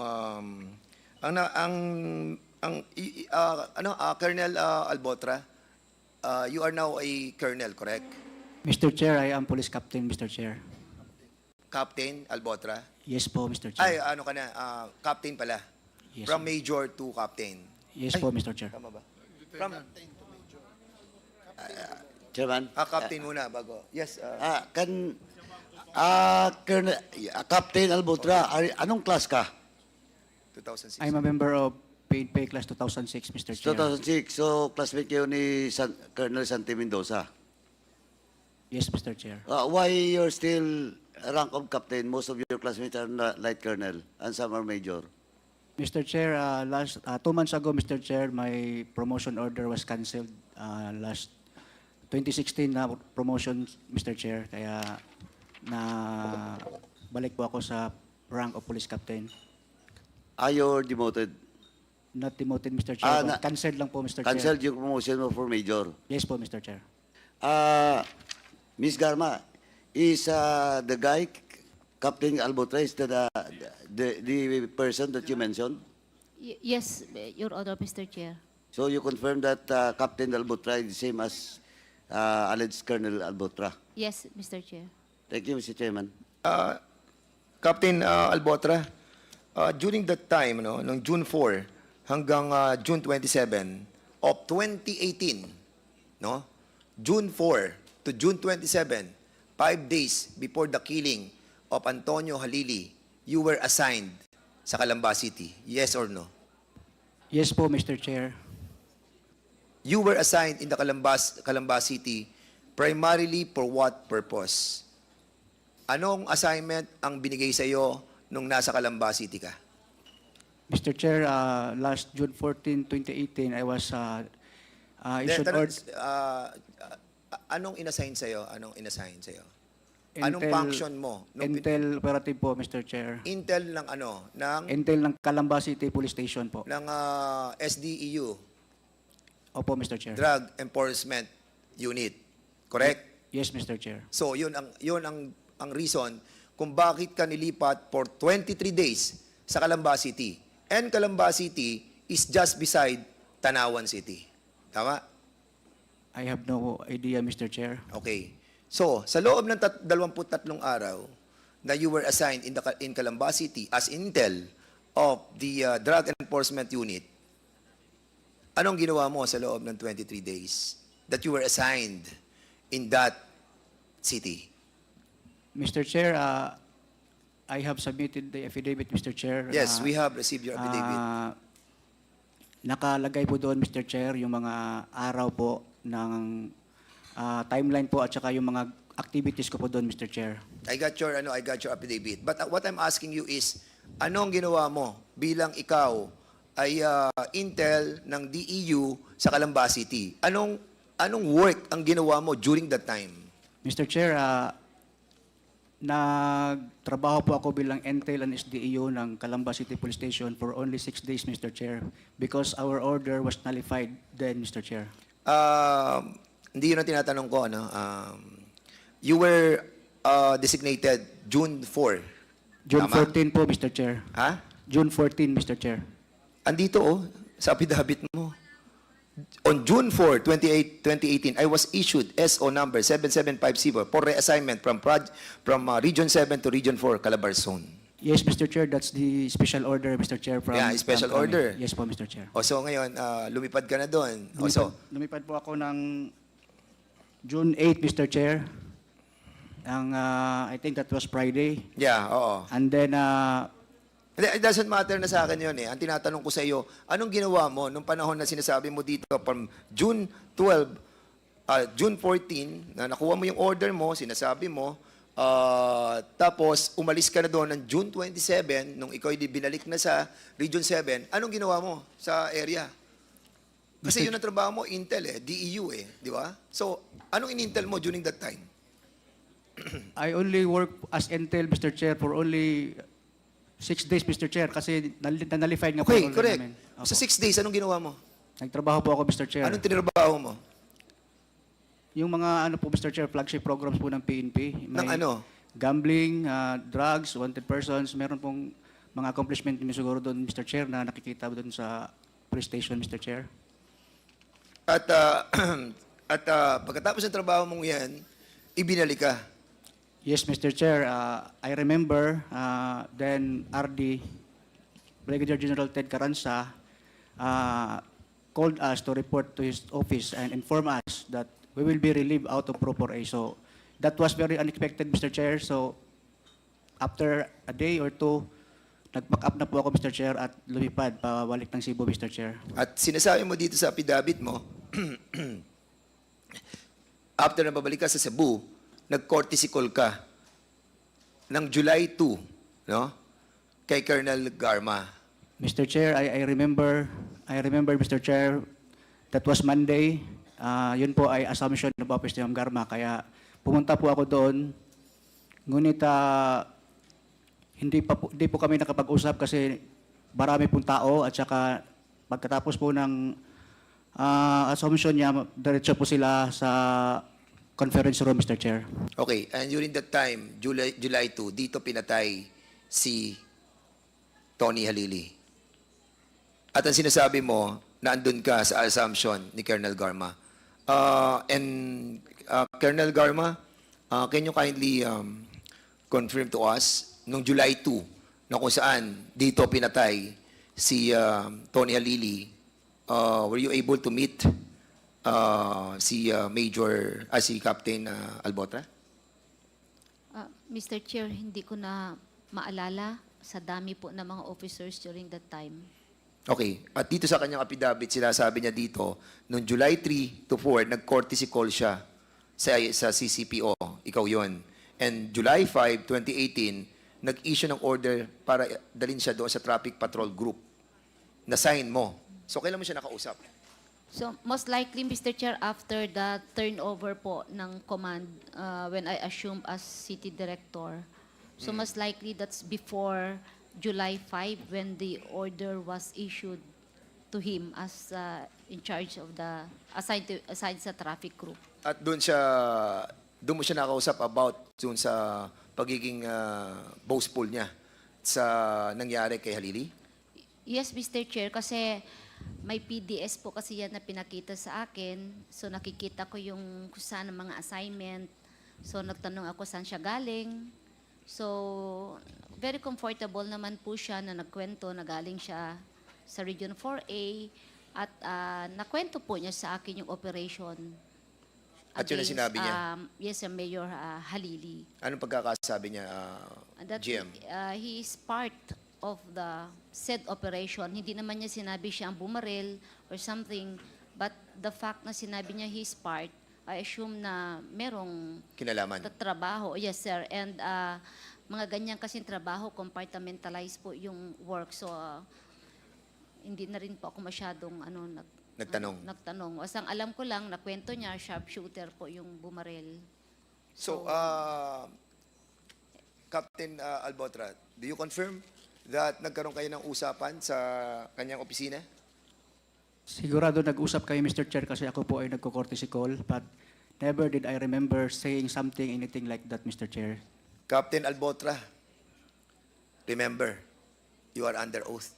Yes, Mr. Chair. At kung sakasakali na may kinalaman ka at involved ka sa grupong ito, aminin mo na.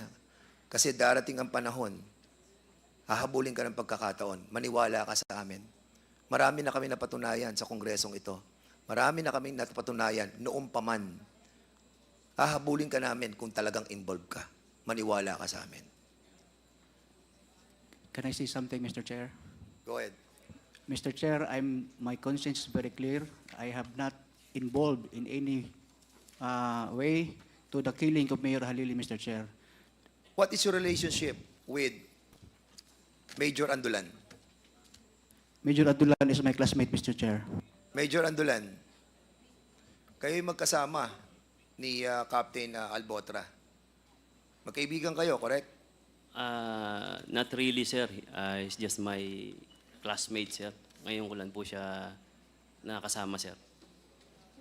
Andito sa Facebook nyo yung mga closeness eh. Ha? Huwag kayong magpo-post kung hindi kayo magkakasama. Ayan, no?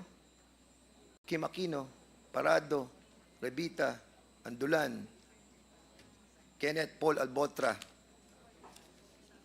Ang tanong ko sa iyo,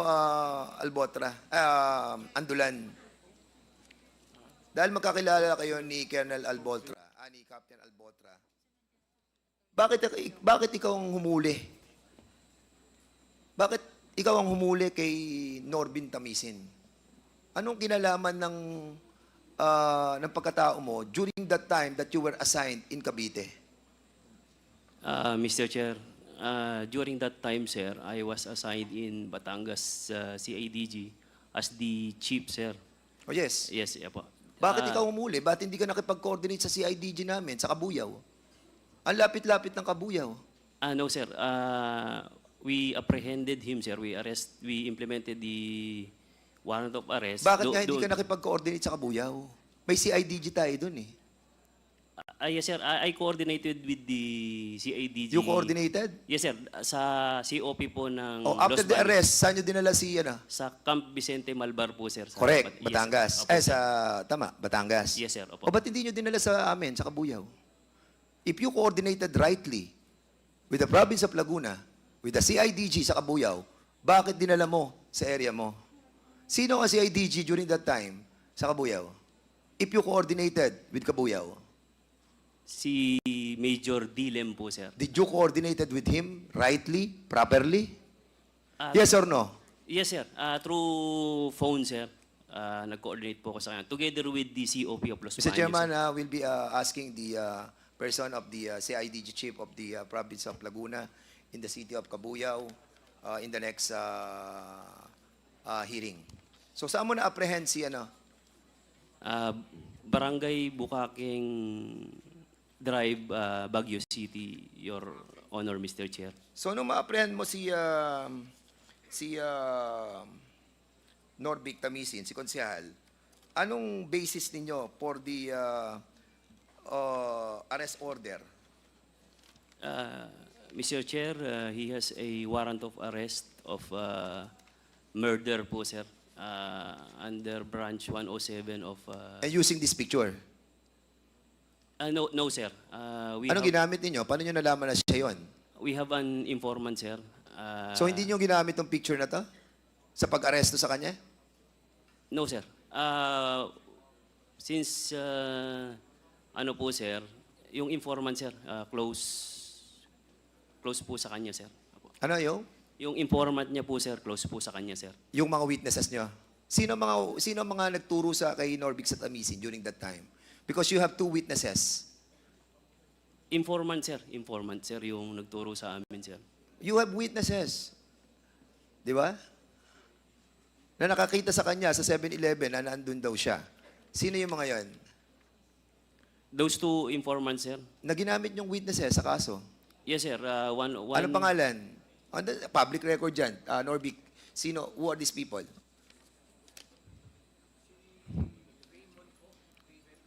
Raybel.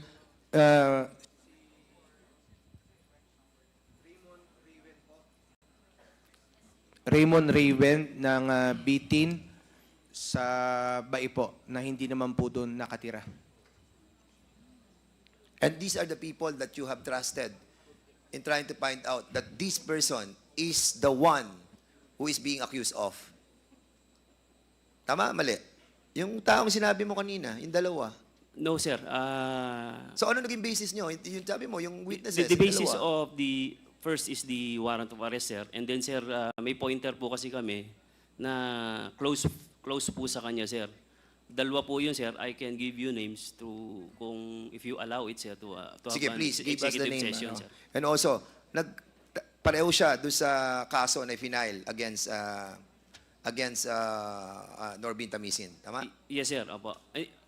Informant lang, sir. So, yung sa amin, sir, sa implementation lang po of the warrant of arrest from Tamisin. And What is your relationship with the former General Bato?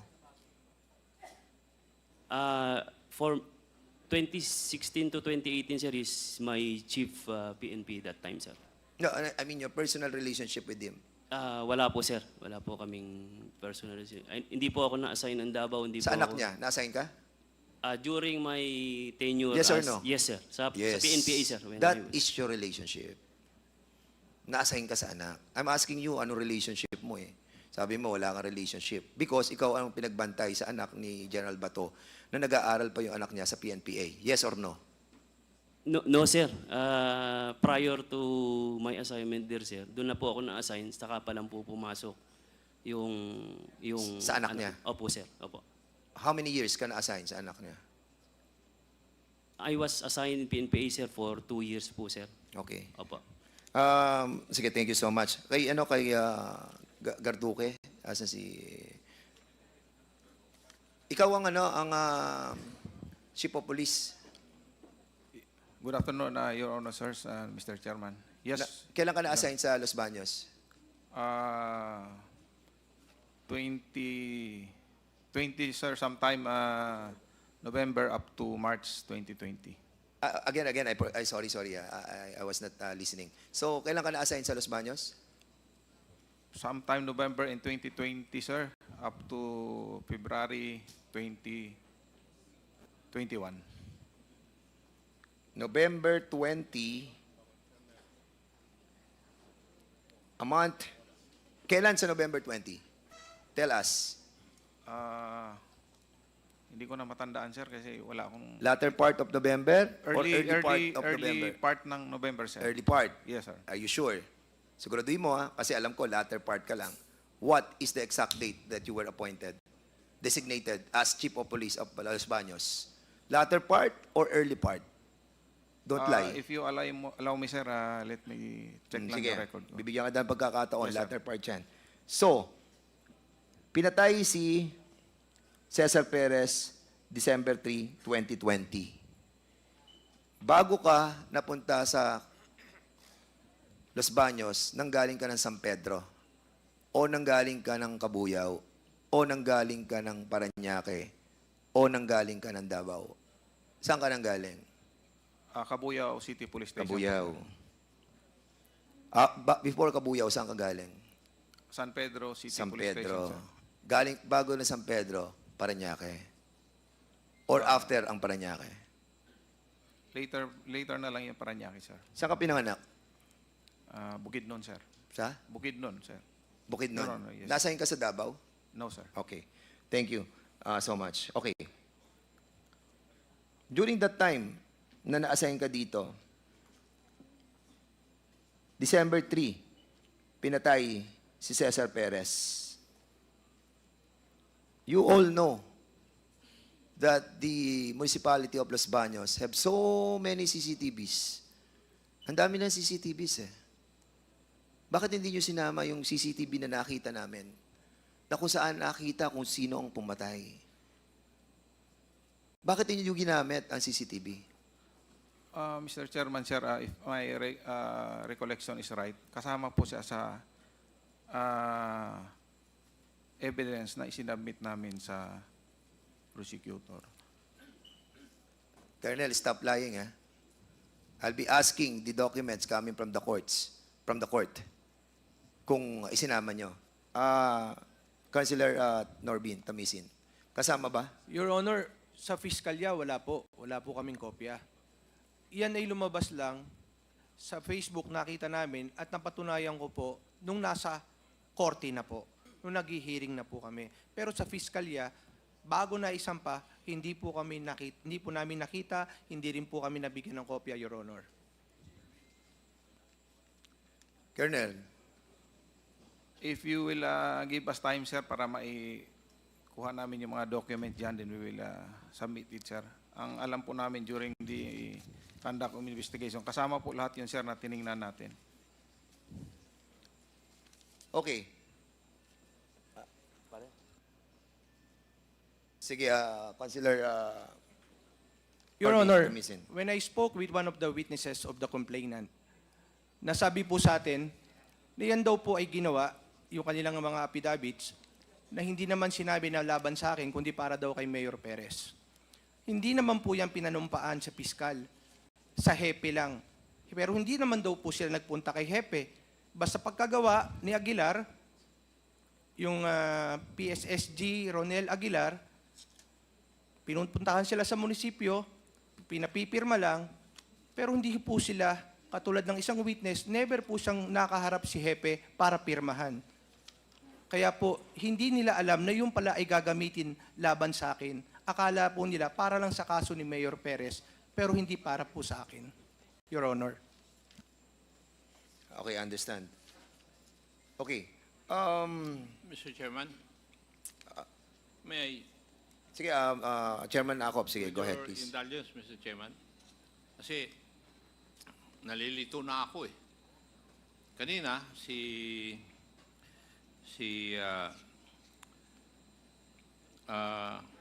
sino yung, ano yung pangalan mo yan? Tabi ni, katabi ni Albotra sa kanan. Lieutenant Andulan, Mr. Chair. Yung party mo is pag-aresto kay konsehal, tama? Yes, sir. Opo. Pero sa kaso ni Mayor Perez, Direct Mayor Perez of Los Baños, tama? Yes, sir. Pero CIDG ka ng Batangas. Yes, sir. Opo. Okay. Si Colonel Gardoque, you were the chief of police of Los Baños Yes po, sir. nung napatay si Mayor Perez. Now, may I know kung merong SITG o task force na nag-imbestiga dito sa insidente na ito? Yes, sir. Tama po, sir. Immediately upon the incident, sir, right after the incident, the SITG Perez was immediately formed. And may I know kung sino po yung head ng SITG na ito? On its initial phase, sir, it was headed by our DRDO, And down who to is the DRDO? Or who was the DRDO then?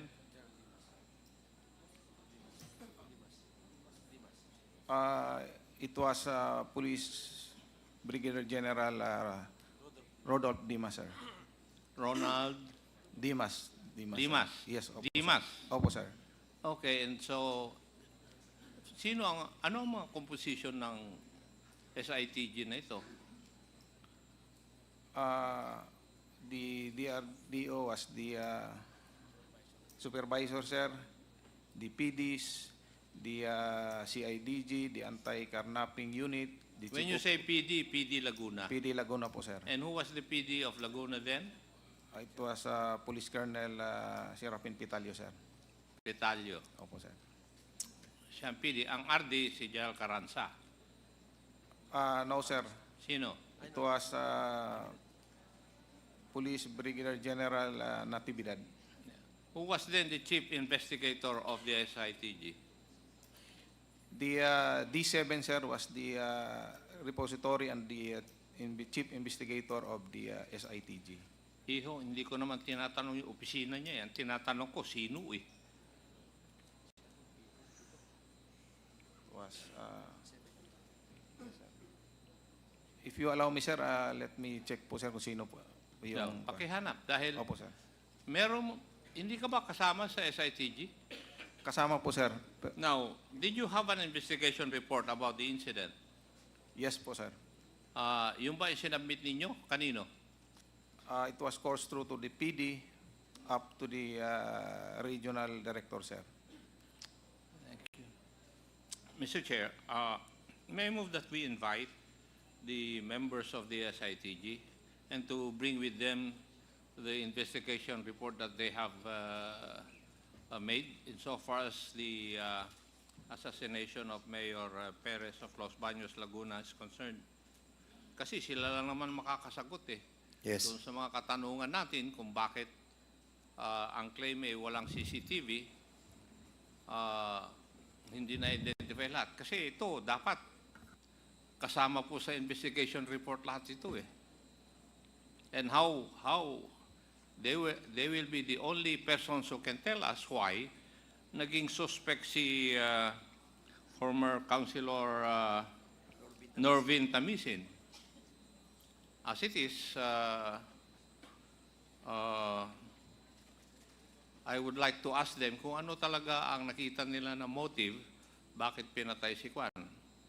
Kung involved sa drugs yun, bakit isang civilian ang Kwan? Ang nakita nyo na gumawa nung krimen na yun, when in fact, he does not have any business doon po sa illegal drug trade siguro dyan sa Los Baños, Laguna. Hindi ko makita yung connection eh. That's all, Mr. Chair. Yes, siguro, Comsec, before I yield to Chairman Paduano, I think the person involved in the Task Force Perez was Jason B. Bombasi. Am I right, Garduque? Si Bombasi ang pinaka-head nung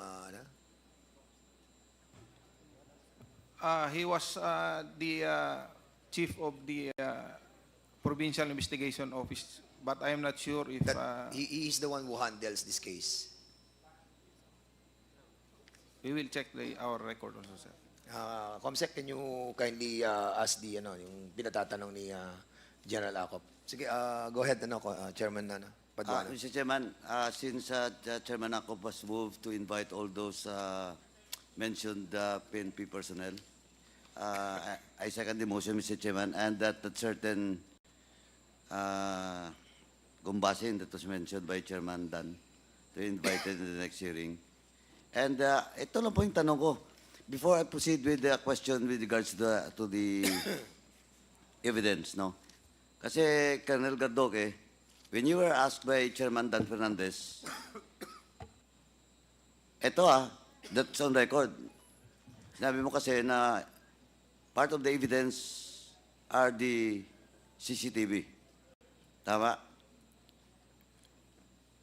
If my memory is No, right, sir, you tanong, sir. mentioned it. Yes, sir. Yes or no? Yes, sir. Oh, so ang tanong, bakit nakita mo ba kanina yung Presidente Chairman Dan Fernandez? Yes, sir. Oh, but yan ba yung video clips o video sa CCTV? Kasama, sir, sa... Are you sure? Kasama, sir, sa tinignan namin yan during the incident. And you also notice that one with ACA 4033 plate number that parked on the back of the municipal hall? Is it part of your investigation? Yes, sir. Kasama, Are you sir. sure of that? Yes, sir. Sigurado ka? Opo, sir. O did you, in your investigation, nakafocus ba kayo doon sa van na yon? Yes, sir. That is why in-involve namin, sir, yung sa SITG, yung anti-carnapping unit. O what's the result of that investigation with regards to that car? I cannot remember the result of the... How about the person that was focused during the presentation of that CCTV? Kasama rin yan, sir, actually sa napaila natin as Jando, yung taong nakita natin. And sa CCTV. that video was also presented during the court hearing? I believe, sir, kasama na nai-incorporate. No, I believe, I ask you, yes or no? Yes, sir. Sigurado ka? Sigurado ka? Hindi, may allow, tinatanong sir. kita, are you sure of that? Sigurado ka? Maybe, sir, because that is Ano one maybe? of the... I'm just asking you if that CCTV that focused that certain person was also part of your evidence. Yes, sir. Oh, tingnan mo yung profile nung nilabasan nyo ng warrant of arrest. Is he the same person sa profile niya? No, sir. Oh, ba't kayo pumayag? Ba't naging akusado yung former councilor? Na hindi pala pasok doon yung profile niya? Yung physical appearance niya hindi pareho doon sa subject person. Now, a while ago, sinasabi mo nga, that person was also the subject of your investigation as John Doe. Yes, sir. Oh, why? That's the other suspect that we are trying to identify, sir. That's the other suspect that you want to identify. Yes, sir. Pero wala naman kayong mapakita sa CCTV na nandun si Konsyal.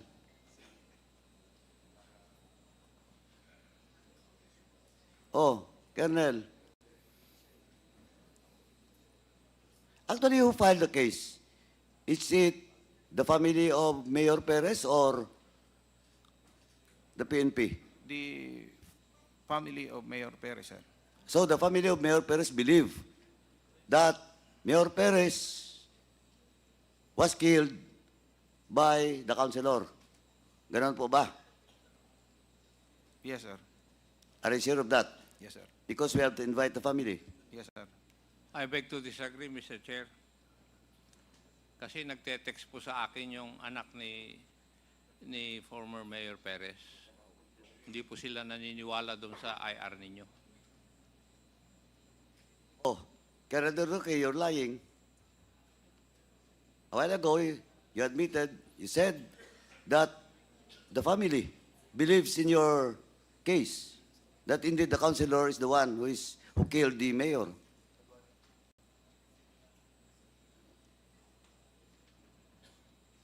Oh, Colonel Garduque, you're lying. He was with us when we filed the case, sir.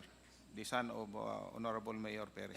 Wala akong pakialam kung nandun siya. Ang tanong ko sa iyo, naniwala ba sila na hindi the councilor is the one who killed Mayor Perez? And you said, yes. Categorically. Hindi ko na hindi na nga ako nagtanong second.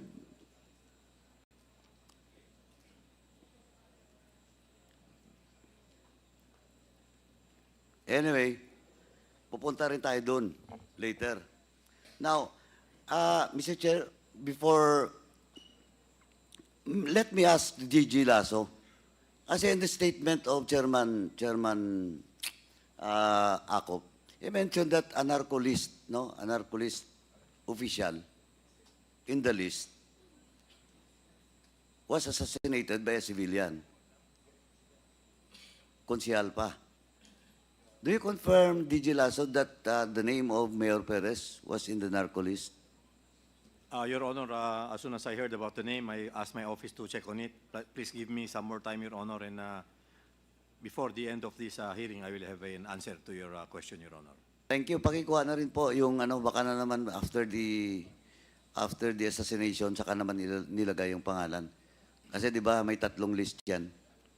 Kindly check na lang din po, pati yung Yes, date, Your Honor. kung Yes, Your kailan ipinasok yung pangalan. Yes, Your Honor. Thank you, DJ Lasso. Colonel Gardoque, anong class ka sa PNPA? I belong to PNP 2001, Your Honor, sir. 2001. Yes, sir. Si Andulan is 2006. Tapos, si Albutrice 2006. Si Santes also sa 2006. Colonel Andulan, you mentioned that you were assigned doon sa provincial, Batangas Provincial Police Office during the time. Yes, Your Honor. As the Batangas head, sir, CIDG pa. Chief. So, you're under the CIDG. Yes, Your Honor. Sino yung regional director that time? That time, sir, it was Police Colonel Lito Patay, sir. Colonel Patay? Yes, sir. Colonel Patay. Is he the Colonel Patay class 1997? Yes, Your Honor. Colonel Patay, kindly have a seat.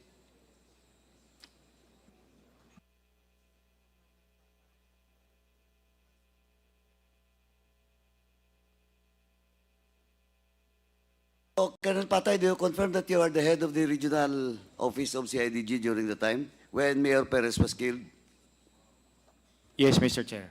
So, that was your assignment after where? Previous to that, where is your assignment? Here, Quezon City? No, Mr. Chair, from NCRPO, Mr. Chair. NCRPO, anong assignment sa NCRPO? Regional Logistics Research and Development Division. So Mr. Chair. from Quezon City, which is Station 6, you were assigned in CRPO then? Not That, yet, that was when? not yet, Mr. Chair. No, prior to your assignment as the chief of CIDG in Region 4. I was assigned as R4 of NCRPO, Mr. Chair. When was the last year or month you were assigned, and year you were assigned in QC? QC, Mr. Chair, as I've said, that was 2017 of September, I think, Mr. Chair. You were relieved September 17 of what year? 2017, Mr. Chair. 2017. So from 2017, ano po yung mga assignment mo? Di ba parang binalik ka pa sa Mindanao? No, Mr. Chair. Wala I was na. assigned at CIDG 3, Mr. Chair. CIDG Region 3. Yes, Mr. Chair. When was that? After QCPD, Mr. Chair. When was that? From 2017 to I cannot memorize the exact number, month, Mr. Chair, and date. It's all stated in my PDS, Mr. Chair. Okay, anyway. Papacheck ko lang po. Mayroon akong PDS nyo. Wala lang dito ngayon. But anyways, during the time, gaano ka nakatagal doon sa Batangas na kay Major Perez? Not Batangas, Mr. Chair. Region 4A, Hindi, Mr. Chair. yung pangyayari sa Batangas, gaano ka nakatagal as Region 4A Chief ng CIDG? I think I was assigned there February on that year, 2019, Mr. Chair. February 2019? I'm not sure, Mr. Chair. February, baka 2020 because the killing happens December 3, 2020. Yes, Mr. During the pandemic time, Mr. Chair. Oh, okay. COVID-19. Now, are you are you aware of such incident? Yes, Mr. Chair. Yes, Mr. Chair. So you're part also of the SITG? No, Mr. Chair. Only You're not part?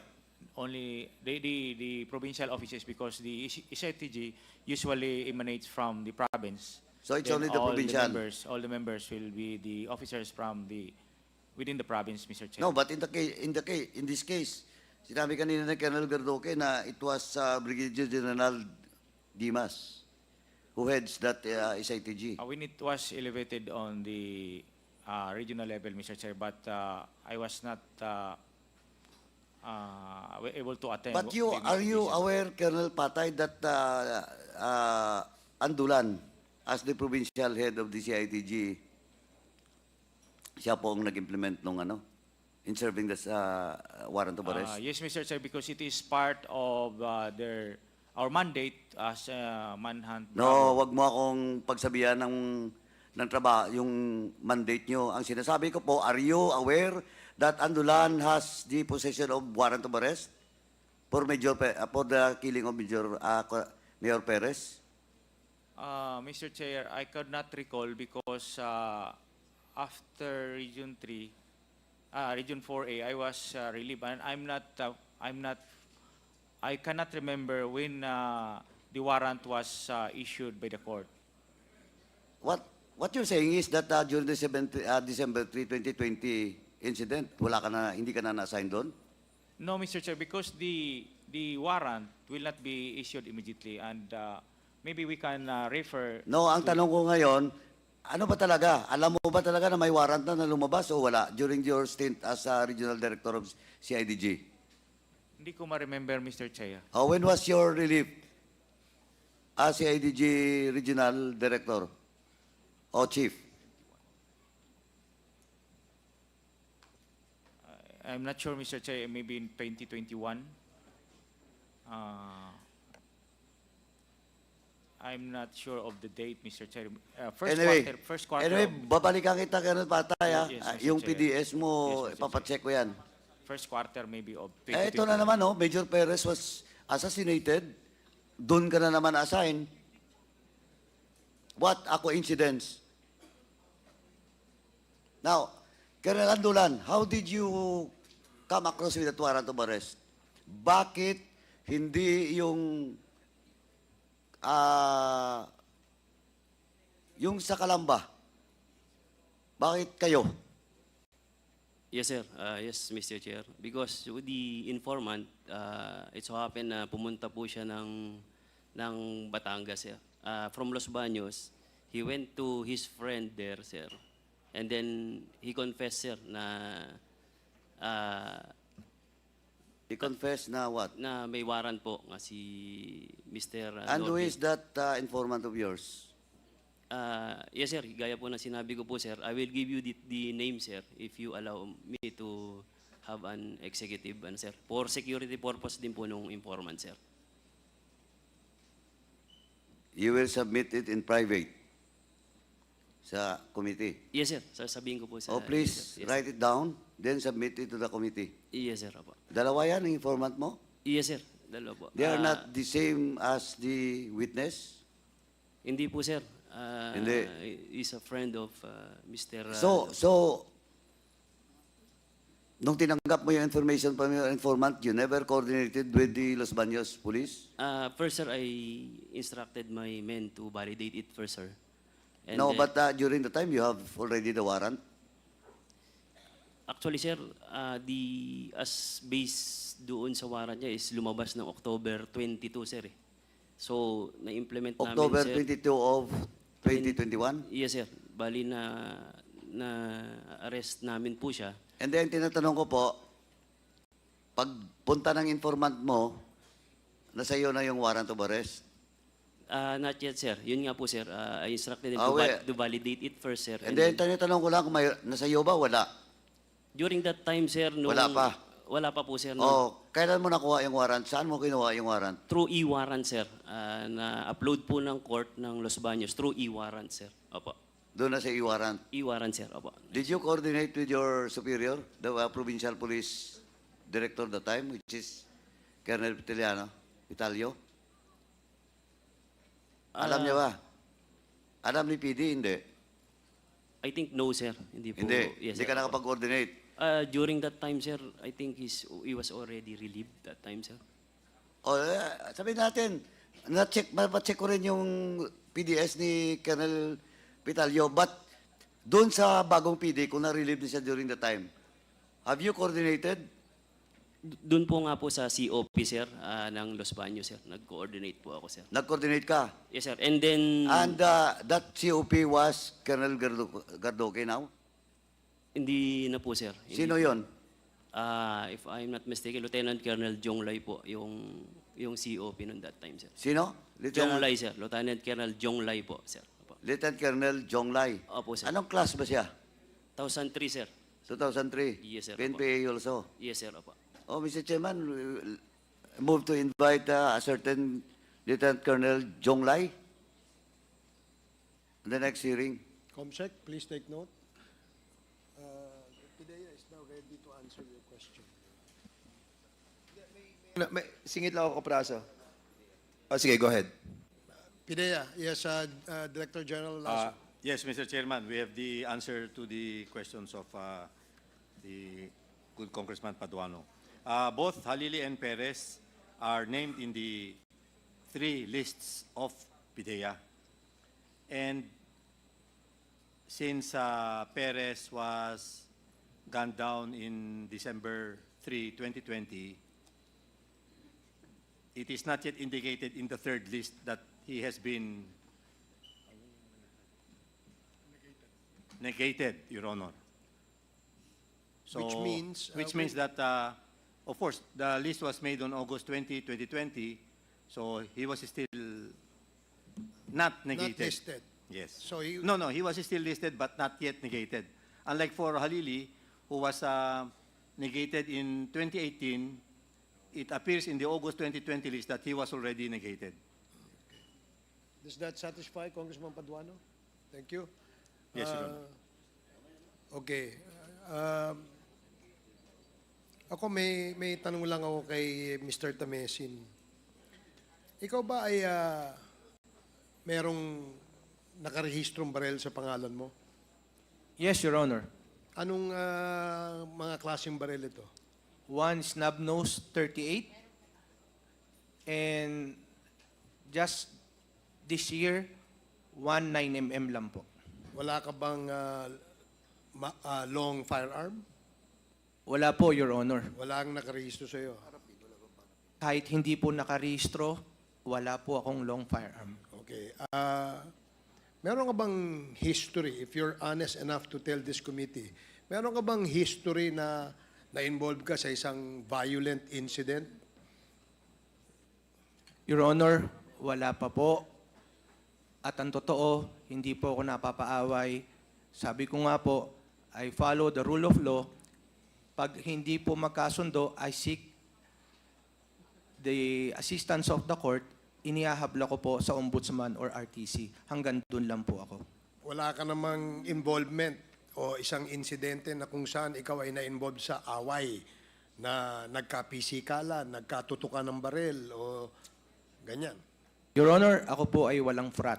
Wala rin po akong organization o kahit ano. I used to be the president of Letran Supreme Student Council back-to-back 97 and 98. I used to be the first-year mayor of St. Louis University, and student council din po tayo sa mga nakaraang mga panahon. Pero never po akong pumasok ng any frat or organization. Yung bang mga firearms na nasa iyo, how often do you use them? Hindi ko pa po siya nagagamit sa ibang bagay, maliban lang po kung minsan isang beses sa 2 buwan or 3 buwan, nagpa-firing lang po ako just to release stress, and yun po kasi yung aking hobby. So ang hobby mo ay firearms? Aside from swimming and basketball and community service, traveling, yan po, firearm po, practice po. Okay. So in 2 months or 3 months, sa isang taon, nakakailang beses mo na papaputok yung baril mo? Max 3 times po. And you do this where? Dito po sa Makati Cinema Square. Sa firing range. Yes, Your Honor. May records ka na pumupunta ka doon. Opo, at ako po ay member Have din. you tried firing a rifle? Not yet, Your Honor. Not yet. Kaliwete ka ba o kanan? Ano bang... Left-handed po ako, Your Honor. Okay, sige, salamat. Matanong ko lang si Major Albotra. Meron ka bang rubber shoes na color blue? Yung Mr. Chair, Your Honor, yung aside lang po doon sa PNP na athletic. Rubber shoes na color Wala blue. po, Mr. Chair. Running shoes. Wala rin po, Mr. Pang Chair. basketball. Blue color, wala po, Mr. Chair. Wala. Yes, Mr. Chair. Hindi ka ba mahilig sa blue? If I may ask, what is your favorite color? Black or gray? Blue, okay lang din po, Mr. Chair. Black or gray? Have you ever tried using a blue shoe or blue rubber shoes? Only our PNP athletic blue shoes, Mr. Chair. So meron ka, athletic blue shoes. Yes, Mr. Chair, ginagamit lang po namin yun pag may PFT or mga Is activities. that a shoe issued by the PNP? Yes po, Mr. Chair. So lahat kayo, pag may PFT, Yes, Mr. Chair. gumagamit kayo ng blue na rubber shoes. Yes, Mr. Chair. So, okay. Ganyang klase ba yung rubber shoes na sinasabi mong PFT shoes nyo? Hindi po ganyan, Mr. Chair. Hindi ganyan? Can we have a clear picture of that rubber shoe? Para baka iba lang yung blurred lang yung nasa litrato eh. How often do you practice firing your gun, Major Albotra? To tell you honestly, Mr. Chair, every time lang po na may mga PD's cap, CD's cap na required po lahat ng mga officers, Mr. Chair. So ikaw ay shooter talaga? Hindi po, Mr. Chair. So from a scale of 1 to 10, yung 10 isang magaling na sharpshooter at saka 1 yung kumbaga beginner, nasaan ka? Kung yung level of skill mo sa firing your pistol, for instance, nasaang level ka?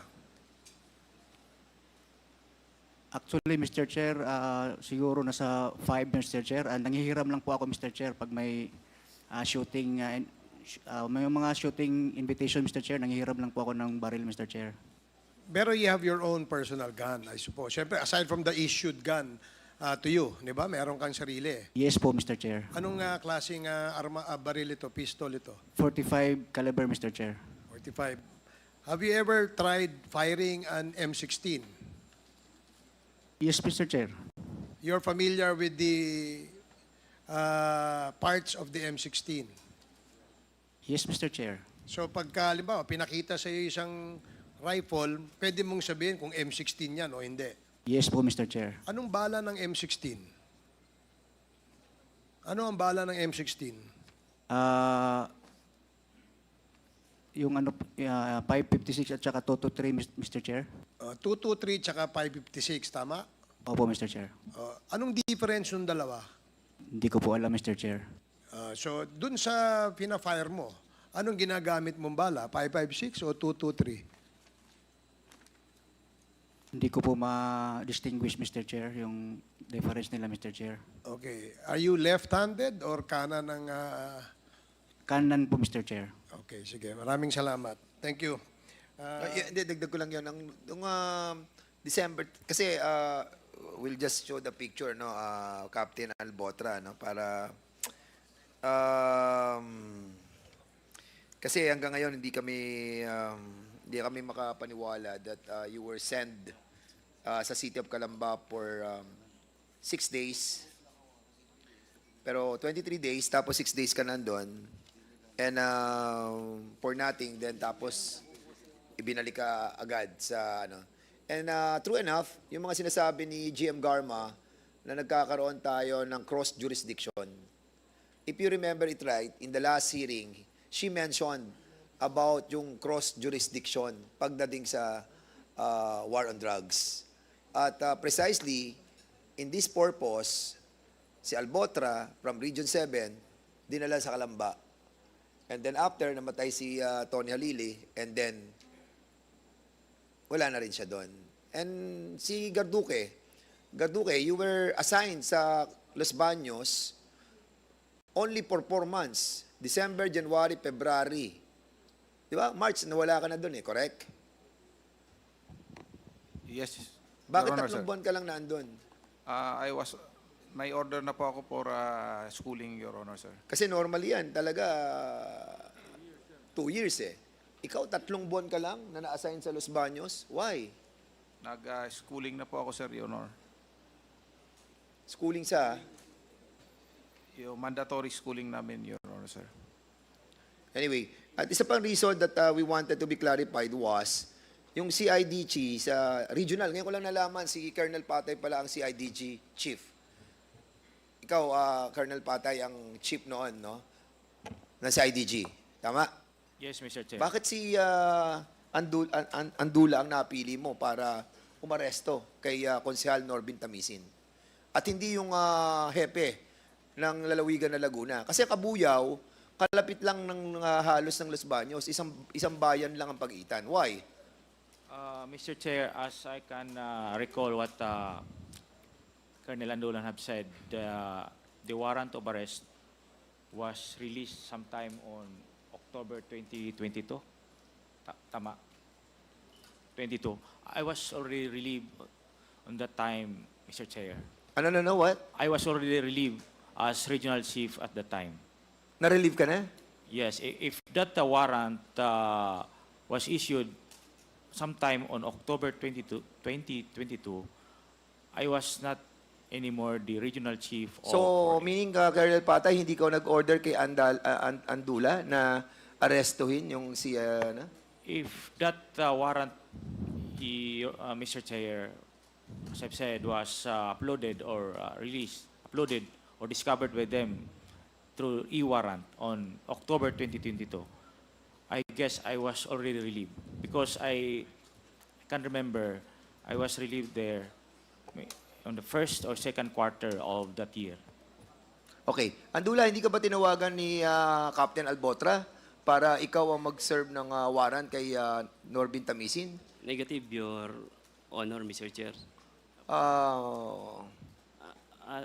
Sir, clarify lang, sir. During na-assign po ako ng Batangas, si Colonel Patay po ang naging RC ko. But during the implementation of the search, arrest warrant of Mr. Norbin Manisin, iba po yung RC ko noon that time, sir. Si Colonel Ramon Paranada that time po ang nag-RC ko, sir. So in other words, kayo yung mga nag-operate para mahuli si Norbin Tamisin. Actually, sir, it was the informant, sir, nung nagpunta po siya sa from Los Baños to Batangas para po to meet this friend, na yung friend po nung tao natin, personnel from Batangas. Doon nag-confess po. Ayun po, sir. Doon po namin na sinearch, binalidate kung may warrant nga po talaga si Mr. Norbin. You're telling us na nag-confess? Nag-confess siya? Yung informant, sir. Yung informant. The friend of Mr. Tamisin, sir. Yung kaibigan niya, nagsabi na siya pumatay. No, sir. Na yung kung saan kung saan location po ni Mr. Tamisin, sir. Okay. Sir. Yung informant lang po, sir, nagturo. So, hindi kayo close ni Konsehal Tamisin? Nung na-aresto po namin siya and na-brought dun sa office, nakakapag-usap naman po kami ni Konsehal, sir. Kailan kayo huli nagkausap? 4 years ago? Yes, sir. Nung, po, sir, at least 1 week, I think, 1 week, nung na-apprehend namin siya, nadala sa office, 1 week lang po kami nagkasama ni... So, the last time that you called him, 4 years ago, nung nahuli siya? Yes, sir. Nung nahuli pa po siya. And I was relieved din, no? November din po, sir. Opo. You are under oath, ha? Yes, sir. Opo. Did you call him yesterday?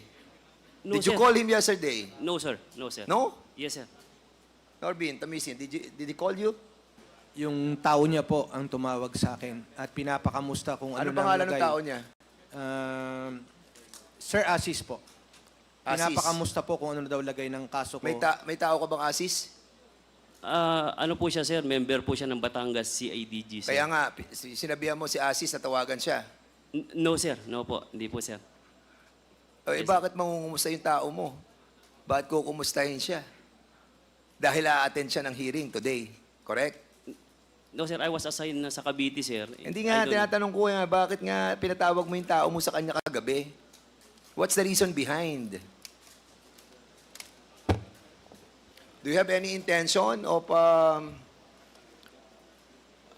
No, sir. I have no intention whatsoever, sir, na patawagan. So tao mo yung asis? Before, sir, tao ko po siya nung naging Batangas CIDG po ako, sir. Okay, si ano na lang, Colonel, last na. Sige.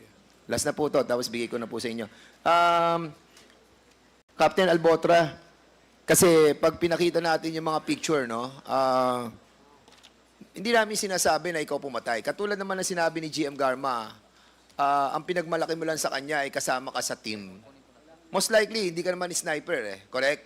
Hindi ka naman nag-aral ng long shot, Tama? Yes po, Mr. Chair. Oo. At pag tinignan naman natin yung ban, FB ban, ikaw yung, well, allegedly, pag nakikita natin yung itsura, lahat, may bumabang isang malaki katawan. Ikaw, nagba-bodybuilding ka, di ba? Mr. Chair, hindi po ako Hindi ka nagba-bodybuilding? Hindi po, Mr. Chair. So, natural yung katawan mo? Push up lang minsan, Mr. Chair. Na ganyan na malaki. So, hindi namin sinasabi na ikaw yung bumarel. Kasi yung FB, most likely, andun yung mga tao, andun yung driver, no? At nung umatras doon sa may pader, na kung saan andun yung munisipyo, doon tinira si Mayor Perez. And doon din sa kay Tony Halili, may nakita din doon na malaki katawan, pareho ng relo mo, pareho ng build mo, pareho ng gupit mo. Di ba? But, of course, hindi natin ma-identify yung muka. And even din sa kay Mayor Cesar Perez, hindi rin natin ma-identify yung muka kasi may takip. Di ba? At actually, as a matter of fact, hindi pa natin na-enhance itong mga video na to because we just received it yesterday, you know. So now, most likely, kung tama yung assessment ni GM Garma, nakasama ka lang sa team at ikaw lang nag-organize, ikaw lang nag-intel, ikaw lang nag-operate nung operation, ay hindi ikaw ang gunman na bumira doon. At kung ito'y utos lamang sa inyo, no? Most likely, syempre, we can understand na ang inyong ginagawang trabaho is yung pong tinatawag po nating war on drugs. Di ba? We're not saying that you are all involved in the killing, the actual shooting of the mayors, but maybe part of the team as what GM Garma was saying, no? And as a matter of fact, yung pong sinasabi ni former senator about the reward system at sinasabi din ni GM Garma, most likely ito yung nakuha nila. But this is not all about money. This is all about the order coming from the higher ups, no? Now, ang tanong ko sa iyo,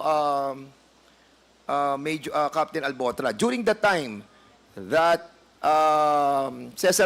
Mayor Cesar Perez was killed on December 3, 2020, ano ka nun at nasaan ka nun? Mr. Chair, ako po ay nasa Cebu. Actually, Mr. Chair, nakita ko po yung video kanina at 100% po ako na hindi po ako yun, Mr. Chair, kasi tayo po ang the best na nakakilala sa sarili natin. And nung binanggit niyo po yung picture, Mr. Chair, nag-send po sa akin yung kaibigan ko kung saan ako, Mr. Chair, and I can show it here, Mr. Chair, kung saan po ako sa Cebu City, Mr. Chair. Okay, so hindi ka lumipad ng Manila during that time? Pardon, Mr. Chair? Hindi ka lumipad, pumunta ng Maynila from Yes po, Cebu Mr. during Chair. that time? Yes po, Mr. Chair. Okay.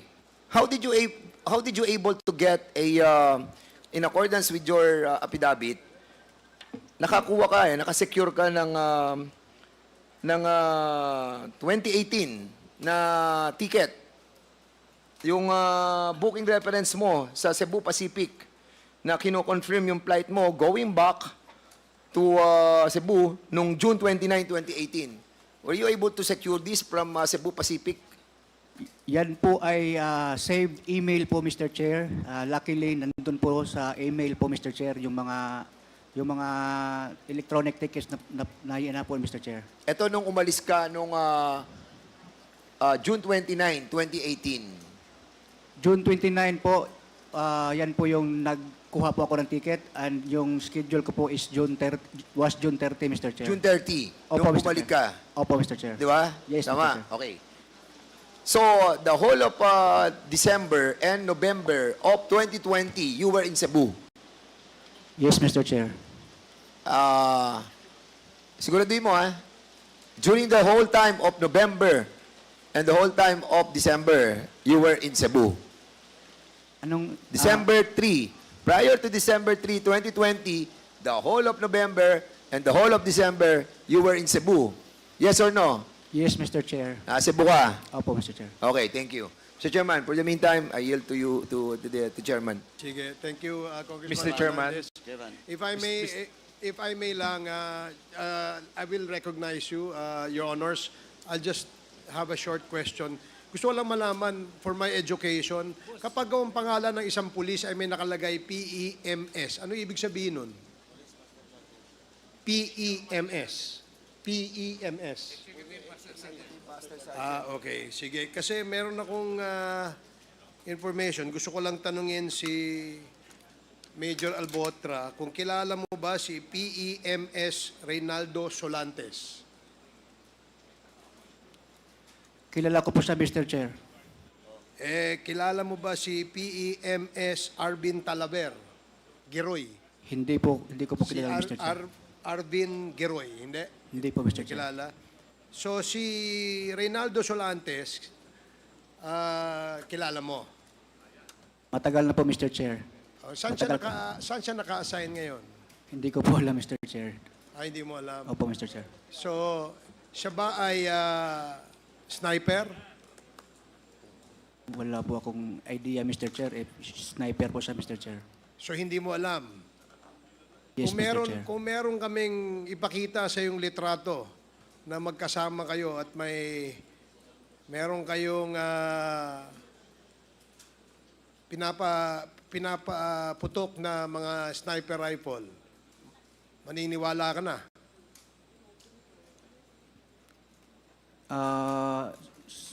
Siguro, Mr. Chair. Sige, I will show that to you later. Congressman Paduano? Mr. Chairman, going back to the service record of all those invited resource person with regards from the PNP, Mr. Chairman, we have only received a copy of the service record of those police officers from 2015 to 2019. And can I address the DPRM to submit to this committee? Is the DPRM representative present? Kindly submit all the service record of all those police officers being mentioned in this hearing. Kasi kahit yung kay Colonel Patay will not receive until 2019 and the subject now for investigation in Los Baños was in the year 2020. Kindly submit it before the next hearing. We will comply, sir. Please, thank you. Mr. Chairman, I think Congressman Pumaren is raising his hand before I... Yes, Thank Mr. you. Chairman, one inquiry lang. Do we need to list our names if you want to ask some Yes. questions, or it's just going to be a free-flowing? Yes, there's a list that we maintain. Okay. So if you want to interpolate any of our resource persons, please signify your intention by calling the attention of our committee secretariat. Okay, thank you. Okay. Now, but we have already exhausted the list. If you want to ask, Your Honor, you may ask. Please proceed. Thank you, Mr. Chairman. My question na probably General Nick De La Torre can address this question of mine. Di ba sa PNP may mga certain expertise dyan? Halimbawa sa explosive ka, sa pagbabarel, marksmanship and everything. Because based on the report, yung bumarel kay Halili was 160 meters, about 520 feet. ang layo ng barel. So basically, pag sa PNPA or training, di ba meron tayong tinitrain na talagang trabaho nila mga snipers? Tama po ba, General Nicolas Torre? Yes, sir. So, yung pag ganon, malalaman natin kung sino lang yung may capability ng ganong kalayong bumarel at kung ano yung hawak na, yung expertise o kung ano yung sanay nilang barel na ginagamit. Yes, sir. Mr. Chair, did we invite the one who's in charge of sa academy teaching you our PNPA? Meron in charge po dyan, di ba po, General? Yes, sir. Mr. Chairman, did we invite the one in charge dun sa marksmanship o yung shooter talaga na nagte-train ng distance shooting sa PNPA? Because I think he can tell us kung sino yung talagang magaling, sino yung ganitong pulis na humahawak ng ganitong barel, sino yung kayang bumarel from this distance. Because based on the it's about 520 ang layo eh. So special talent to 160 meters or 520 feet. So special gun, then special individual who can make that range talagang accurate eh. Well, unfortunately, we have not invited the expert. No, The one teaching. The one teaching our PNP personnel. But if you wish to, for the committee to invite him in our next hearing, we will do so. I think it's parang easier for us to zero in kung sino yung mga top students nila and everything that is capable of firing that range and that particular ammunition. Thank you, Mr. Chairman. So, Comsec, please take note that in the next hearing of the topic extrajudicial killings, we will ask the help of Camp Krame to provide us information as to who are the trainers, no,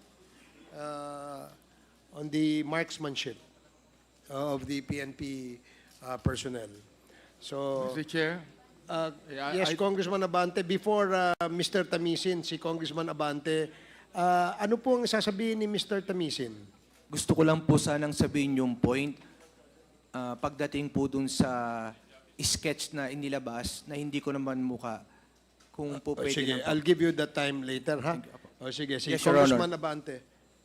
You're Mr. Chair, recognized. I really would like to ask a question to Councilor Norvin, no?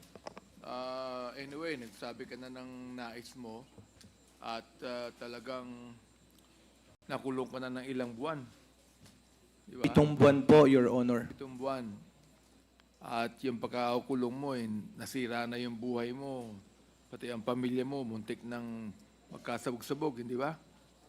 Opo, at nabubuli po yung mga anak ko. Eh, palagay ko naman meron kang pwedeng sabihin sa patayan na yan.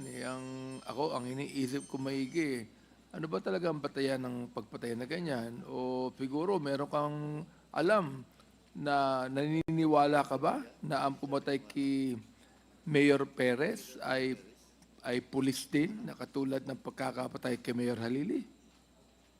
Sa tingin ko po, sa mga ginamit, sa pagkilos, at higit sa lahat, yung pagkukubli ng katotohanan ng mismong mga gumawa na Task Force Perez at opisyales o PNP Los Baños, Your Honor. O meron ka bang nalalamang mga pulis na maaaring sila ang may kagagawa ng pagkakapatay? Base lang po sa aking pagsasaliksik, nung nagsalita po si Madam Garma, Your Honor, ay tinignan ko po ang video ng lumalabas na lalaki sa Shell Tanawan at tinignan ko kung anong pagkakahawig doon sa lumabas na video naman po na aaligid sa Los Baños. At kung ituturo mo ngayon yan, may ituturo mo kung sino? Sa aking opinion po ay si Captain Albotra. Pakituro nyo nga po. Tumayo nga kayo, pakituro nyo kung siya. Nasa may dulo po ng aking kanan. Ayan. Yan po ang pinaghihinalaan yung pumatay kay Mayor Perez. Yun po yung nakikita ko base sa mga napanood ko at mga pinagbasihan ko po ng mga litrato, pagkilos at pagkakasabing po ni Madam Colonel Garma po, Ibig Your Honor. sabihin, ang pinakabatayan ninyo, Mr. Chair, ang pinakabatayan ninyo, yung binanggit ni Colonel Garma, yun ang pinakabatayan nyo. Yun po yung simula. Yun ang simula. Hanggang magsaliksik po tayo, ano pa, Your Honor. Ano pa ang ilang batayan ninyo? Tinignan ko po yung, kung titignan nyo yung mga body build, yung kanyang Meron po shoulder. kayong kopya ng mga ganon? Meron po. Okay. Palagay ko yung po bang pinakita ni Congressman Fernandez, yung po ba yung mga pictures na yan? Opo, pati na rin po yung mga klase ng relo, pati yung kanyang mga binte, Yan. pagsuot ng cap, paglakad, mga baraso. Ito ba to? Ito ba? Ito ba? Yan. Yes, Your Honor. Pero sinasabi po ni Kapitan na hindi siya ito. Right? Kapitan, hindi ikaw to, no? Yes po, Mr. Chair. Hindi po ako yan, Mr. Chair. Hindi ikaw ito. Opo, Mr. Chair. Okay. Wala kang ganitong relos? Wala?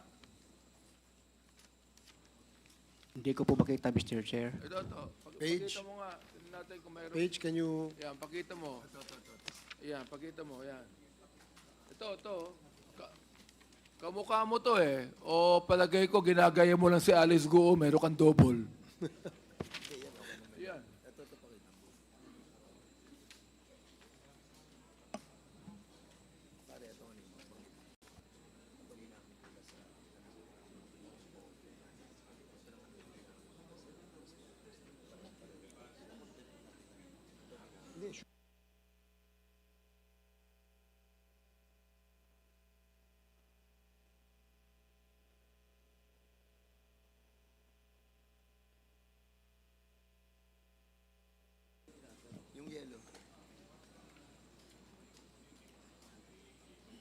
So habang iniintay natin yan, matanong ko lang si Colonel Garma.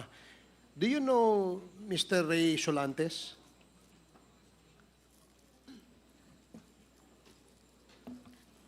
I always hear his name sa Region 7 when I was assigned there, Mr. Chair.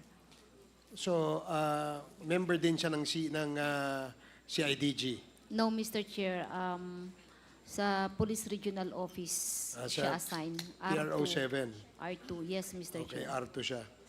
Okay, sige. Thank you.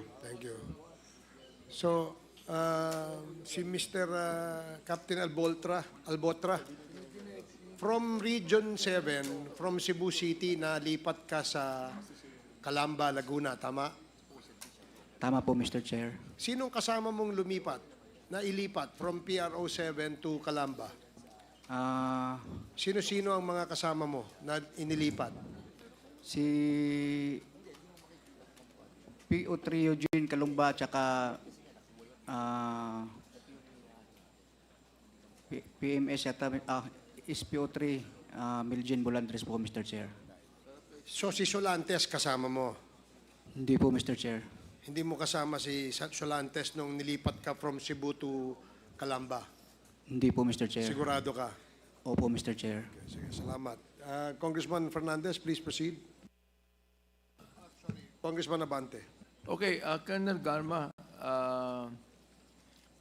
you said that in the killing of Mayor Halili, you mentioned the name Albotra. Why did you mention it? Why? Naalala ko pong sinabi niyo sa akin. Actually, Who wala naman said ako. it? Sino sabi? Kenneth Albotra po. Si Kenneth Albotra Yes, mismo. sir. Oh, Wala so you akong- know Kenneth Albotra. Yes, sir. When naging tao ko po yan sa Cebu City Police, nung nag-courtesy call po siya, in confidence siguro niya nasabi sa akin, na kwento niya. And of course, I'm the city director during that time. Yes. And wala pa akong samaan ng loob yan kay Albotra po. Wala po. Actually, maayos naman po yung pagtrabaho niya during my time. And I treated him very well. So I think magsabi na lang po sana siya ng totoo para matapos na lang po. So ibig for sabihin, the peace of mind of everyone na po.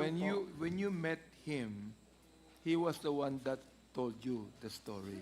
Opo, he volunteered out of confidence. Ano pong sinabi niya sa inyo? Ang sabi niya lang po is, ma'am, kami po yung nagtrabaho kay Halili. Ganun. paano ba nakuha si Halili, si Mayor, taga saan? Binigay niyo po niya details, sharpshooter po ang may gawa. Ganun po. O, Captain Albotra, iyo bang pinapatunayan itong sinabi ni Colonel Garma na mataas na official mo? O nagkita ba kayo? Nabanggit mo sa kanya yung mga ganyang bagay? O nagsisinungaling si Colonel Garma at this point in time? At this point of time po, sorry po, nagsisinungaling po si Ma'am Garma, Mr. Chair. Nagsisinungaling si Colonel Garma. Yes po, Mr. Chair. Ikaw ang nagsasabi ng totoo. Yes po, Mr. Chair. Chairman, siguro tanongin natin, anybody from, Sergeant ba yun? SPO4 Solantes? Anybody from PNP can tell us kung saan naka-assign si Solantes during that time of the death of Tony Halili and Mayor Cesar Perez. We need to find out kung saan siya naka-assign. Is he also a part of the CIDG, Colonel Patay, during your time? No, Mr. Chair. Hindi siya naka-assign sa CIDG? No, Mr. Chair. Sa Colonel Petalio, sa Region 4, sa Laguna? Solantes? Wala pa akong maalala may ano, sir. Wala kang maalala? So, hindi sure? Yes, sir. Hindi sure, sir. Can you kindly Check namin, sir. check it out? Yes, sir. No? General Acop, asan ba si General Acop? Okay, sige. We'll try to find it out. Thank you. Apparently Chairman. kasi, itong si PMS Reynaldo Solantes at saka si PMS Giroy are sharpshooters ng Philippine National Police. So, we'd like to find out kung saan sila na-assign noong mga panahon na yon. So, maybe we will ask the personnel to provide us that information. Yes, Congressman Paduano, and then Congressman Lordan Suwan, and then Congressman Keith Flores. Okay, thank you, Mr. Chairman. Follow up ko lang doon kay Captain Albutra. You mentioned two police personnel that were brought by you or assigned in Calamba. Sino-sino yon? Yung dalawa? Si PO3 Eugene Calumba, Mr. Chair, and PO3? Eugene Calumba, Mr. Chair, and Karumba? Karumba? yes, Mr. Chair. Karumba and? I don't know anong rank, Mr. Chair. Miljen Bulandres, Mr. Chair. Bulandres. Bulandres, hindi Bilandres, Bulandres. Okay. Anyway, yung assignment ng dalawa, kasi ikaw, nung dumating ka doon, you were assigned doon sa DEO. Tama? O Calamba? Yes, Mr. Chair. Ang assignment ng dalawa? Doon din po, Mr. Chair. Doon din. The same date kayo pumasok? The same date din kayo kinancel yung assignment? Yes, Mr. Chair. Marami. Sandali. Yes or no lang po? Yes, Mr. Chair. The same? Yes, Mr. Chair. So what a coincidence. Ano daw ang basis ng pag-relieve sa inyo at saka yung assignment nyo? But inassign kayo doon, then after few days, kinansila, then binalik kayo.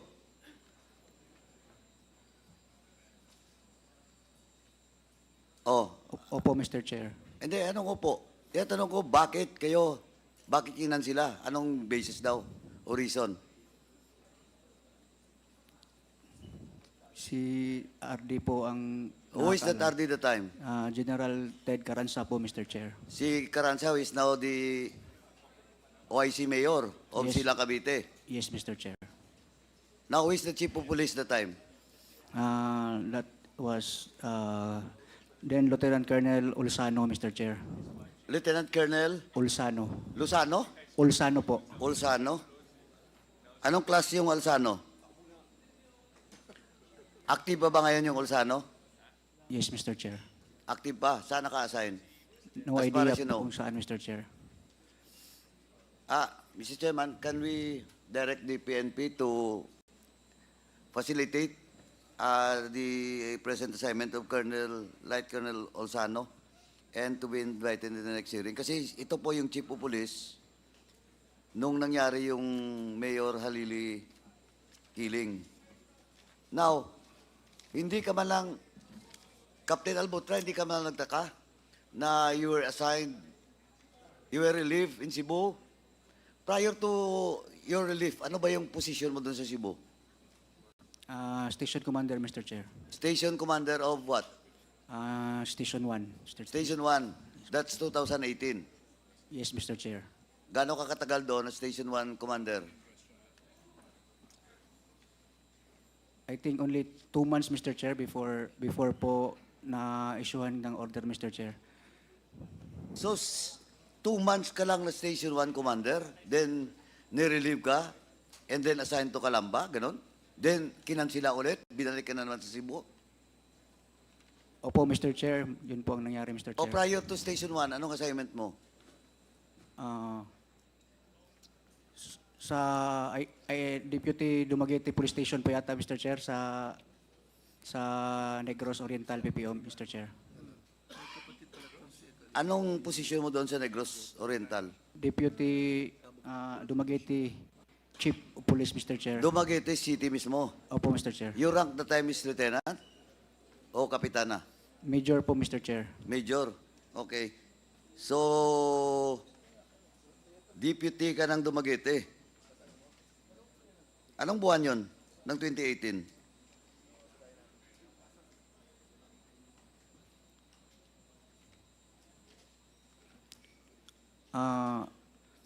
Di ko po siguro mga ano po yung Mr. Chair, mga February, January, mga ganun, Mr. Chair. December, January, February. So from Dumaguete, Tama. from Dumaguete, binalik ka, dahil Region 7 yung Dumaguete, di ba?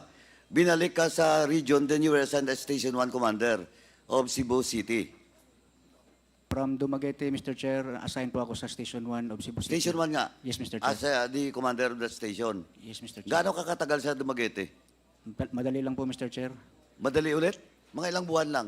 Mga 4 months siguro, Mr. Chair. Naku po. Bakit yung assignment mo, tingnan mo ha? Oh, tingnan mo ang assignment mo, parang pinadala ka lang doon, tapos may gagawin ka, then ililipat ka na, i-relieve ka, balik ka Station 1, 2 months ka Station 1, tatapon ka ulit sa Calamba, matter of days, pinakansila, binalik ka ulit sa Cebu.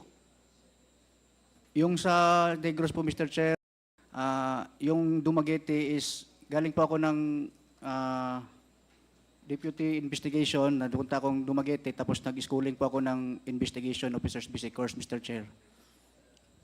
6 months. Parang, hindi naman umabot, Mr. Chair. Pero the time, saan ang assignment mo? Sa Dumaguete, Mr. Chair. Sa Dumaguete? Yes, After your schooling? Ayun, sa Station 1, Mr. Chair. Andali. So, naunang schooling, o nahuling schooling before assignment in Station 1? Nauna po, Mr. Chair. Nauna. So, after Dumaguete, as deputy ng Dumaguete Police Station, Police Office, nag-schooling ka? Nung schooling po ako, Mr. Chair, doon pa po yung unit ko sa Dumaguete. O nga, pero nag-schooling ka? Yes, Mr. Chair. So, hindi 4 months? Hindi po, Mr. Chair. Gano. Pero yung regular duty mo, 4 months lang. Tapos sa schooling ka? Yes, Mr. Chair. O tapos, 4 months, then you assigned sa Station 1. After 2 months, you were assigned again sa Calamba. Sa Calamba. Then, after few days, binalik ka. Yes, Mr. Chair. Ganito po, matanong kita, bago ko balikan yung yung kay Ma'am Garma. So, nung sa Dumaguete ka, that was 2018, your rank is major. Opo, Mr. Chair. Ba't ka na-demote? Anong kaso mo? Na-cancel po yung promotion order ko po nung major, Mr. Chair, kasi po parang may problema po doon sa eligibility ko po, Mr. Chair. May problema sa eligibility mo? Yes, Mr. Chair. Ayun lang, wala kang kaso. Wala po, Mr. Chair. Hindi po yung demotion, but cancellation po, Mr. Chair, ng order. So from 2018, supposedly, major ka na, because of that eligibility problem, hindi ka na-promote until now. Mr. Chair, Supposed to be, papapromote na po sana ako ng Lieutenant Colonel, but When was that? Paano ka ma-promote ng Lieutenant Colonel na nakansila nga yung pagka-major mo from captain? Pwede ba yun? yun po yung dahilan, Mr. Chair, kasi saka lang po nila nalaman nung naghalungkat po ng order, Mr. Chair. Kaya nung nalaman nila, yun po, na-cancel po yung last promotion order ko po. Okay. So you were already promoted as major. Yes po, Mr. Chair. Kinancel because when you apply for promotion for light colonel, doon nakita Yes, Mr. na Chair. may problema kasi eligibility mo. Yes, Mr. Chair. Oh, when was that? Bago lang po, Mr. Chair. I think 2 months ago, Mr. Chair. 2 months ago. Yes, So balik kapitan ka. Opo, Mr. Chair.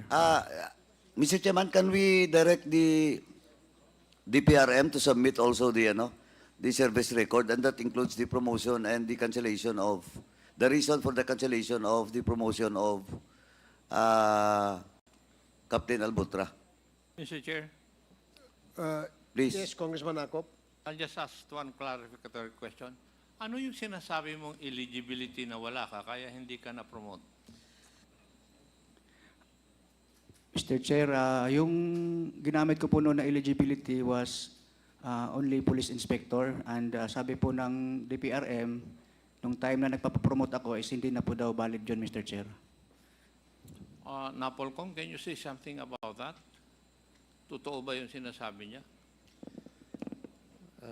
Your Honor, hindi po ganun eh. Matagal nang na-establish namin na merong police eligibility para sa third class, fourth class, third class, second class, saka first class.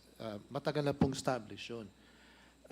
Gusto din namin malaman sa DPRM kung nagkaroon siya ng misrepresentation, kaya siya natanggal. Hindi na po bago yung eligibility. Dapat alam na niya yun. Your Honor, baka ho sa CIDG meron po silang impormasyon. Mr. Chair, gusto yata magsalita ni Gerald Torre. Yes, General Torre, you may. Mr. Chair, can I volunteer some information because we conducted an investigation regarding Mr. Albotra. The reason why his promotion was cancelled is he used an inspector eligibility when he got promoted to chief inspector, up to the inspector eligibility for major, and then when he applied for promotion to lieutenant colonel, it was found out that he is not even eligible for major, so he was demoted to captain. The most proximate reason is that until 1992, that inspector eligibility is valid for up to chief inspector and superintendent. And then after that, because during the time the exams were given for inspector, senior inspector, chief inspector, and superintendent, senior superintendent. After 1992, NAPOLCOM changed the ruling that the inspector exam taken after that date is valid until superintendent. So, dun most probably ang naging oversight nung unang promotion sa major, kaya siya nakalusot sa major, even using that inspector exam dahil siya ay 2006, sir, invalid na yun. Hanggang 1992 lang, sir. Mr. Chair, may I continue? That's misrepresentation, sir, definitely. May I continue my questioning, Please Mr. Chair, proceed. please? Colonel Garma,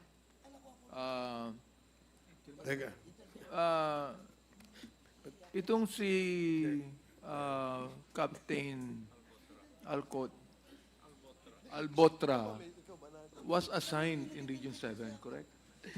Okay, relax. Yes, Your Honor. And he Mr. was Chair. only assigned briefly. Sa Region 7, sir? Yes. Medyo matagal na po yan sa Region 7 siya, Mr. But you Chair. have known him for quite some time. No, Mr. Chair, I only known him nung pong nag-courtesy call siya sa akin, tapos na-assign na siya sa Cebu City. Doon ko lang po siya nakilala. Okay. Captain Albotra, Hindi mo time, ha? na-assign ka sa with the indulgence of Congressman Paduano, please. Ha? Ako po yung humihingi ng tawad sa'yo. Gusto ko lang ituloy ito eh. Captain Albotra, You were assigned in Region 7, am I right? Yes, Mr. Chair. Where in Region 7? Cebu City po, Mr. Chair. What was your position in Region 7? I've been the Station 1, Station 6. You have a, are you a Cebuano? No, you're not. I am from Southern Leyte, Mr. Chair. From where? Southern Leyte, Mr. Chair. Southern Leyte. Yes po. You have a brother, am I right?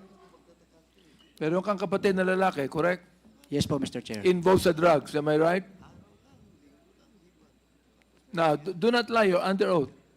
You just tell us now. Meron kang kapatid na lalaki involved sa drugs, am I right?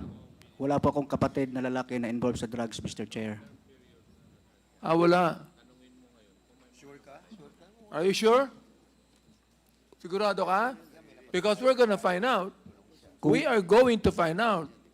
Kung Wala pa akong- sinungaling ka ngayon, I will cite you in contempt right now. Wala pa akong kapatid, Mr. Chair, na involved sa drugs. Are you sure? Because we're gonna find out.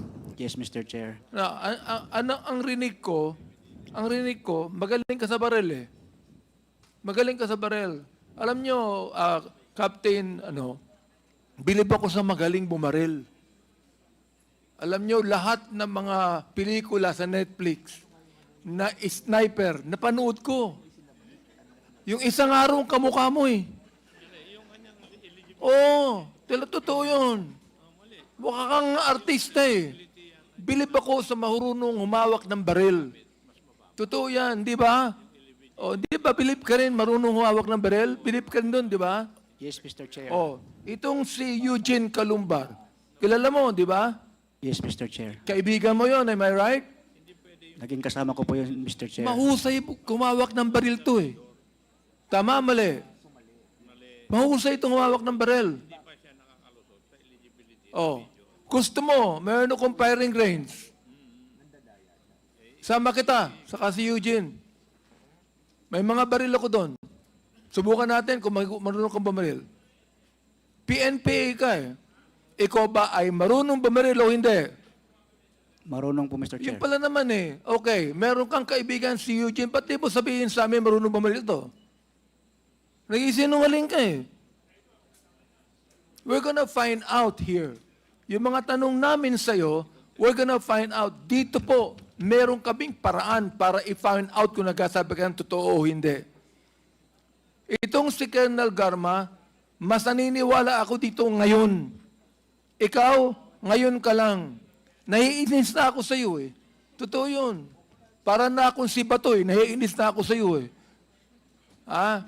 Okay. Mr. Chairman, before we yield back kay Congressman Paduano,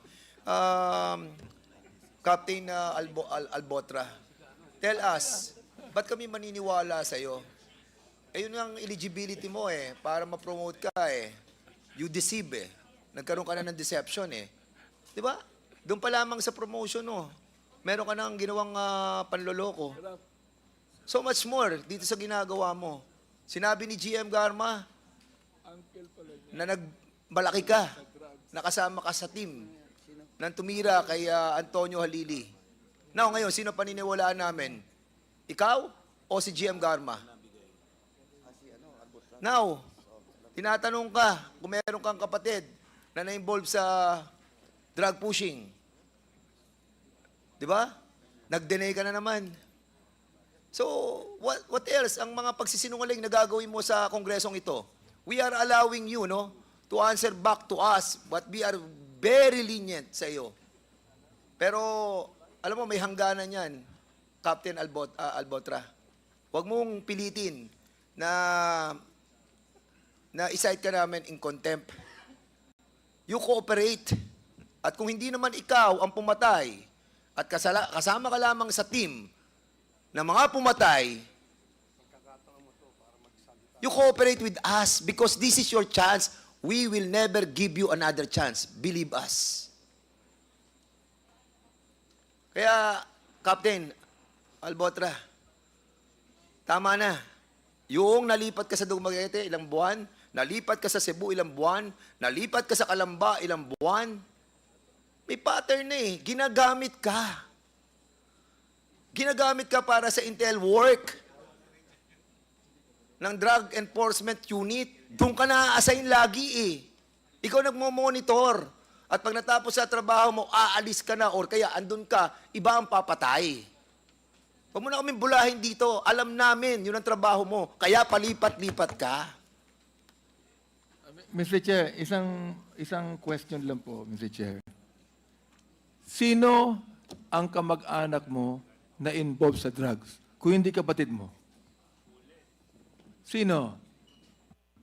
Mr. Chair, meron po akong tiyuhin, Mr. Chair. Ayun. Yes, Mr. Chair. Meron kang tiyuhin na involved sa drugs. Correct? Na-involve po, Mr. Chair. Ayun. Ito yung sabi Okay. totoo.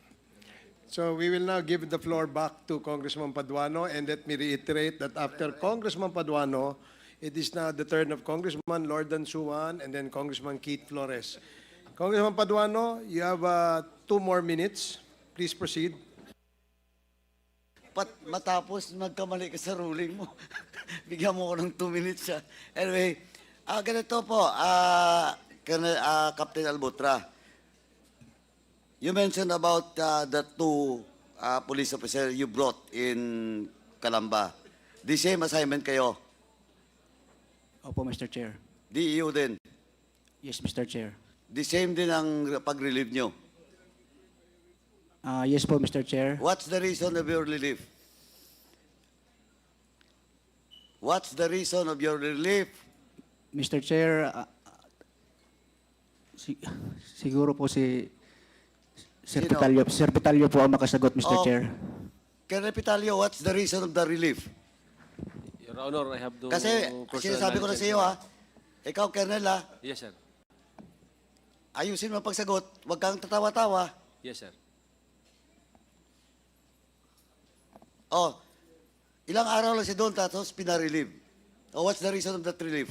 You check again, the record? Hindi ko po alam, sir eh. Ba't hindi mo alam? Hindi po ako, sir, ang R1 nun, sir eh. Oh, you're the provincial director, di ba? Wala pa, Provincial commander at the time? Wala pa, sir, wala pa. Oh, ba't tinuturo mo si RD Pitalio? Sinungaling ka. Mr. Chair, if I may, Mr. Chair. Oh, My Chief of Police before, Mr. Chair, Colonel Olsano, meron po silang... mayroong ano? Mayroong usapan?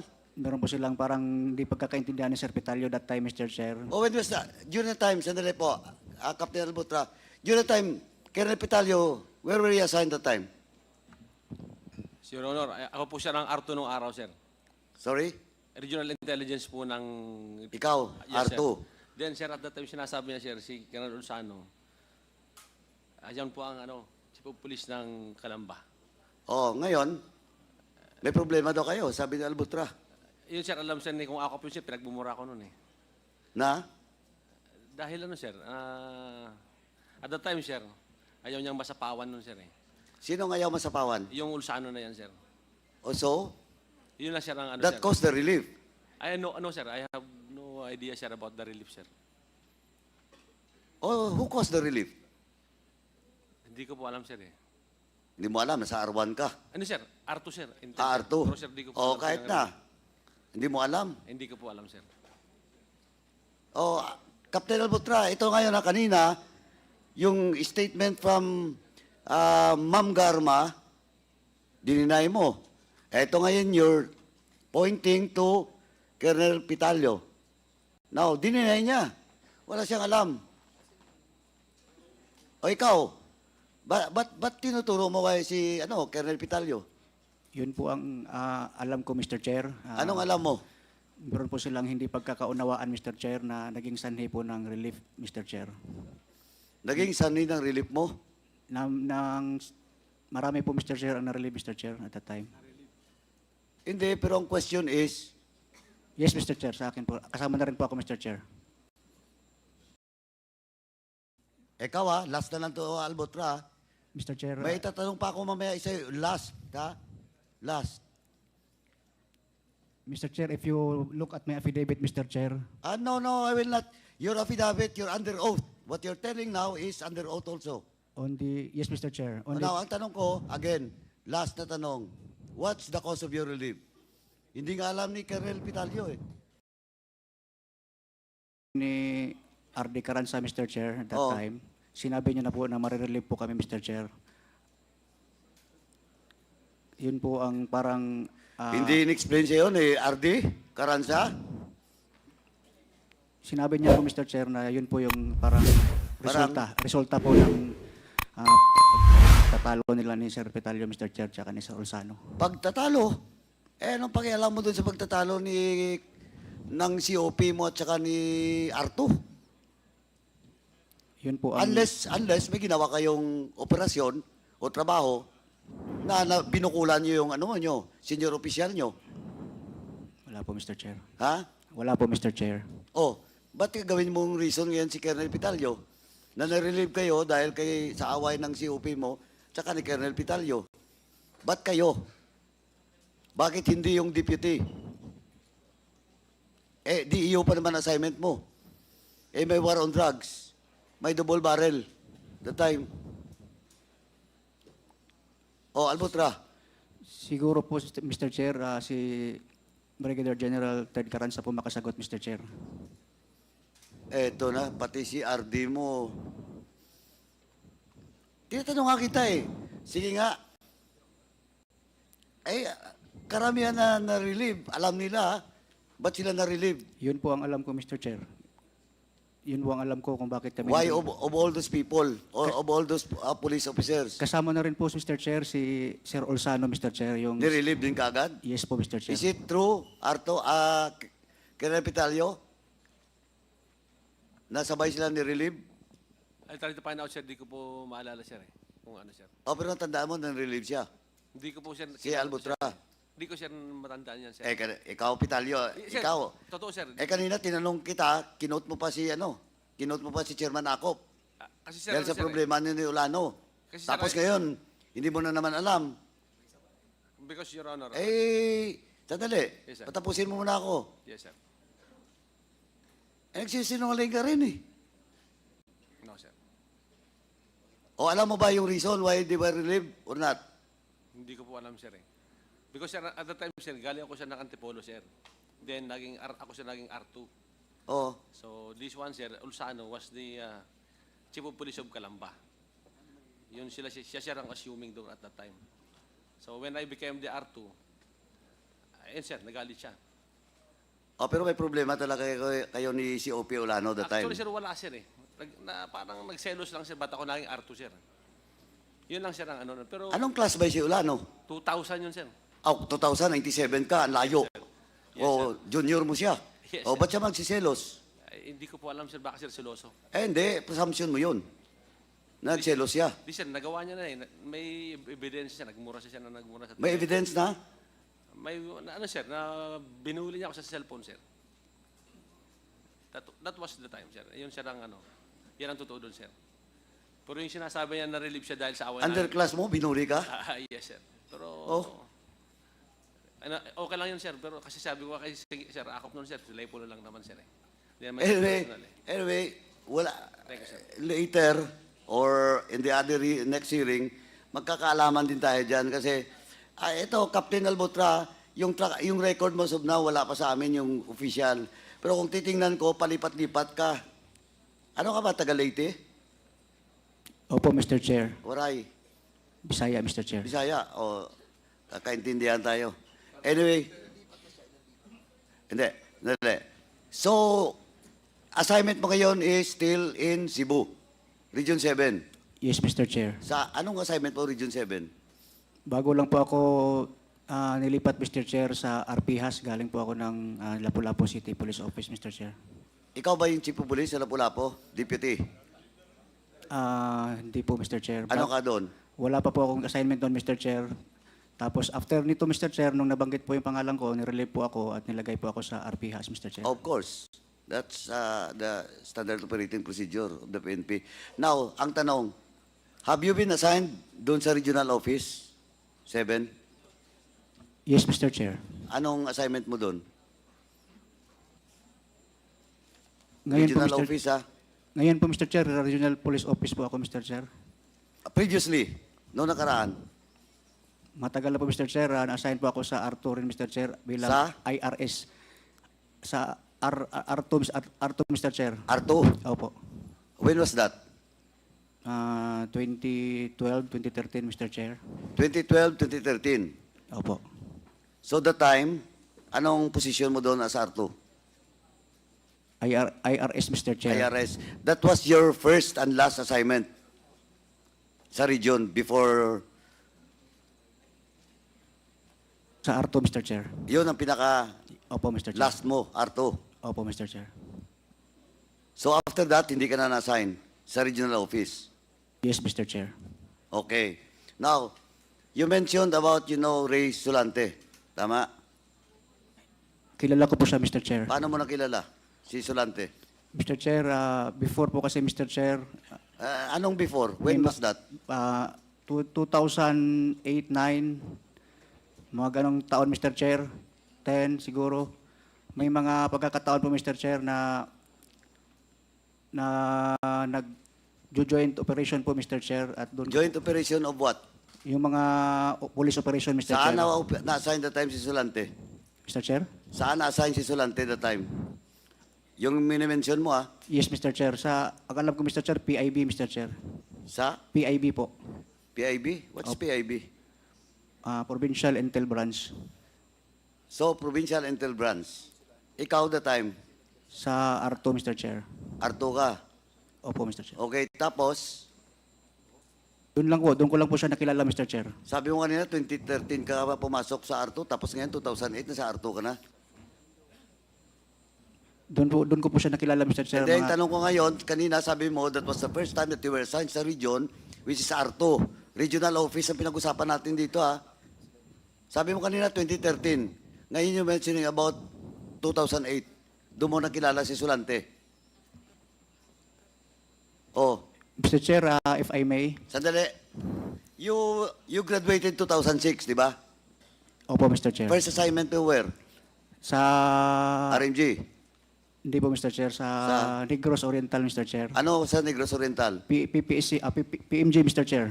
Provincial Mobile Group. Oh, Provincial Mobile Group. So you're assigned sa province. Yes, Mr. Chair. Under sa province. Tapos inassign ka sa region. Yes, Mr. Chair. Yun na yung R2. Hindi pa, Mr. Chair. Red Sot, Mr. Chair. Sorry? Red Sot. Red Sot ka? Yes, Mr. Chair. That was 2008, 2009.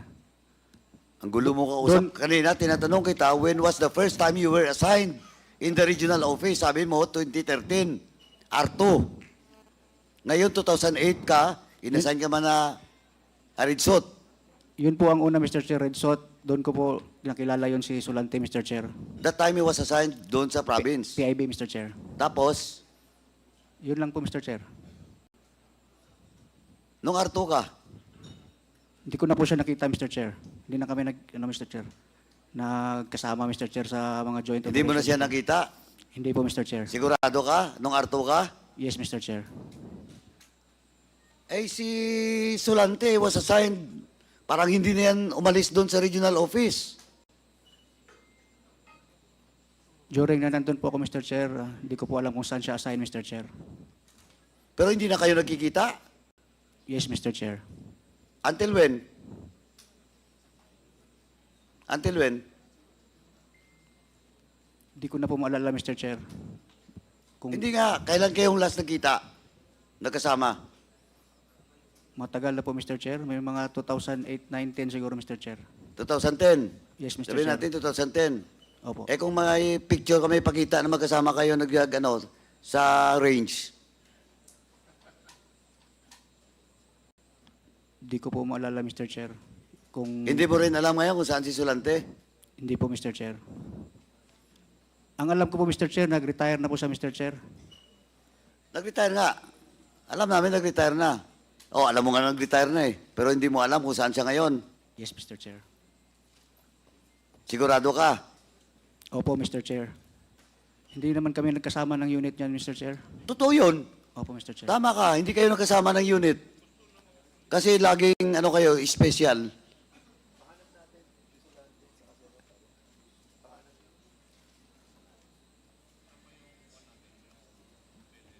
Anyway, mamaya, may ipacheck lang ako. Mr. Chairman, Doon na muna, may papacheck lang ako tapos para tanungin ko ulit si Captain Albutra.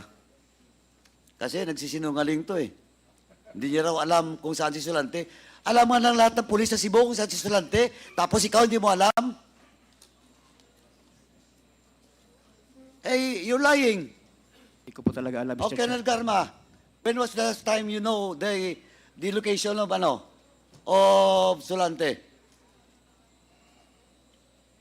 Sinungaling ka. Sir, based on my information, nandun lang siya sa Cebu City, dun sa bundok po. Oh, nandun sa bundok. Siya ngayon yung caretaker doon kasi retired na. Ikaw, sinungaling ka. If I may, Mr. Chair. Eh, si Sulante, very popular name in Cebu. Pero hindi ko po yan, Mr. Chair. Hindi po kami, wala, Mr. Chair. Hindi po kami nagkikita o hindi ko siya nakikita, Mr. Chair. Anyway, Mr. Chairman, that's all for now. Magkikita pa rin tayo. Captain Albutra. Okay, thank you, Congressman Paduano. The next to interpolate our resource person is Congressman Lordan Suwan. You are now recognized. You have 10 minutes. Thank you, Mr. Chair. Just a couple of very quick questions. Regarding the video that was shown by Chairman Dan Fernandez earlier, I saw that it was 8:45 p.m. when the van left. Was this also the time when Mayor Perez was killed? Does Mr. Tamisin know?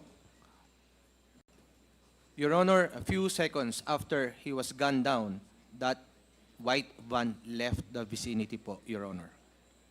So supposedly, the perpetrators were those who were inside or aboard the white van. Is that correct?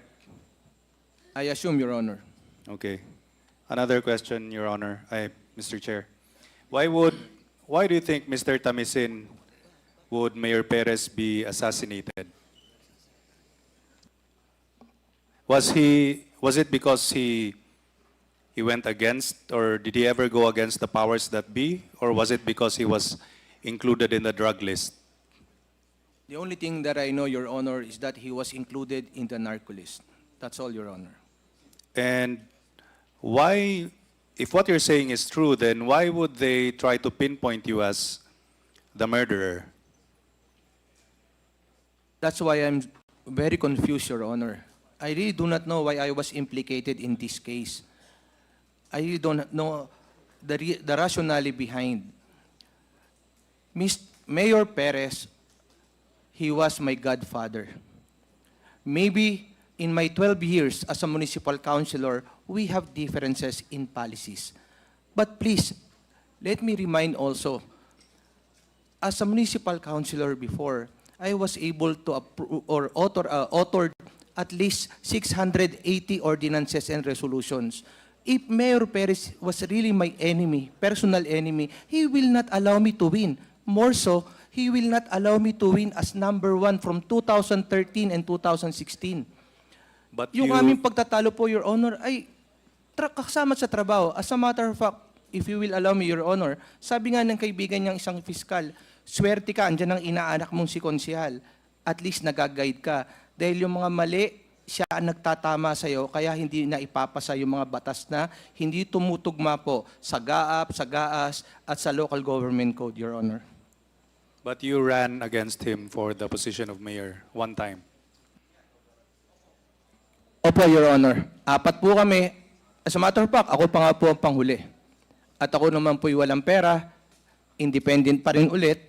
At pagkatapos nun po ay tinanggap ko. Sa totoo lang po, pag birthday ko po ng June 17, pinapadala niya po ako ng pa-birthday. Pag December po, alam po yan ng kanyang pamilya at ng kanyang asawa. Pinapadalan din po ko dahil nga po ninong ko siya. Okay, I was just wondering why you were the one who was, suspected of being the. So during the election, it was not a one-on-one. So it was not a close election. Yes, Your Honor. Okay. Ako po ay 4 po kami. Kaya nga po, if I may, Your Honor, with your indulgence, kasi sinabi po ng ating hepe dati ni si Colonel Garduque, meron daw video. Ang tanong, bakit hindi sinama sa fiskal? Nabasa at napanood daw nila ang video. Hindi daw nakita ang pagkakilanlan. Kung hindi mo nakita, bakit sinasabi nung witness na hindi naman ako kilala at binase lang sa sketch na nakalagay doon, very good, pero hindi ko naman po kamukha yung tao. Ngayon, ang tanong ko po nga po, Your Honor, 3 ang hinabla mo, si Norvin Tamisin, si Glenn Arrieta na in charge sa CCTV na kaya hinabla dahil ipinaling daw ang CCTV na hindi totoo at isang gunman.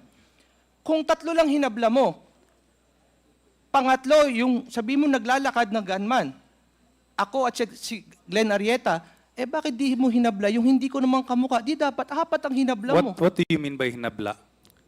Sila po kasi ang gumawa ang Task Force Perez po ang nagsampa ng kaso.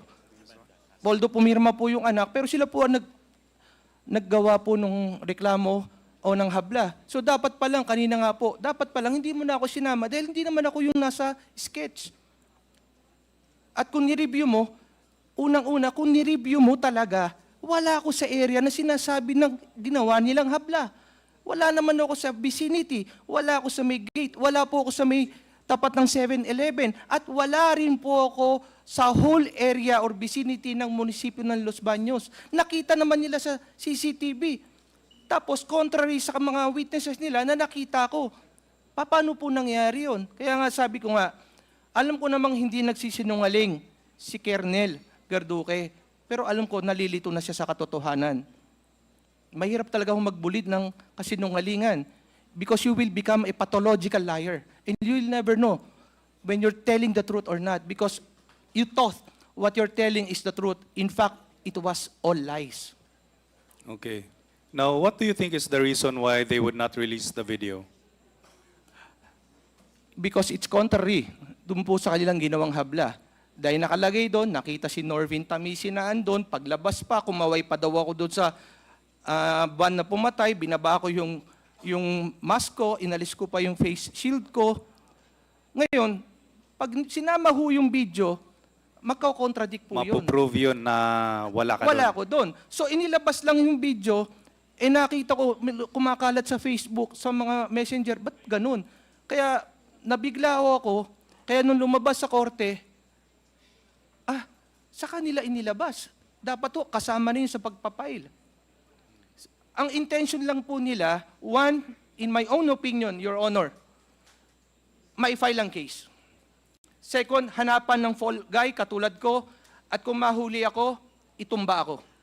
Kaya dinala ako sa Batangas. Mr. Chair, we would like to ask the witness just to directly answer the question. Yes, Your Honor. Sorry. Okay, so you were not in the video at all? Yes, Your Honor. Okay. That's all, Your Honor. Thank you. Okay, thank you, Congressman Suwan. Last to interpolate on our witness is Congressman Keith Flores. You are recognized. You have 10 minutes. Thank you, Mr. Chair. Just a few questions, Mr. Chair. Colonel Garma, you said that Captain Albotra mentioned the killing to you in a courtesy call in your office, correct? Yes, Your Honor. Was at that time, were you the Chief of Police of Cebu City? Yes, Your Honor. So, when he made that courtesy visit to you, was it after his reassignment to Station 1 of Cebu City? Was it after? Was it when he was reassigned to Station 1?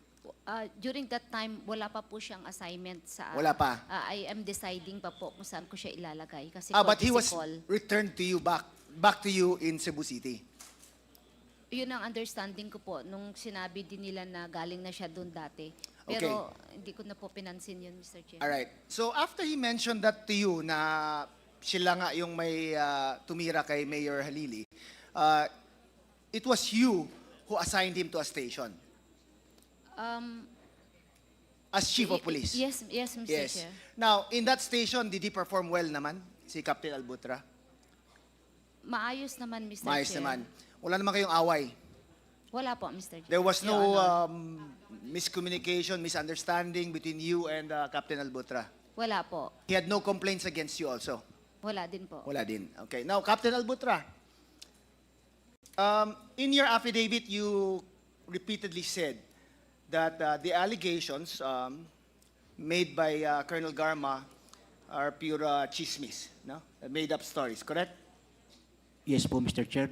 Narinig naman po natin yung sinabi niya yun, Mr. Chair. May chismis po, Mr. Ito ba yung first time na narinig mo na ikaw ay implicated in the murder of the Mayor Halili? Yes po, Mr. Chair. First time. When Colonel Garma mentioned it. Yes po, Mr. Chair. So that was the first time in your entire career that you heard such allegations? Yes, Mr. Chair. Okay, now, would Colonel Garma have any reason to implicate you, Captain Albutra? At first, Mr. Chair, I can't think of any, Mr. Chair. Nagulat din po ako, Mr. Chair. Nagulat. Now, why of all the police officers that she knows, bakit ikaw? Yes, Mr. Chair. What is so special about Captain Albutra? That's why I thought, Mr. Chair, na-confuse po si ma'am siguro, Mr. Chair. Confused? Opo, Mr. Chair. Baka lang na-confused. Yes, Mr. Chair. Kasi yung nabay po niya, Mr. Chair, chismis. Tapos binago niya po, ako na po yung nagsabi, Mr. Chair. Now, Colonel Garma, when Captain Albutra made that statements to you, was it clear to you na it was him bragging about what they did? Yes, Mr. Chair. Siyang nag-volunteer. Kaya hindi ko talaga makakalimutan po. Kasi hindi ako updated nun kung sino yung mga namatay ng mga politicians. No? It was him who volunteered. So you were surprised that all of a sudden someone would out of the blue say or claim to have participated in the killing of a mayor. Yes po. That's why it will always be memorable for you and it would be easy to recall such an event, correct? Yes po. Now, Captain Albutra said that he will file cases against you. That's what is mentioned in his affidavit because he's claiming that what you've said are pure lies. What is your comment to that, Colonel Garma? Makokonsensya din po yan kasi I treated him very well when I was the city director of Cebu City. In fact, may mga operations din yung mga tao niya na he needs my intervention and I gave my full support. Alam po niya yan. So Now, if he will sue me, I will face it, but I can look it straight in his eyes. I am not lying and he is lying and he is coward to mention names na alam niya kung sino talagang tumira kay Mayor Halili. He knows it. Konsensya na lang po niya yan, Mr. Chair and Your Honor. Captain Albutra, Colonel Garma says that she took care of you, no? Nilagaan ka, pinotektahan ka. Totoo po yan, Mr. Chair. Now, ikaw pa yung may lakas ng loob daw na mag-file ng kaso against Mr. Colonel Chair, Garma. grabe po yung Mr. Chair, grabe po yung impact nung binanggit niya po yung pangalan ko, Mr. Chair. Grabe po talaga, Mr. Chair. Hindi ako nakatulog ng mga ilang araw. Hanggang ngayon, Mr. Chair, hindi pa po ako nakatulog ng kompleto. Pero kaya ko namang Mr. Chair, kalimutan, Mr. Chair, yung sinabi ni Ma'am, Mr. Chair. So hindi ka nakatulog because sinabi ni Garma na you were involved. But nakatulog ka na sinabi mo kay Garma na pinatay niyo yung tao. Okay lang sa iyo. Hindi na konsensya doon. Again, Mr. Chair, wala po talaga akong maalala na nagsabi ako ng ganyan kay Ma'am, Mr. Chair. So walang naalala doesn't mean that hindi mo ginawa. Hindi ko po ginawa yun, Mr. Chair. Okay. Thank you, Mr. Chair. That's all. Thank you, Congressman Mr. Chair. Flores. Before I recognize Congressman Paduano, meron lang akong dagdag na tanong kay Mr. Tamisin. Mr. Tamisin, kung ikaw ang inimplicate, ikaw ang kinasuhan, what could have been the motive? Ano ba yung motibo? Bakit ikaw? Ba't hindi ibang fall guy, quote unquote, no? Bakit ikaw? Hindi ko rin po alam, Your Honor eh. Kasi wala naman kami personal na away ni Mayor. Never naman kami nag-away. Totoo po, may differences lang po pagdating sa mga implementation ng policies. Pero sabi ko nga po kanina, Your Honor, ako may pinakamaraming batas na inapprove niya. At napaganda pa, dahil nagkaroon ng breastfeeding and children's corner sa munisipyo, nagkaroon pa kami ng award sa DILG because of that ordinance. Ibig ko pong sabihin, hindi ko po talaga alam kung bakit, sabi ko nga po ulit, Your Honor, wala na silang choice kasi ako lang ho yung mahina. Ako lang ho yung mahirap. Pero hindi nila alam, ilalabang ko to hanggang buhay ako. Bakit po? Kasi yung ibang pwede pagbintangan, hindi nila kaya. Okay. Nakalagay ba sa investigation report nyo kung ano ang motibo ng pagpatay kay Mayor Cesar Perez? Sino nag-conduct na investigation sa inyo?